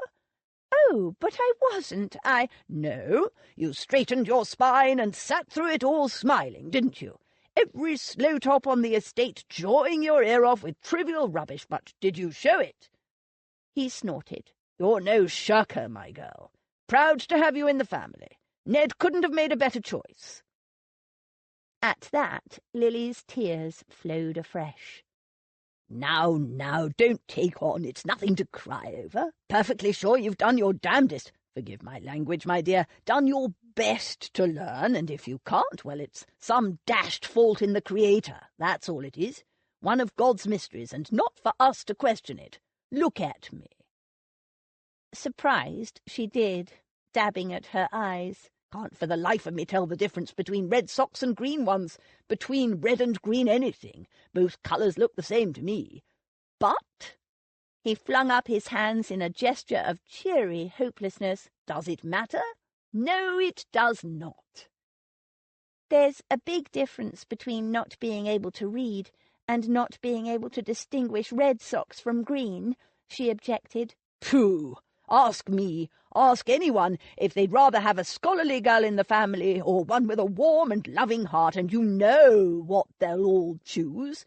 I know what matters to me, and it's not a piffling thing like reading." She choked on a half-laugh. Says the man who owns the biggest library I've ever seen." "Don't suppose you've seen many. Why would you want to? Yes, I like books. Other people like cats. Who's to say who's right? The important thing to me right now is that you're going to make me very happy." Lily looked up at him through tear-blurred eyes. "How?" It came out on a wobble. 2 reasons. He ticked them off on his fingers as he spoke. First, you're going to make my grandson very happy. Second, you're going to make me a great-grandfather." "How do you know?" All these expectations. Lily was fed up with them, fed up with living with the likelihood of failure always looming. "I was forced on your grandson, and he's still getting used to it. I don't think he's very happy. I can't really tell." "If he's not, he's a fool, and my grandson is no fool." Lily left that one untouched. "As for making you a great-grandfather, what if I don't have babies? My only 2 aunts are barren. Well, one of them never married, so I suppose she doesn't count, and anyway, people die in childbirth all the time." He chuckled. "Cheery little creature, aren't you? Shall I order my blacks now?" She gave a half-laugh, half-sob. "That's better." He refilled her glass. "Now sit back, drink up, and I'll read some of my grandson's letters to you. I think you'll find them enlightening."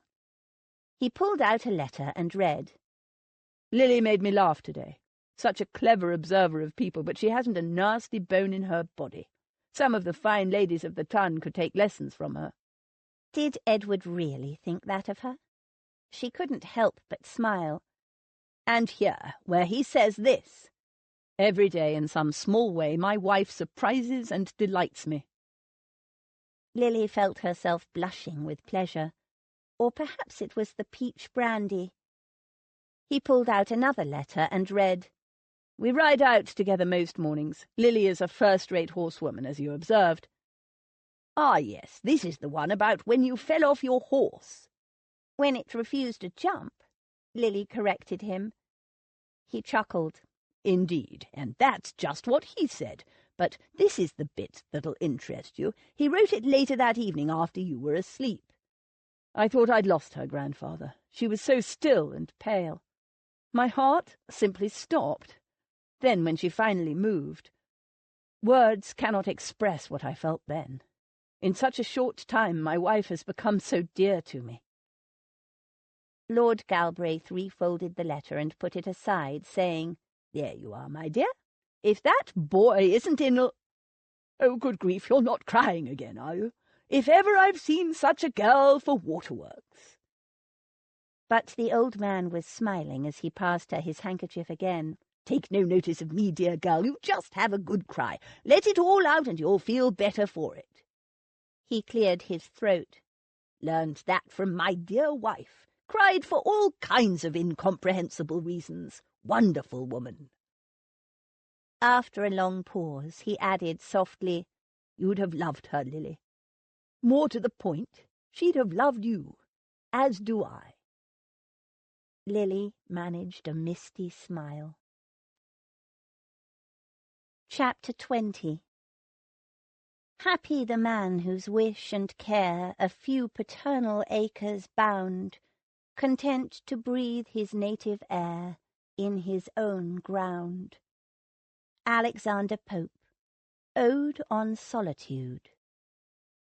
Over the next week, Lord Galbraith took Lily all over the estate and the surrounding area. She met everyone from tenants to the leading members of local society. She was entertained by stories of the Galbraith family, the tales of Ralph de Courbeau, who built the original manor in the 13th century, and how Nicholas Galbraith came south from Scotland in the 16th century to marry a de Courbeau lass, the last of her line. The portrait gallery was full of their pictures, these men and women whose blood had slowly distilled down the ages to the old man beside her and the young one whom her heart craved. Lord Galbraith, who turned out to have something of a mischievous nature, or perhaps it was just kindness, took pleasure in pointing out the many ancestors who couldn't, in fact, refused to learn to read, deeming it a rubbishy skill needed only by clerks and clergy, unimportant people like that. His scurrilous tales made her laugh and laugh, but entertaining and charming as the old man was, Lily was missing her husband. She wanted to hear these old family stories from him. She was sure he would know them. She wanted to learn about the estate from him, to have him introduce her to former playmates and show her his secret boyhood places. Everywhere she went there were reminders of the boy he had been, and people were eager to tell her about the boy they remembered and missed. The more she learned about him, the harder it was to reconcile the mischievous, merry, adventurous boy everyone talked about with the reserved man who was kind and careful and kept himself to himself, except in bed.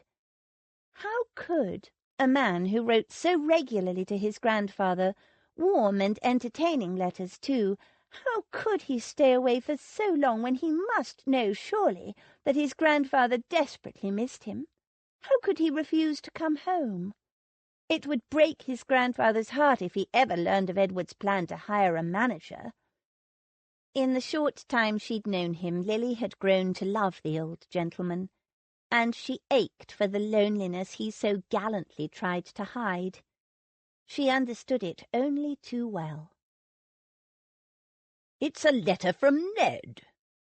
Lord Galbraith came to breakfast, waving it. "Eat while I read it to you." He broke open the seal and glanced at the letter, then frowned. "It's very short." He scanned quickly. "He's very worried about you, Lily. Frantic, in fact." Me?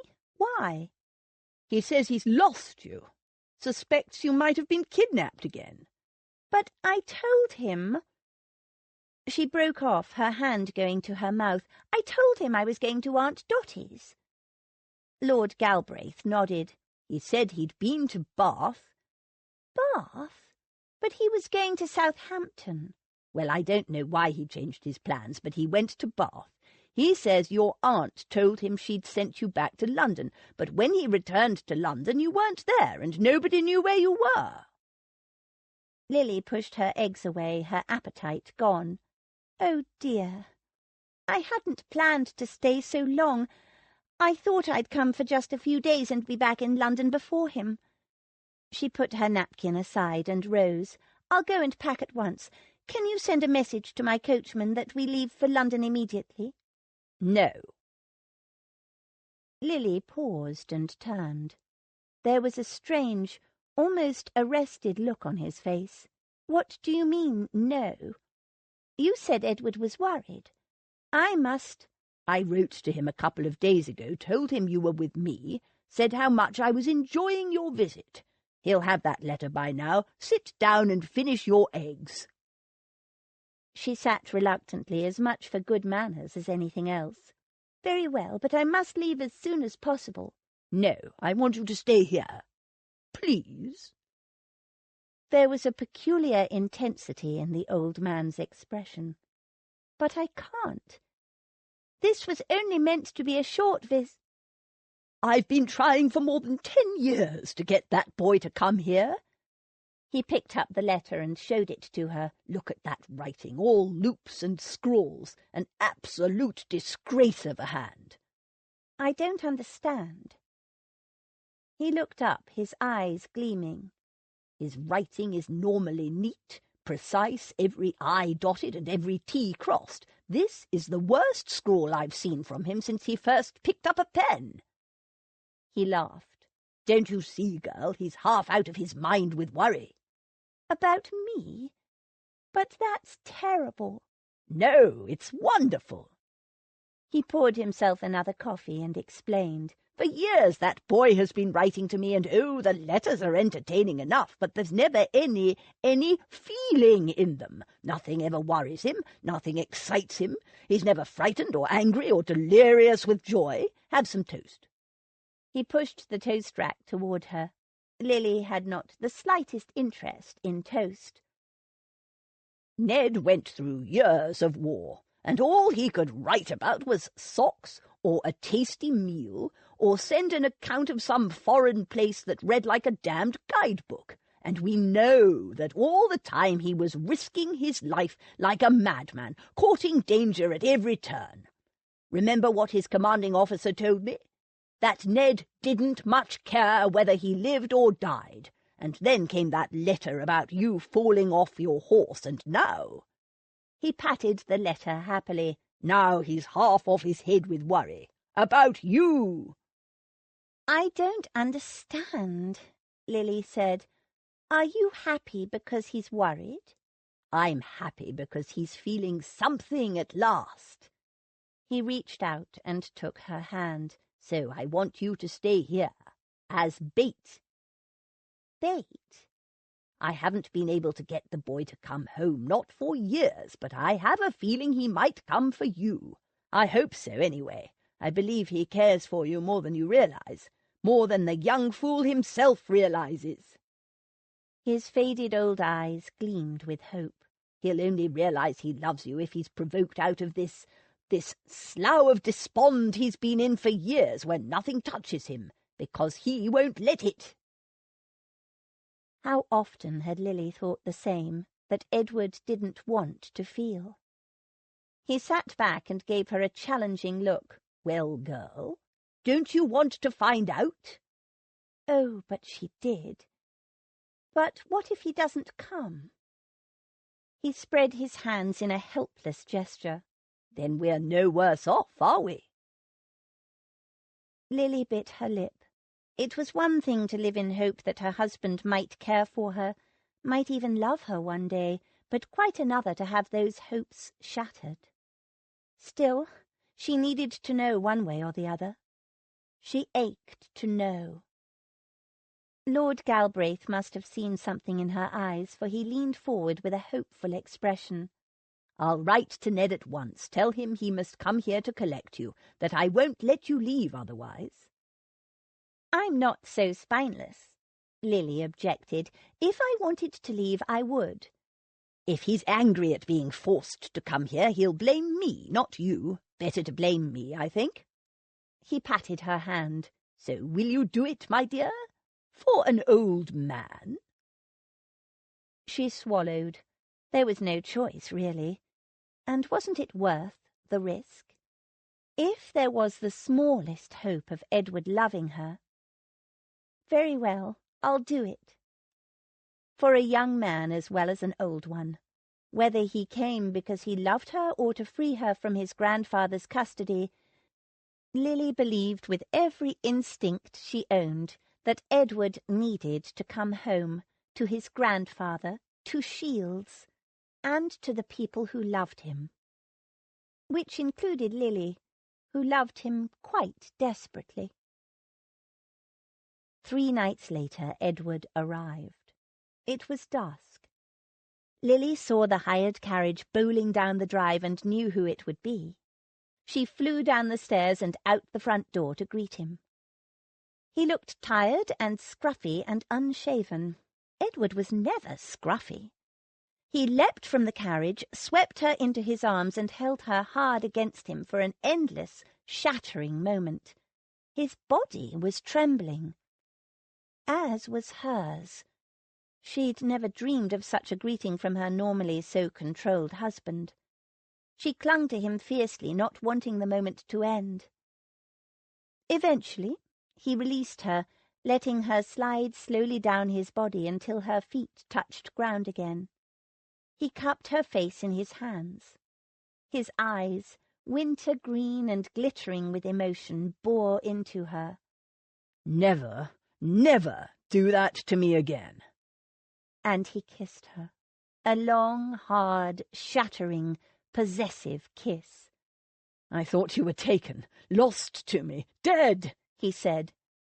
She could barely stand. He kissed her again. Kisses that were hard, tender, desperate. Kisses that wrenched her heart right out of her body. "I'm so sorry, Edward. I didn't mean to." But she couldn't finish because he pulled her hard against him as if he'd never let her go. "Why?" he murmured against her skin. "Why flee? And why here, of all places?" "I wasn't fleeing." She planted kisses wherever she could reach him. "It was just, there was chicken pox at Aunt Dottie's, and I didn't want to go back to London, not if you weren't there." He kissed her again, and when she had breath to go on, she added, "And I wanted to see the place where you grew up. And since your grandfather had invited me—" He stiffened, and Lily realized he was looking over her shoulder. She glanced back. Lord Galbraith stood at the top of the steps leading to the house. "You!"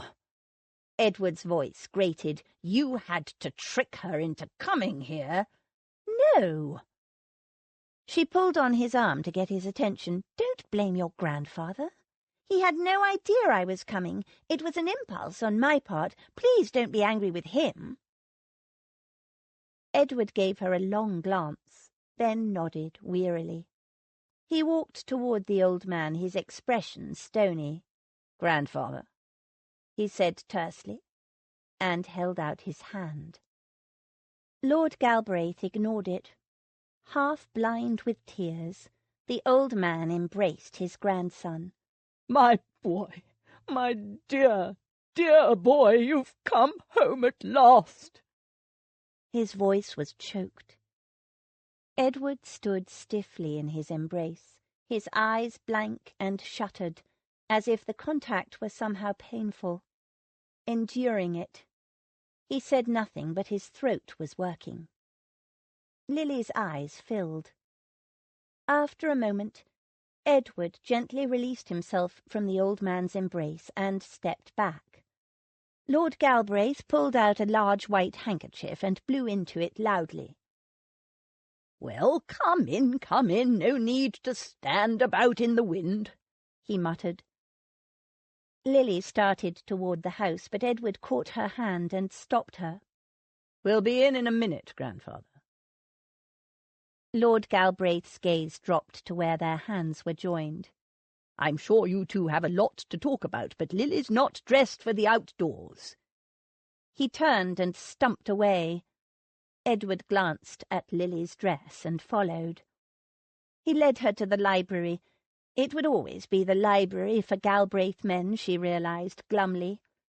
Once inside, he drew her close. "I was beside myself with worry. Why didn't you write or leave a note? I can't tell you how I felt." He broke off, his gaze somber. "Yes, I can. I've been a coward for so long." "You're not a coward." "I am." He took a deep breath. "I love you, Lily. I think I loved you from the first, only I was too cowardly to admit it." "No." Lily pressed her hands against his chest and stepped back. It was time. She was done with evasions and pretense. Don't say any more. "First, I need to tell you something. A terrible secret I've been keeping from you all this time." He paled. His grip tightened. "What? What is it?" She held him off. "I didn't write to you." She swallowed. Because. She closed her eyes, unable to face the intensity of his gaze, and forced the words out in a rush. "I didn't write to you because I can't write or read. It's some defect in me. Nobody knows why. I just can't." She waited. The silence stretched. She could feel his heart beating under her palms. The waiting was unbearable. She opened her eyes a crack. "And?" he said. She opened her eyes all the way. "And what?" "The terrible thing." "That's it?"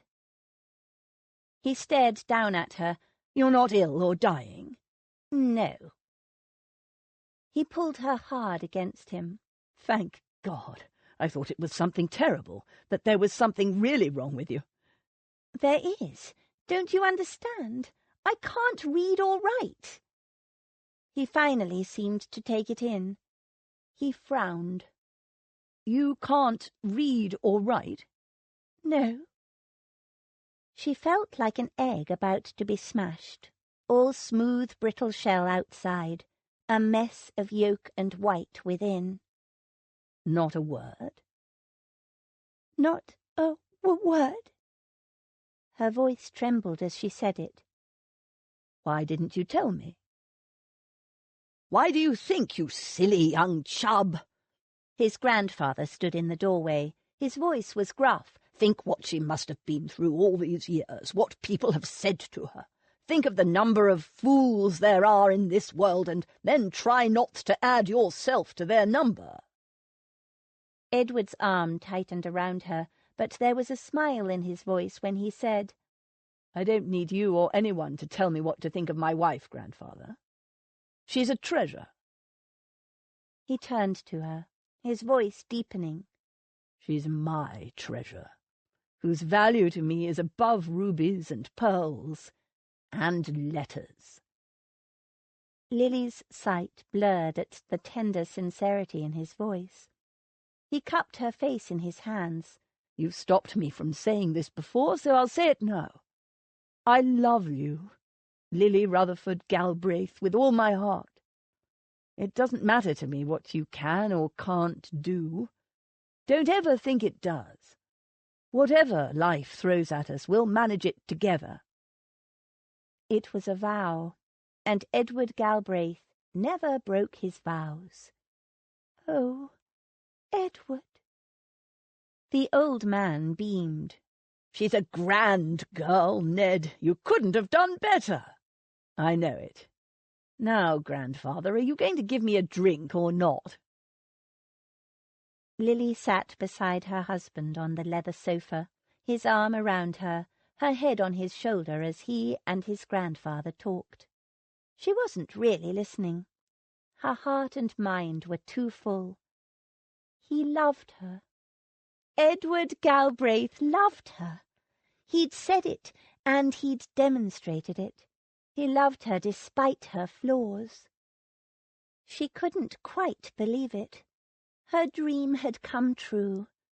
But, she realized slowly, something wasn't quite right.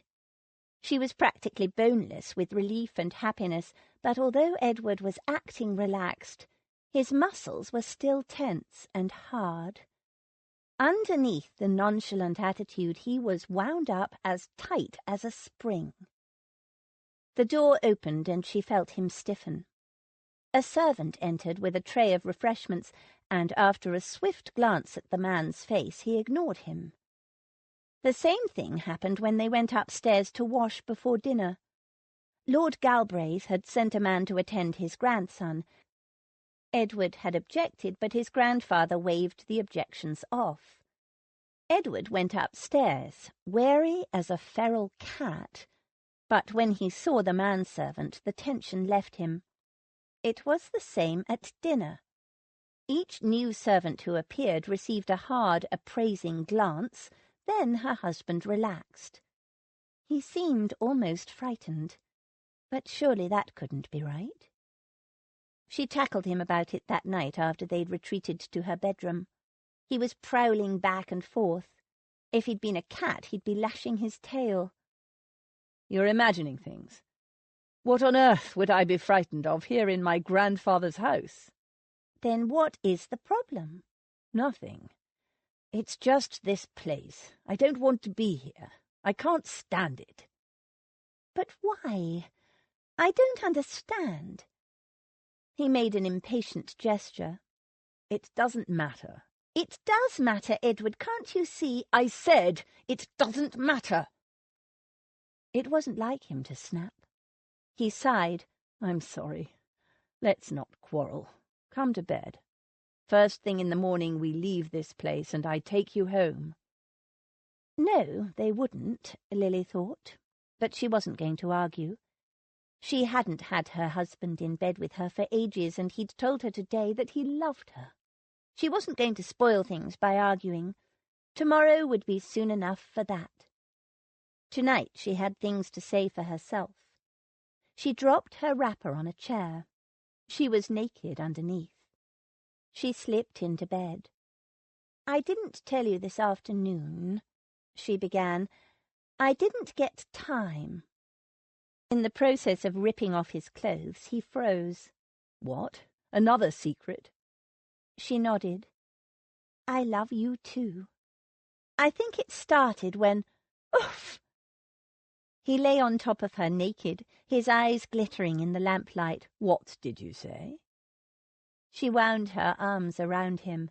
"Only that I love you, Edward Galbraith, with all my heart and soul and body." His heat soaked into her, and he kissed her like a man starved. "You waited all this time to tell me? God, but I've missed you." His fingers slid between her thighs, and finding her slick and hot and more than ready, he plunged into her, taking her fast and hard, driving into her with a smooth, relentless rhythm that built rapidly into a crescendo of such power that she shot straight over the top. She screamed and spasmed around him, and he let out a triumphant shout as they shattered together. Afterward, murmuring soft words of love, he lavished kisses all over her body. "Tell me again." "I love you." Between kisses they talked, but soon the caresses grew more and more feverish, and they made love again. And again she shattered into a million pieces. She waited then for him to slip out of the bed. There were plenty of beds here, and he'd been given his own room adjoining hers. But he made no move to leave her. Cautiously, not wanting to disturb him, she snuggled up against him, cuddling up against his chest. He grunted, half asleep, and wrapped a hard arm around her waist, pulling her closer, curving his body possessively around her as his breathing slowed, and he slipped into heavy, exhausted sleep. Lily kissed him softly, breathing in the scent of his skin, and followed him into oblivion. They were home. He just didn't know it yet. Where was Lily? Ned had told her they were leaving immediately after breakfast. It was almost 10, and where was she? He'd looked in her bedchamber and found a maidservant making up the bed, not anyone he recognized, and she didn't seem to know him, thank God. "Leave that and pack Mrs. Galbraith's things," he told her. He couldn't wait to get away. There was an itch between his shoulder blades, as if everywhere he went there were snipers lurking in the shadows. He needed to grab Lily and go. But where the hell was she? He found her, of all places, in the kitchen, packing food into a large wicker basket. "What are you doing here?" he said irritably. "Packing food into a basket." "I can see that." He supposed it was common sense to take food for the journey. "Hurry along, then, will you? Walton will be bringing the coach around in a few minutes. I told a maid to pack your things." "There was no need." She continued flitting around the kitchen, collecting things for the wretched basket. She picked up a large jar of pickled onions and put it in the basket. "There was every need. You hadn't even started packing. I don't like pickled onions, by the way." She gave him a quick smile. "I know. There's plenty of time for me to pack." She didn't remove the jar of onions. "There isn't. I told you last night that we would leave first thing this morning." "Yes, you did." She wrapped 2 large wedges of cheese and added them to the basket. "You didn't ask me whether it suited me or not." Whether it suited her or not? Blasted female pride. He mustn't order, he must ask. "If it suits you, my dear, I wish to leave this morning." His voice dripped with ironic courtesy. She was driving him wild, and not the way she had in bed last night. It was this blasted place. He needed to get away. "I know." She gave him a blithe smile. "But I'm not ready to leave yet." He blinked at her in stupefaction. "You're not ready to leave?"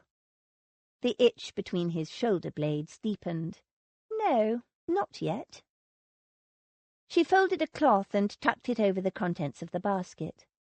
"There's a ruined abbey with a mineral spring. Well, of course you must know of it. Twice now your grandfather and I planned to visit it, but our plans had to be cancelled. I want to see it before I leave." "Well, you can't," he snapped. "We're leaving in 15 minutes. If you're not in the carriage, I'll leave without you." It was a bluff. He wasn't going anywhere without her. He'd missed her damnably in the past few weeks, and then, when he thought she'd been taken, the nameless terror he'd felt, he wasn't going to let her out of his sight. She didn't turn a hair. "Very well, my dear, you go ahead. I'm going to visit the ruined abbey. It's a lovely day. Really, we have been blessed with the weather, but it cannot last." "I don't care about the weather," he began in exasperation. "No, but a picnic is so much more comfortable when it's fine. The local women tell me the water from the spring is sure to guarantee an heir." She gave him a bland, sweet smile. "You can come with me. If we both drink it, we will surely double our chances." He glared at her in baffled outrage. Where was the demure and obedient little creature he'd married, so eager to please? Was this what happened when you told a woman you loved her? Didn't she realize he had to get away?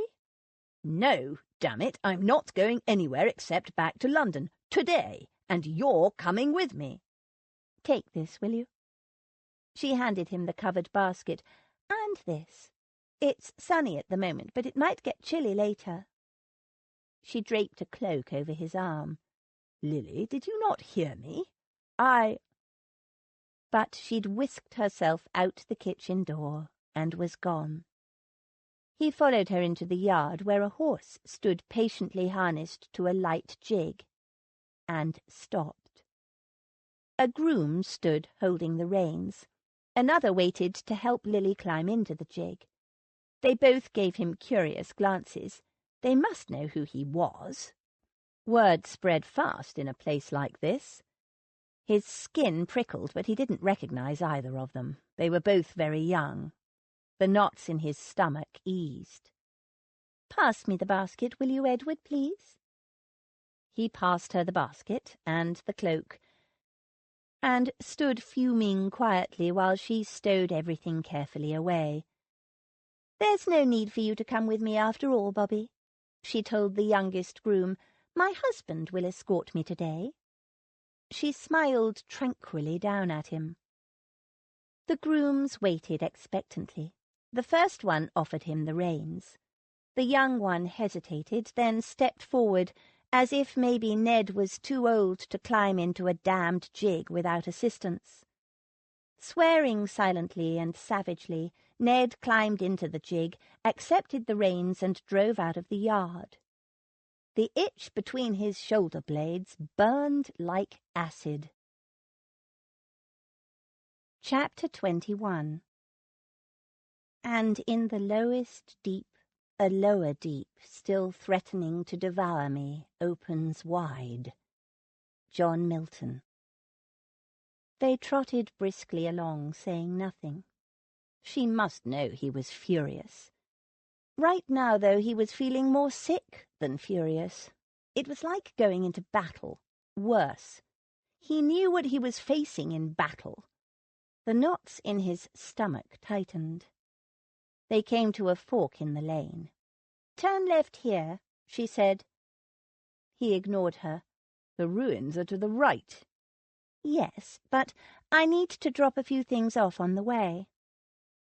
She reached across and pulled on the reins, and the horse turned left. "What the—" He swallowed, forcing himself to calm. "Where are you dropping these things?" He knew. He damned well knew. He knew every house, every cottage on the estate, and he knew exactly where they were going. He wanted to leap out of the jig and flee into the forest, his sanctuary of old. But that was haunted too. "Just Mrs. Pruitt and old Mr. Isles. I promised them both some of our home cheese from the Shields Dairy. Old Mr. Isles told me how much he loves cheese with pickled onions. His daughter won't pickle onions for him, says it's too much trouble and she doesn't like the smell." She gave him a mischievous smile. "See, the pickled onions weren't for either of us." He swallowed. She had no idea what she'd done. Pruitt. Could she have chosen anyone worse? And Isles! His mouth was dry, his throat constricted.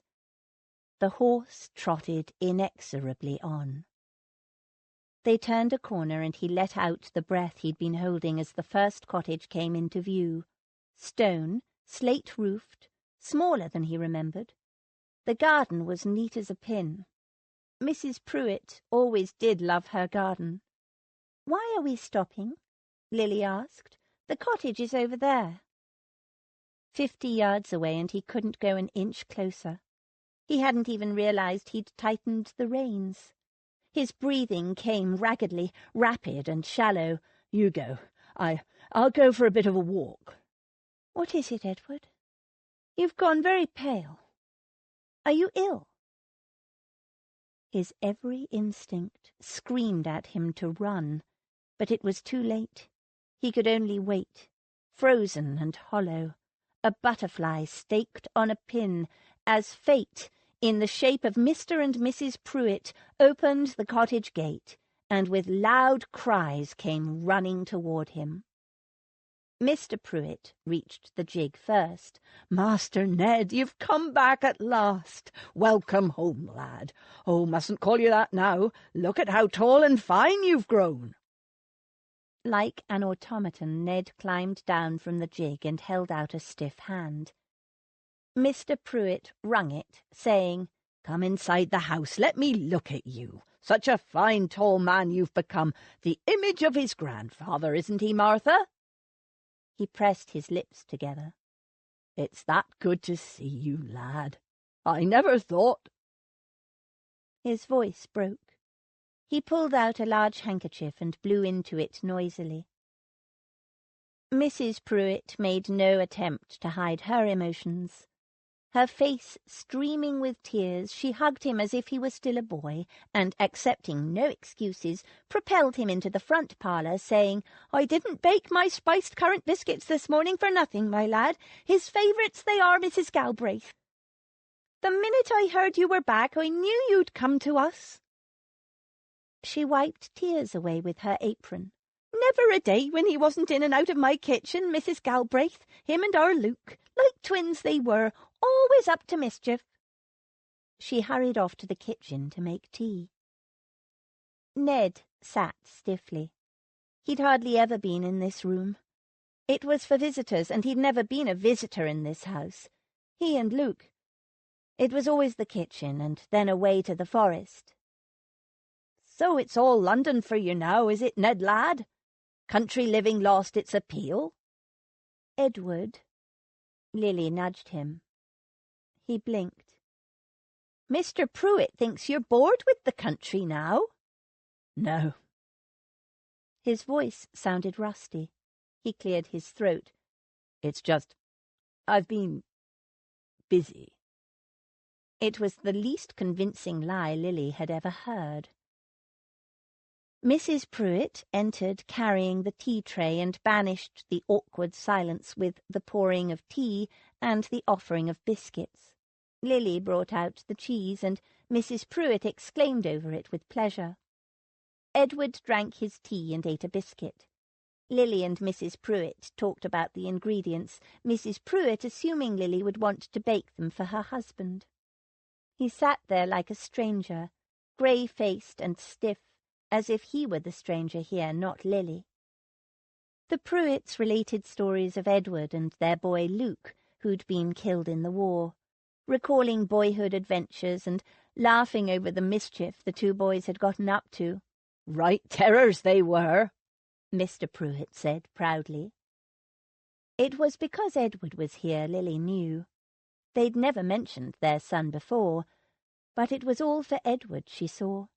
Their eyes kept flickering back to him with every tale. Edward sat like a statue, still and grave and stiff and cold. The tea was finished, the biscuits eaten, and a short silence fell. Lily prepared to take her leave, but Mr. Pruitt reached out suddenly and placed a hand on Edward's knee. Edward jumped, as if stung. "That letter you wrote us." Edward swallowed convulsively and met Mr. Pruitt's gaze. "Yes," he croaked. "It was such a comfort, knowing you were with our boy when he died." He took a deep, shaky breath. "And to know that he died bravely. A hero, you said." "And that he didn't suffer," Mrs. Pruitt added. A quiver passed across Edward's face. His jaw tightened. He didn't speak. Wiping tears away with the corner of her apron, Mrs. Pruitt rose and handed her husband a carved box. "Read it, Pruitt. Mrs. Galbraith should learn the kind of man her husband is." Mr. Pruitt unfolded the letter. It was paper-thin, worn and faded from many rereadings. As Mr. Pruitt began to read, Lily glanced at her husband. His face was dark, and he stared at the floor. A nerve twitched in his jaw, almost the only evidence that he was alive. The letter described how Luke had been killed, shot through the heart, saving a fellow soldier. He died a hero. The whole regiment had mourned him, and when they buried him the buglers had played a tribute, as the sun had set over his grave. And Ned had lost the best friend he ever had.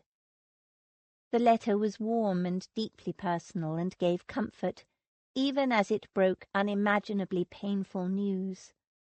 By the time Mr. Pruitt finished, they were all damp-eyed except for the author of the letter, Lily's husband, who sat grave and silent, dry-eyed and stiff.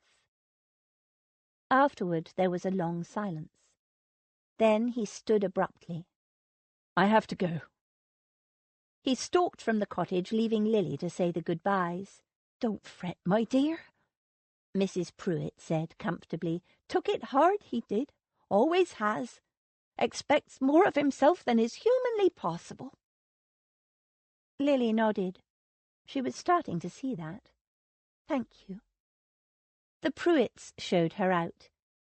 Edward was sitting like a ghost in the gig. "You have a good man there, missus." "I know." Mrs. Pruitt pressed a wrapped bundle of Edward's favourite biscuits into her hands. "Take good care of him." Lily gave her a misty smile. "I will." "Isles next, is it?" he said, after a few moments. His voice was shaking. Lily had 1,000 questions, but she could see that her husband was in no state to answer them. He was hanging on by a thread. Mr. Isles came hurrying out of his cottage before the jig had even stopped. His face worked wordlessly as he wrung Edward's hand and drew him inside. His daughter had clearly been primed. The kettle was already singing on the hob, and slices of fruit-cake and some little tarts set out on the table. "Never thought I'd see you again, my boy," the old man said in a strangled voice. "Waited and waited for you to come home, I did. Your grandfer, too, I'll be bound."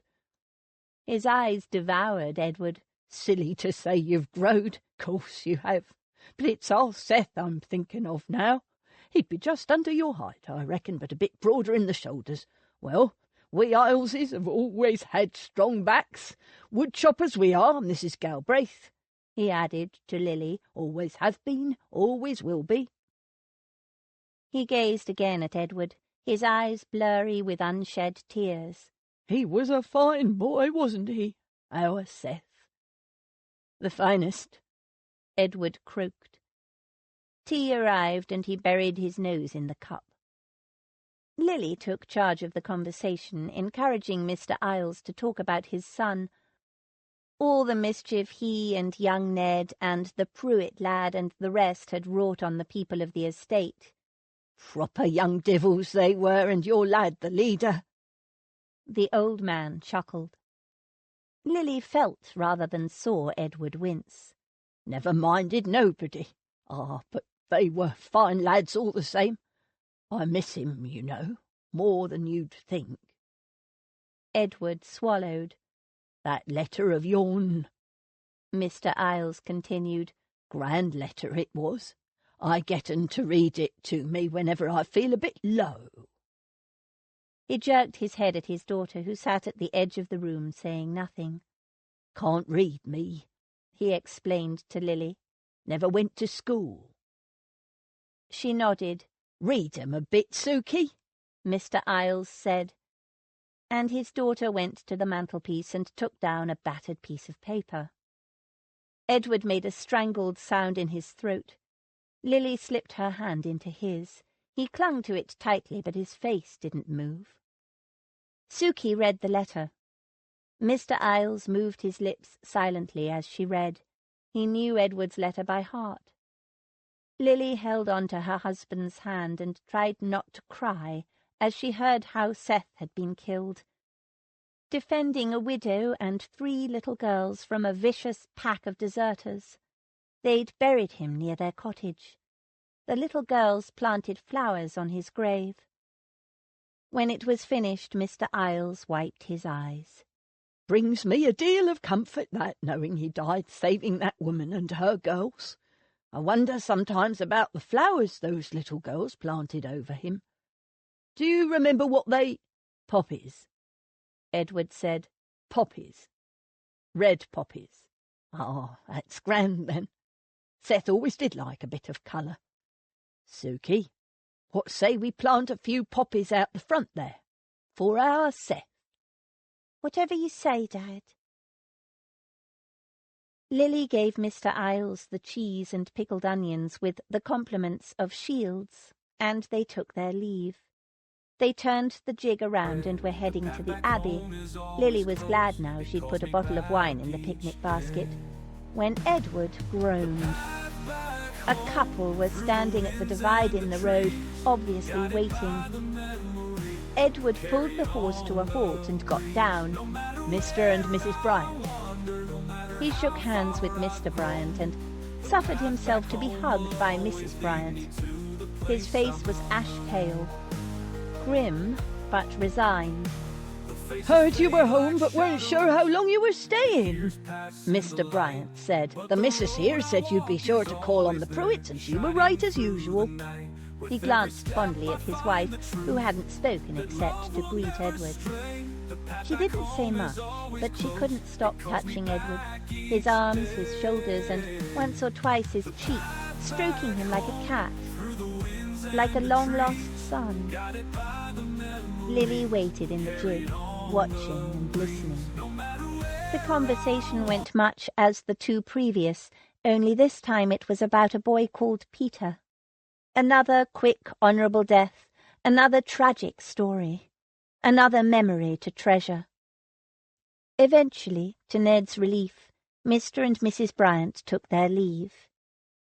"Now don't be a stranger, lad. It does our hearts good to see you home again, so tall and hale, and with such a bonny, sweet bride." Thank God he'd had Lily with him today. He'd never have coped otherwise, though it was her fault he was here in the first place, and it was a moot point whether he'd coped or not. He settled himself in the gig and took up the reins. In a last farewell, Mr. Bryant reached up and laid a warm hand on Ned's arm. "Thanks again for taking such good care of our Peter." It was more than he could stand. "I didn't take care of him. I got him killed. I got them all killed." The words burst from him. There was a short, shocked silence. The horse moved restlessly. Mr. Bryant's honest country face crinkled in distress. "Nay, lad, don't take on like that. You weren't responsible. 'Twas war that got our Peter killed. War that killed all those lads. You were just one of the lucky ones." Lucky? Bitterness flooded him. He said heavily, "It was my idea to join up. My fault they all came with me." He was their leader. He always had been, ever since he was Robin and they his merry men, his dead men. They'd followed him to the grand adventure and they'd all been killed. Bryant snorted. "If you think that, you've forgotten what it was like.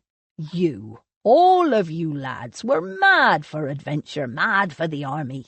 I was the same at that age. Most lads can't wait to get a pot shot at the enemy. They never think it might be them who gets shot. But if I hadn't taken them with me, whisht, lad, if not with you, some recruiting sergeant would have snapped them up. The country was thick with them back then. Mad to go was our Peter, and no blame to anyone else."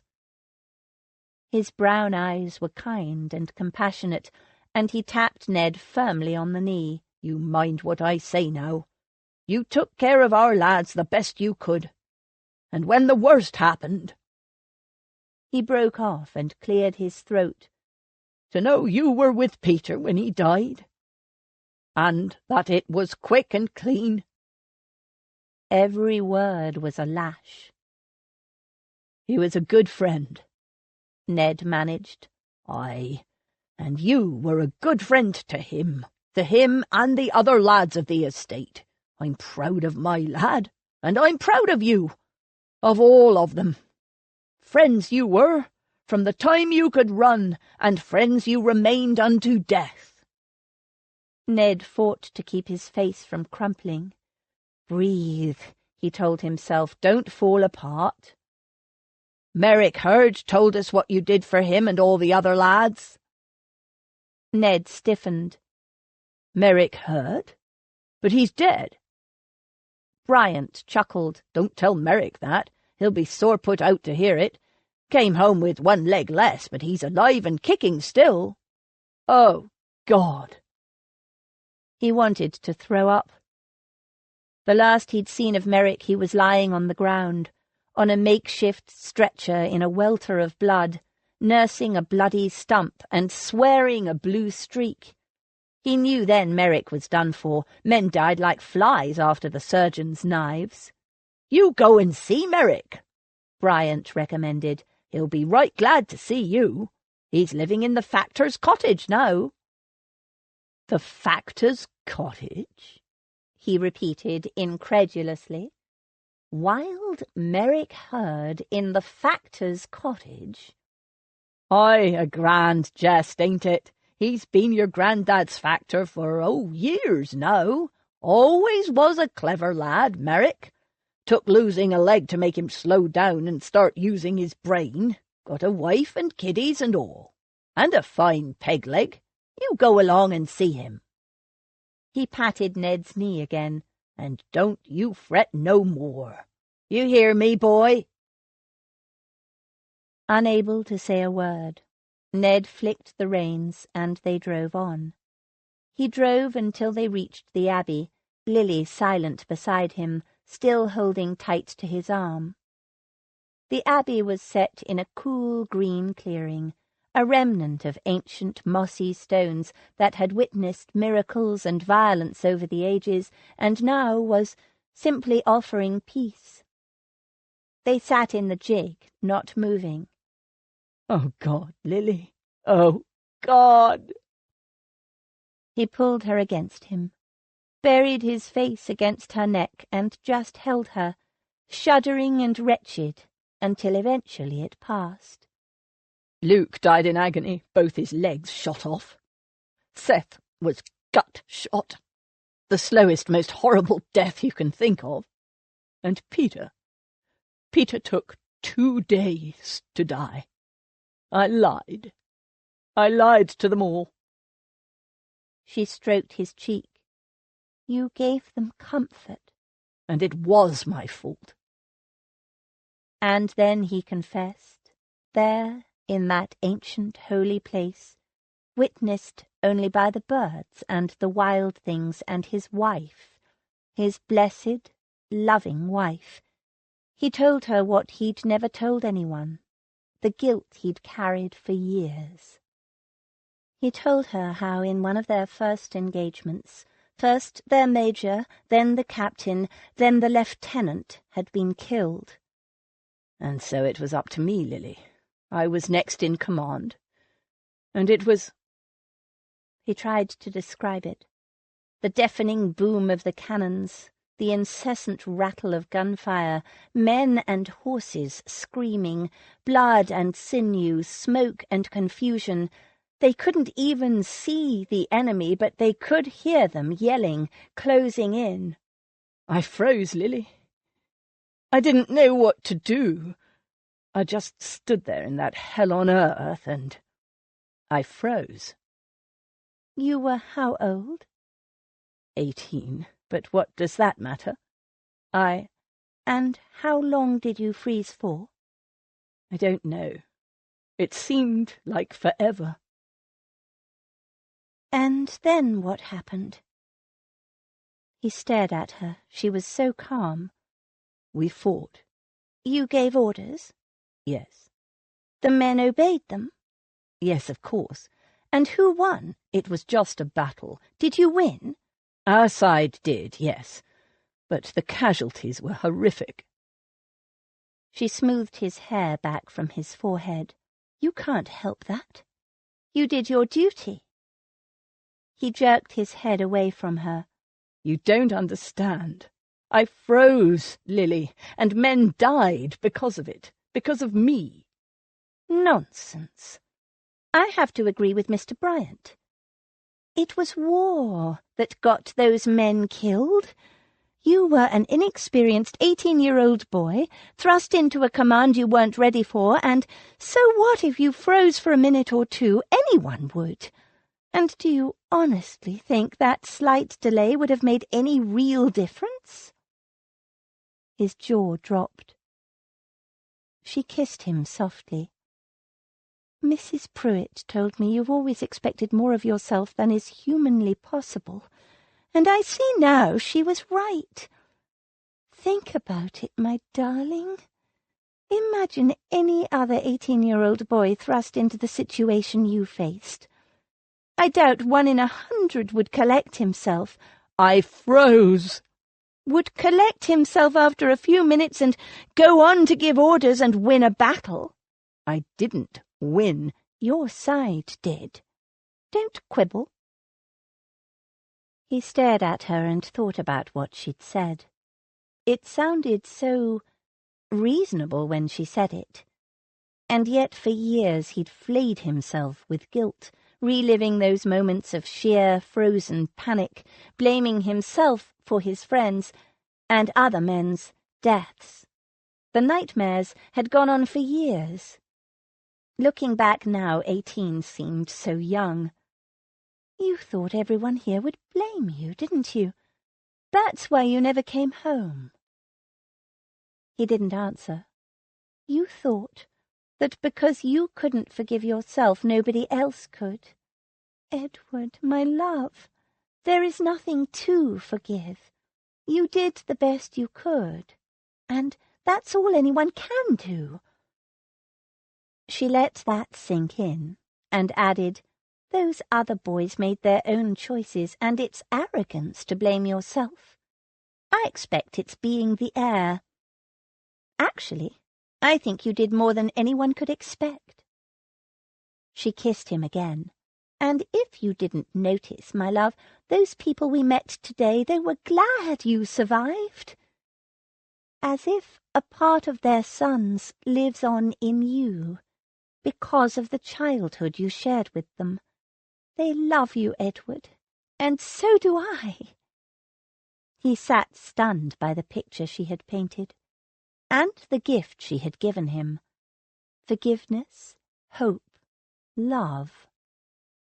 He began to breathe again. She picked up the basket. Now help me down and let's have this picnic. I want to explore the ruins and drink some of that water from the spring. And you're going to drink some too.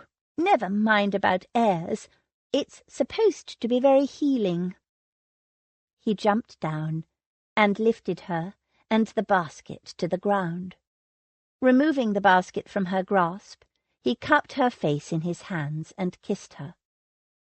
Forgive me, she said, for making you stay. He kissed her again. There is nothing to forgive. He took her hand and led her across the green sward to a place on the edge of the ruins where spring water bubbled up beneath a grotto of rough piled-up stones. It was a shrine. Moss and ferns grew in the cracks, and there were offerings of various kinds, fresh flowers, small clay objects, fruit, placed on an ancient slab of stone worn smooth by centuries of water. He drew her against him. This place is said to be the heart of Shields, the source of all our prosperity and our very well-being. It was here long before the Romans, was a place of worship for pagans long before the Christians built a church over it, and, as you see, has survived long after Henry VIII destroyed the abbey. It's where the estate gets its name. Most people think it's named after the kind of shield used in a war, but it's really this spring, which is supposed to shield its people from harm. It's a beautiful story, but I think there has been plenty of harm done to people here over the years. Perhaps. But we eventually bounce back. The spring is lovely, but, Edward, you are the heart of this estate. The people here and your grandfather need you. I know. I see that now. This place may be the heart of Shields, Lily, but you are my heart.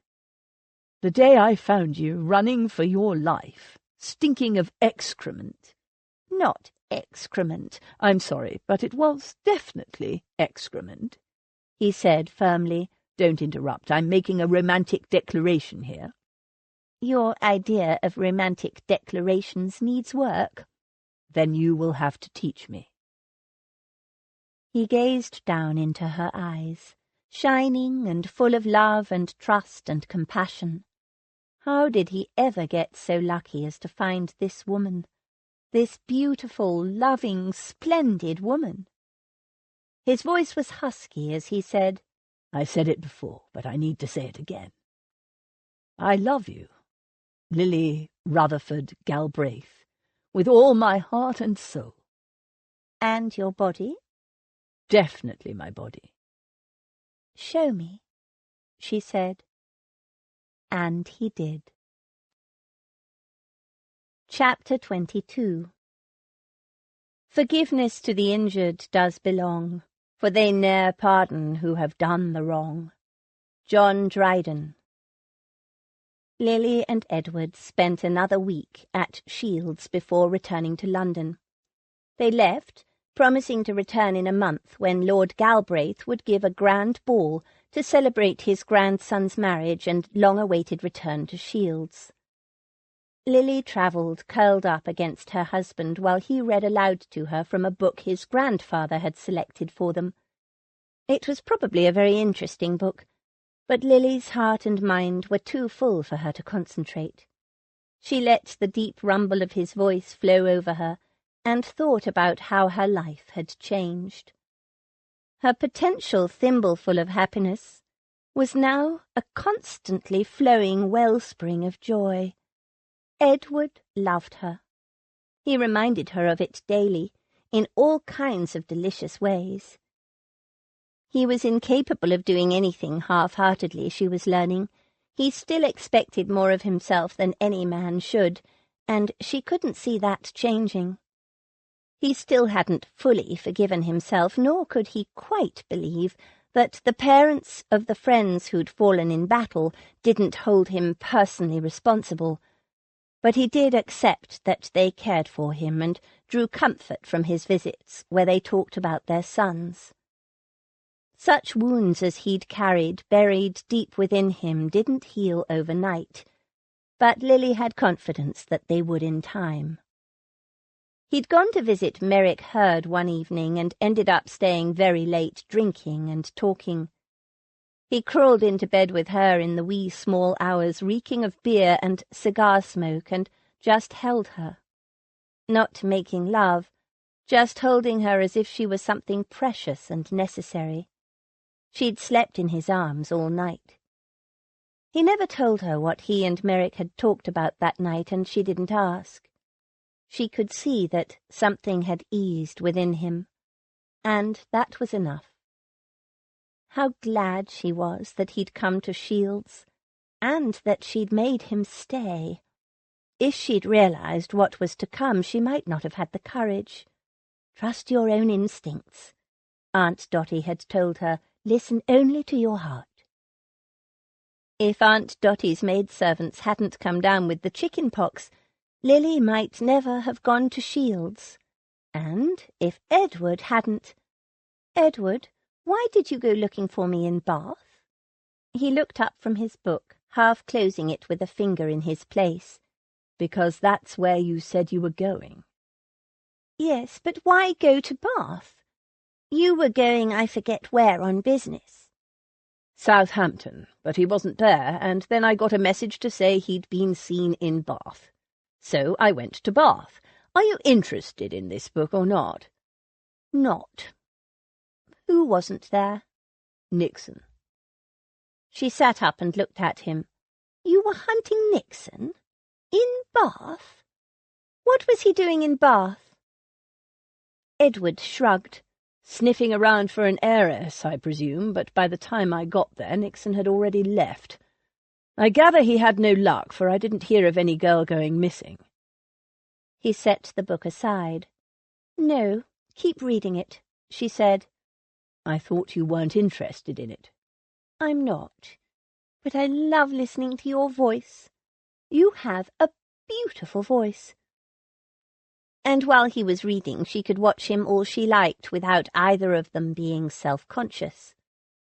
He snorted, but the tips of his ears turned red. He resumed reading to her. Lily snuggled down again and pulled the rug around her. Life was good. Lily called in at Ashenden House early the next morning. On learning that Lady Rose and Lady Georgiana were still abed, she'd hurried straight upstairs, eager to see them. Rose sat up in bed, frowning. "You look different. What has that man done to you?" "Everything's possible," Lily said with a giggle. "Oh, Rose, he loves me. You knew, of course, that I've been achingly in love with him for ages, and now he loves me." She twirled in a little pirouette and then plumped down on the bed. "So you're happy then, little sister?" Rose asked. "You need to ask," George said scornfully. "Just look at her. She's glowing. So come on, Lily, tell all. Marriage isn't horrible, I take it?" "It's blissful." Lily gave a big, happy sigh. "Now hurry up. The builders say the house will be ready at 2, and there's something I want to do before that. And I want you two to come with me." "Galbraith's too busy to escort you." "He doesn't know I'm doing it." Lily blushed. "You might think it's silly too, but it's important to me, and I want you with me. So hurry up and get dressed." "Why Westminster Cathedral?" Rose asked. It was a fine morning, so they'd decided to walk. St. George's is a lot closer. "I don't think they do it there," Lily said. "Do what? You still haven't explained what this is about." "I want to light candles, like the Catholics do, for the boys who joined the army with Edward and were killed. Don't look at me like that. I don't know why I want to do it.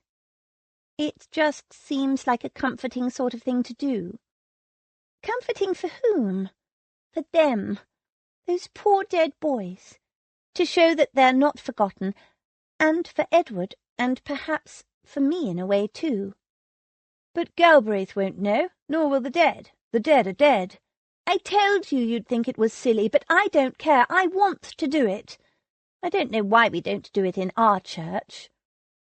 "Popish practice, can't be doing with it," George said in a gruff, disapproving voice, exactly like the vicar's, and they laughed. "Here's Westminster Bridge. Nearly there now." "Lily?" Rose stopped abruptly. "Over there. Isn't that Lavinia Fortescue-Brown?" "Of the Surrey Fortescue-Browns," Lily said laughingly. "In London? That girl! Has she run away from school again?" "I think she might have." Rose was serious. She pointed to where a young girl stood with an older man arguing. "That's Nixon," Lily hissed. "He's trying to abduct her." She ran toward them. George and Rose followed. A travelling chaise rumbled over the cobbles and stopped next to Nixon and Lavinia. A door swung open, pushed from within. Nixon grabbed Lavinia and tried to shove her inside. "Nixon, don't you dare!" Lily screamed. "Stop! Abduct her! Stop!" Lavinia fought and kicked, screaming at the top of her lungs. Lily screamed too as she raced toward them. Nixon kept trying to shove Lavinia into the carriage. Lily got there and whacked him over the head with her reticule. It was too light to do him much damage, but it distracted him enough to make him turn. "You!" he snarled. "Release that girl!" She grabbed Lavinia's skirt. "You interfering bitch!" Nixon swung her a backhander, but Lily saw it coming and ducked, still clinging to Lavinia's skirt. With a loud yell, George came flying through the air like a wild monkey, landing on top of Nixon, sending him sprawling on the cobblestones. She jumped up and kicked him hard. He curled up in a ball. howling with pain and fury. Rose grabbed the other half of Lavinia's skirt. "Pull, Lily!" They both pulled, and suddenly Lavinia popped free, like a cork popping from a bottle. They fell back against the parapet of the bridge. People noticing the disturbance were moving forward in curiosity and concern. The driver, seeing it, whipped the horses, and the carriage rumbled away. Lavinia, now safe, started weeping. Rose held her, murmuring reassurance. But where was Nixon? Lily spied him slinking into the crowd on Westminster Bridge. "Quick! He's getting away! Help! Someone stop that man! He's an evil child abductor!" she yelled, but nobody made a move. A piercing whistle split the air, and in the sudden surprised silence, George yelled at the top of her voice, "10 quid for whoever brings me the man in the yellow waistcoat! That one there!" She pointed. At the chance of £10, men emerged from the crowd. Burly men, tattooed men, the kind of men nobody would want to meet on a public thoroughfare, let alone a dark alley.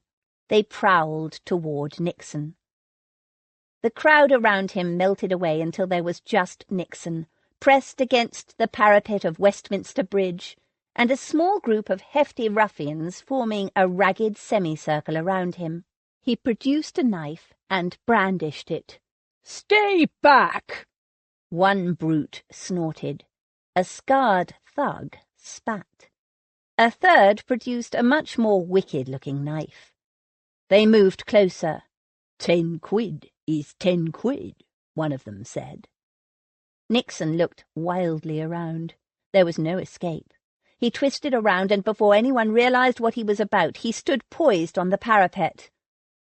"There's always another way," he said. He turned and dived gracefully off the bridge. They heard a thump and a splash and some shouting.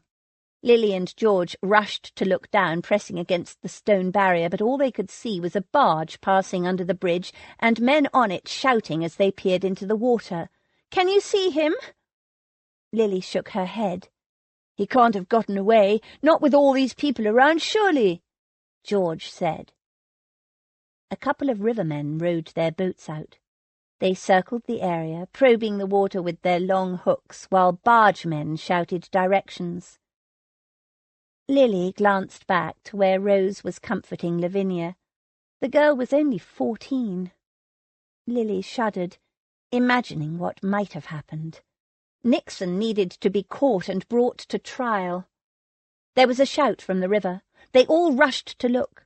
One of the rivermen had caught something. He hauled it up. A dripping body in a dirty yellow waistcoat.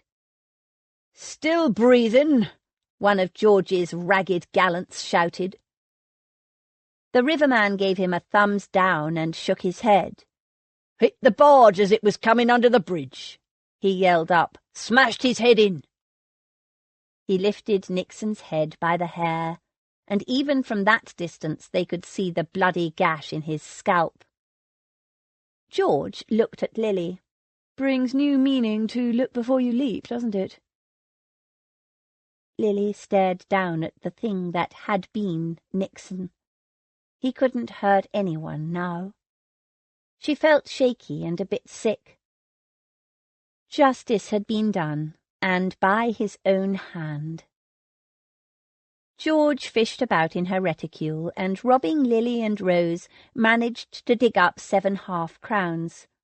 She gave a half-crown to each man in her collection of thugs, and when one was inclined to argue, she said boldly, "You're lucky to get this much. You were supposed to catch him, not let him disappear into the Thames.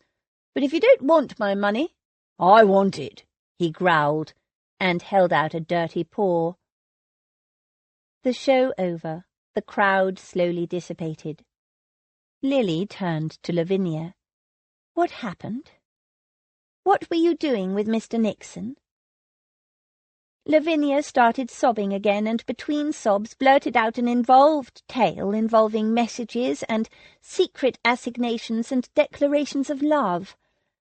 Miss Mallard had learned of Nixon's covert attentions, and because Lavinia's parents lived abroad, she'd been sent to stay with her godmother in London. But she'd managed to get a message to Nixon. He'd followed her to London, but when he'd proposed a runaway match, she'd changed her mind. "You've had a lucky escape. He's a ruthless man and was only after your money," Lily said severely. "Now don't cry. You're safe now. We'll take you home. Where does your godmother live?" Lavinia gave them the address. They hired a hackney, and, promising to come and see her the next day and bring her to have tea with M, who was her former teacher, they left her to deal with her very shocked godmother, who had imagined her still in bed. "Poor child," Lily said as they drove away. "Little fool." George said, "She's 14. What's a schoolgirl doing letting a grown man chase after her?" Rose said nothing. She was very quiet. Lily glanced out the window and saw where they were. "Stop!" she called the driver. "Turn around, please." "What are you doing?" Rose asked. "You surely don't want to go back to light candles now, do you?" "No, it's spoiled for today," Lily said. "But Sylvia lives down that street. Turn right," she called to the cabby. "Sylvia? Her cousin just died. We saw it. We are implicated in his death." "No, he chose to—" "It's all right. I don't feel in the slightest bit guilty about it. To be honest, it's a neater ending than I'd hoped for, and breaking the news to Sylvia will somehow finish it off for me once and for all." Rose shrugged. "Go ahead, then." But when they got to Sylvia's house, they found her in the street, supervising the loading of a large mound of luggage onto an antiquated travelling coach. They piled out of the hackney. "What are you doing here?" Sylvia said rudely when she saw Lily. "I thought you said you never wanted to see or speak to me again." "Sylvia, we've brought you some bad news. I think we should go inside." "Do you indeed, Miss Bossy?" Sylvia said. "Well, I don't want to. I'm leaving that ghastly house and not coming back." "You're returning to the country?" "Lord, no." Sylvia gave a brittle laugh. "If you must know, I'm leaving my husband. I'm going to live with Victor in Paris." "Your cousin, Victor? Who else? You didn't know, did you, Lily dear, that Victor and I are in love and have been for ages? Yes, I helped him trick you, little dummy that you are. That inheritance of yours is wasted on you. Still, we've hatched another plan, and Victor is even now securing our future income with another useless little heiress." "If you mean he tried to abduct Lavinia Fortescue-Brown, he failed." Sylvia gasped. "How did you know?" "We saw it happen. And he didn't just fail, he was killed while trying to escape," Rose said. "He dived into the Thames and died." Sylvia looked from Rose to Lily and back. "I don't believe you. Victor can swim like a fish. I don't know how you found out about silly little Lavy Fortescue-Brown. I suppose the wretched chit left someone a note. They always do." She bared her teeth at Lily. "Unless they can't." She laughed nastily. "You're too late to ruin my life again. Victor and his little pigeon will be halfway to the border by now." "Ruin your life?" Lily was stunned by the accusation. "You're the one who tried to ruin my life. What did I ever do to you?" Sylvia sneered. "Apart from having the fortune we needed? I hate you, Lily Rutherford, and you, Rose Rutherford." She looked at George. "And you, whoever you are. But I especially hate you, Lily. At school nobody wanted to be friends with me. Hard to understand why," George said, "but they all loved you. Why? You're stupid, and you're fat, and you're not even pretty, but even so, everyone in that school loved you. And then you made me your friend, you, the dumbest girl in the school, so I would look stupid too. Lily was staggered. You hate me because I tried to be friends with you. Not only that, because of you I was expelled from Mallard's. Because of you I was forced to marry a miserly old man who I despise. She shouted the last bit to the upper stories of her house. A curtain twitched. The figure of a man stood behind it. Sylvia really was burning her boats. But I had nothing to do with you being expelled, Lily persisted. You did. I borrowed that tatty old painted locket of yours, and someone found it in my drawer and claimed I'd stolen it. Along with a hoard of other people's jewellery that you just happened to have as well, Rose said. Lily added, That gold locket contained my only portrait of my mother. It was precious to me. All you girls had too much of everything. I had nothing, Sylvia flashed. I think your coach is ready to leave, George interrupted. She stepped forward and opened the door. Sylvia flounced into the coach. Goodbye, Rutherfords, and good riddance. Think of me when you're rotting in London fogs, and Victor and I are living it up in style in Paris. But Victor is... Lily began. Leave it, little sister, Rose said. She doesn't want to know, and to be honest, we'll all be better off if she's gone. But she conspired with her cousin to kidnap me. Lavinia, too, I'm sure. She should be punished. Lily started forward, with some vague idea of stopping Sylvia. Rose held her arm. She will be punished. Think about what she's doing. She's leaving everything behind her to meet up with a man who won't be there. She'll be alone in France, with no money, no support, and no friends. She can't ever come back to England. If she does, she'll be arrested, and I don't imagine her husband will lift a finger to help her. Considering that, Lily almost felt sorry for Sylvia. Almost. The laden old coach trundled away. Lily watched it go, still a little dazed by the savagery of Sylvia's attack and the hatred she'd nurtured for so long. Poisonous little flower, isn't she? George commented as the coach turned the corner and disappeared from sight. I don't think even the French deserve her. Now, isn't it time for lunch? Violence and vitriol always give me an appetite. Lily took out the key to Galbraith House and handed it to her husband. I thought, for the first time. She was dancing on her toes, excited to show him what she'd done with their new home, and a little bit nervous. What if he didn't like it? She knew he'd left here when he was a child, and that he'd never been very happy here, but men generally didn't like change. He took the key from her and inserted it in the lock. The door opened soundlessly.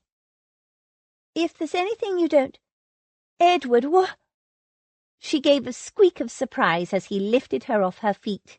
It turned into a giggle. What are you doing? Carrying my bride across the threshold, of course. He kissed her, then set her back on her feet. Tomorrow we'll finalize the staff. We? You mean both of us? Yes. Atkins, my man of business, has prepared a list of suitable applicants, and he's arranged for them to call here in the morning. Of course, if you don't want to help me choose... I want to, only... She bit her lip. You're thinking of the list and having to sort through character references. She nodded. I'll be there, but in any case, the first staff member we'll decide on is your confidential secretary. A confidential secretary? For me? It sounded rather intimidating. On the other hand, she couldn't go running to Em and Rose for everything. Yes, I've arranged for her to come first thing in the morning. Her? You mean a female secretary? She'd never heard of such a thing. Every secretary she knew of was male. He nodded. I thought you'd be more comfortable with a female. I learned of a lady, the widow of a soldier I knew, who has 2 little boys and a mother to support. She wouldn't live in, of course. Her mother would care for the children while she's at work. He looked down at Lily. But if you don't like her, we'll find someone else. I'm sure she'll be perfect. It's a wonderful idea, Edward. Thank you. Lily flung her arms around him and kissed him, moved by his thoughtfulness and sensitivity. It was the perfect solution to her problem, and it was just like Edward to present it in such a matter-of-fact way. Now, let's have a look at this house. He glanced around. It looks... Lily put a hand over his mouth. Don't say anything. Not until you've seen it all. His mouth quirked with amusement, but he kept it shut. She led him through room after room, explaining all the changes she'd made. Now that gas has been fitted throughout, you'll find it much lighter and more pleasant at night than when you were a child. Aren't the light fittings elegant? No, don't say anything. She showed him the reception rooms and the library, the only room that was almost entirely unchanged. I had all the books taken down and dusted, the shelves polished, the furniture repaired where necessary, and the walls painted. Nothing else, except for the gas lighting. She eyed him anxiously. Galbraith men loved their libraries. He made a slow tour of the library, then turned to her with a smile. It's perfect. They went upstairs. This is my bedroom. She threw open the door and stepped back. Edward admired the new cream silk wallpaper, the new curtains, and the elegant new furniture, not nearly as heavy and oppressive as what had been there before. I've replaced most of the furniture in the house, she admitted. I noticed all that ghastly Egyptian stuff has gone. It frightened me to death as a child. This is all very nice. He strolled toward the connecting door. I suppose this is my room. He opened the door. Lily waited with bated breath as he examined every item in the room. The wardrobe, the tall chest of drawers, the cheval glass, the comfortable leather armchair, the elegant small table where he could write his endless letters. He didn't say a thing, just nodded thoughtfully, and with apparent approval. She gave a surreptitious sigh of relief. He hadn't noticed. And now I want to show you the upstairs. She took his arm and tugged him toward the door. He didn't move. There's something missing. Really? She exclaimed in surprise, hoping she wasn't overdoing it. Yes, really. A small matter of a missing bed. Lily widened her eyes. Good heavens, you're right. I didn't notice. The men must have forgotten. Or maybe it wasn't finished. Yes, that will be it. Your bed isn't finished yet. He looked down at her, his eyes dancing with amusement. I suppose until it arrives I'll have to share your bed. Oh, dear. She tried to look concerned. You won't mind, will you? He laughed. You, Madam Wife, are a minx. I expect that missing bed of mine will turn up eventually. She gave an innocent shrug. In a year or two at least. He kissed her, and when she had breath to continue, she added, possibly more. She showed him the rest of the house, but when they came to the attic stairs, he paused. I remember this place. He glanced at her. I was never very happy here. I've changed it quite a bit. She took his hand and led him up the stairs. He took 2 steps in and stopped. The grey walls were now a soft yellow. The low line of cupboards was painted blue, and the moulded edging painted bright red. The bookshelves were new. The floor had been varnished and waxed, so the room smelled of beeswax instead of dust, and several large, colourful, fluffy rugs were scattered over it. In the corner was a French enamel stove. He examined it curiously. "Miss Chance, my dressmaker, has this kind of stove in her shop. They keep her rooms lovely and warm, and are clean and safe to use." This room was always so cold, and so bare and dull and grim. Now, he glanced around with a smile. I could almost envy the children who will play here. Our children, God willing. He walked to the angled window in the roof and pushed it open. He pulled a stool forward. "Stand on this. I want to show you my childhood kingdom." With one arm wrapped firmly around her waist, he pointed out the silhouettes and rooftop lands he'd imagined, explaining what they'd been to a solitary small boy, and where his imaginary friends and enemies and several monsters had lived. She leaned against him, aching for the lonely little boy he'd been. He glanced at her and caught her blinking back tears. He pulled her against him. "Don't weep for the past, my love. Like the shabby, outworn furnishings of this place, it's gone to dust.